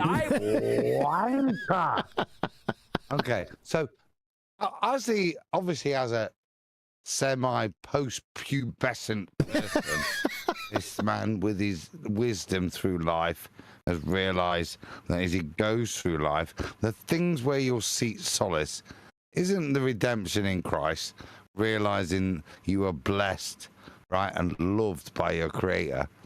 It's knowing that fucking geological cycle, baby. Biogeochemical, baby. That's right. You absolute idiot child. Listen to the shit you're saying. And you're talking to grown-ups, remember? Not Sunday school, where you probably practice this. Oh my God. 13-year-old idiot. They will return to those things to be used by other organisms for eons to come. And I feel that I'm completely without purpose when I think about the timeline of evolution. All those species coming and going in the blink. You have no purpose. Carry on. Blink of an eye, and my own species just 200,000 years old. And yet I feel so full of purpose when I realize that by my very existence, I am a shaper of the story of humankind. My community relies on me exactly the way that I rely on them, and whether I want to be or not, I am a significant piece of the history of my species. Where his eyes are. Let him go, baby. Shit. He had to read that shit. It wasn't in his soul. Had to read that shit. That's right. When I think about science, the smallest things feel huge and the biggest things feel tiny. I feel so incredibly happy and sad and powerful and weak and elated and listless and emotional and... He needs to be... He's trying to wax poetic on us or something? He needs to wax poetic at Shady Meadows. He needs to be institutionalized. Goodness. Oh my God. Overwhelmed and everything all at once, all the time. And the sum total of all of those feelings is just flippin' radical, dude. Every single child is born with the capacity for the kind of wonder that science provides, and a scientist is just a child that survived. And maybe if I can pass on just a little bit of that excitement. What did that mean? A scientist is just a child that actually survived. Let's go. Let him go, Adam. He's on a roll. No. To a creationist. I maybe. need to hear the voice of Booger right now. Just for a bit of pause for Sunny. I need a super altar call. You gotta stop talking over Booger. Good grief. Daz888 sent, the way you take these wankers apart is priceless. Thanks, man. You're welcome. I'm really enjoying this, especially this last part. He's a certified glue sniffer. P-R-I-C-K. Did you say, what did you spell? P-R-I-C-K. Yeah. In a meaningful way. For every person out there, like the charlatans that I make videos about, there are a ton more people who are thinking the same things as them, but they don't know why. They don't understand science. They've never been allowed to learn the science. They don't know what science is or where it comes from. All they need is for... Guacamole. Come on. That can't be allowed to. Where are we at? 30 minutes of this Muppet demonstrating you got no idea what science is. Yeah. Anyway. Yeah. And now he throws it at the end as an indictment at me. As an interesting narrative gloss. Like it. It's smoggy. For someone to give them an out. The music's done.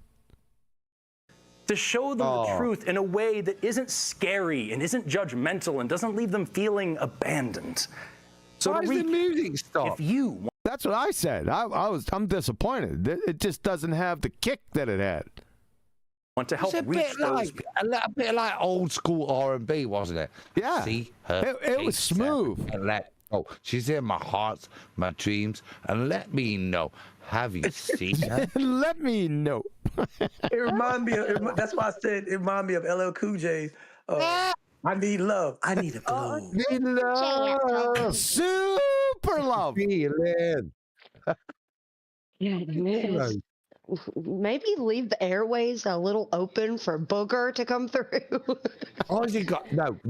We should all stop, let him gather, get himself. We'll all be quiet. Go. All right, Booger. One more time. Super chat. Perfect, baby. Nah, Booger gotta learn to elbow his way in. He's got such a sweet voice, man. Pablo sent, I bet this guy mixed sugar, spice, and everything nice as an experiment. I wouldn't be surprised. Yep. Nope, I wouldn't be surprised at all. I am disappointed. Like I said, without the music, it loses its kick. It sounds contrived now. People if you want to teach a creationist about evolution, it's taken a while. Is that not actually reasonable? Sugar plus spice, everything nice. Now, it's not to say it's true, but it's at least formulated correct, isn't it? Yeah, it rhymes. That even better. I mean, that's the secret formula to the Powerpuff Girls. I mean, No, because you forgot chemical X. Oh, chemical X. Yes, you're right. Thank you. try these useful strategies. Correct common misconceptions, signal to other sciences, deviate from data and dogma and dualism, and deviate from data. Make it matter. And when you put all those together, you get a super easy to remember acronym, CSM, which I want to stress is not a word, but it sounds like it could be, and that's what's important. Teaching evolution to creationists is an up. There you go. That's what's called a Freudian slip, isn't it? Yep. It's not important, but it sounds like it could be. Yeah. You have to deviate away from your garden because that's where your data is. Pill battle that's been raging for hundreds of years. You're not going to win it overnight. But if you can win over just one person, you will be freeing that person from the shackles of dogmatic thinking, and you'll be protecting the future. Living shit. Free me, brother.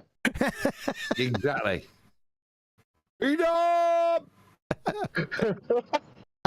From a population that would burn the world around them out of ignorance and fear. And that is a very worthy endeavor. And with that, I'm Forrest Valkai. Thank you so much for enjoying my talk. Thank you so much for enjoying the rest of this conference. Have an awesome rest of your day and never stop learning. Oh, boy. All righty then. I think we could all agree on a round of Allah Akbar. That was fantastic. Oh, hey, I'll tell you what. For a friggin' just off the cuff snatch a video last night, thumb through it, throw it in the hopper, and say, hey, we're doing this today. That's not too bad, man. I'd like to give the credit to. It's actually kind of funny. Yeah. Listen, guys. I want to go out. I'm going to leave. Number one, I'm hungry. Number two, I want to go frolic. Shut up. I want to go frolic in the snow. That's what I need to do. Okay. Oh, you can't because Bugger's here and he's got something to tell you. He couldn't tell me, Adam, because you were over talking him. Oh. Now I'm over talking him. It's fine. Retro Bill sent, don't forget snips, snails, and puppy dogs' tails. Oh, nicely done. I like that. Puppy dog's tails. How about puppy cat's tails? Cat dog. All right, Adam. Concisely now. What I'm trying to tell you is you need to concisely take us home. I think I will. It might not be concise, but there we go. As you alluded to, you pulled this out your arse. Yeah. And actually, I've enjoyed it because it's not been a critique of anything, but it's been what I've kind of, and there's been many points this evening where you've pulled up the good shit, gone away from the video and pulled up what I've said we've got to do, which is start from basics. And there's been many hence why I was so excited at the beginning. Many basics that people say I'm drunk because I get excited by that. I'm a little right now, but earlier on, no, not so much. It was sheer excitement that these topics are coming up because these are the fundamentals that these Muppets actually. This is why we get irate and laugh or whatever, because it's these contradictions they present, the lack of understanding that they demonstrate, and yet they mug us off. I've alluded to ballers, but this is not in any way baller tonight's stuff. You can see how the same delusional tactics are allowed to mug people off and make sure they stay in it. Non-substantiated paradigm, yeah, and the use of bit like non-substantiated. The use of bullshittery words, and these people who've got nothing to back up their argument will back it up with things like non-substantiated. Because I was filling, hence why I used the term non-substantiated. Yeah, that's the whole point. This is why they use those words, because they haven't got an argument. Because you just lay it down on the slides that QE dropped to, if you had an argument, and then you could summate your argument in slide form and destroy people. There's only one side that does that, isn't there? The one side that can actually prove what they're on about. The rest of them just chat shit for hours until you get key jumped. Good night, everyone.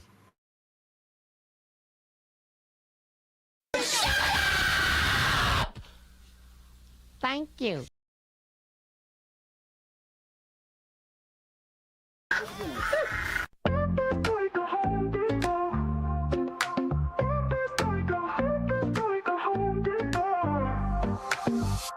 Step up in this game like I'm hammering nails. Burst a flat plane, listen up, I'll tell you tales. Home Depot vibes on my tools, no fails. Level up my vision while the world just derails. Jaron said it first, now I'm chasing the truth.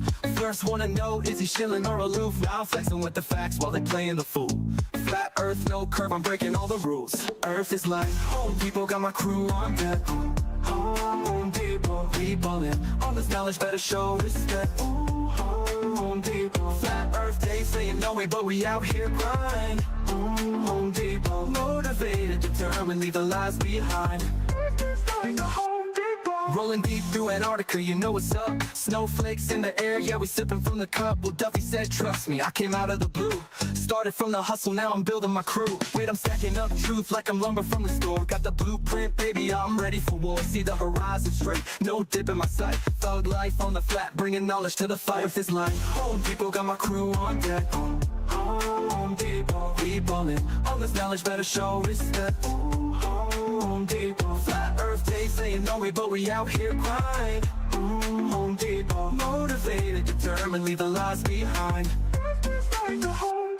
So I'm here to break walls, I'm kicking down doors, hash street life, I'm hustling, what's mine is ours. A whole new vision, we gon' stack and we gon' rise. With my crew by my side, we defy all the lies. Earth is like Home Depot, got my crew on deck. Home Depot, we ballin'. All this knowledge better show respect. Home Depot, flat earth, they saying no way, but we out here grind. Home Depot, motivated, determined, leave the lies behind. So remember this hustle, keep your eyes on the prize. Earth is flat like a board, like the ones on a 5. We'll build this place together, ain't no mountain too high. Home Depot mindset, we gon' reach for the sky, yeah.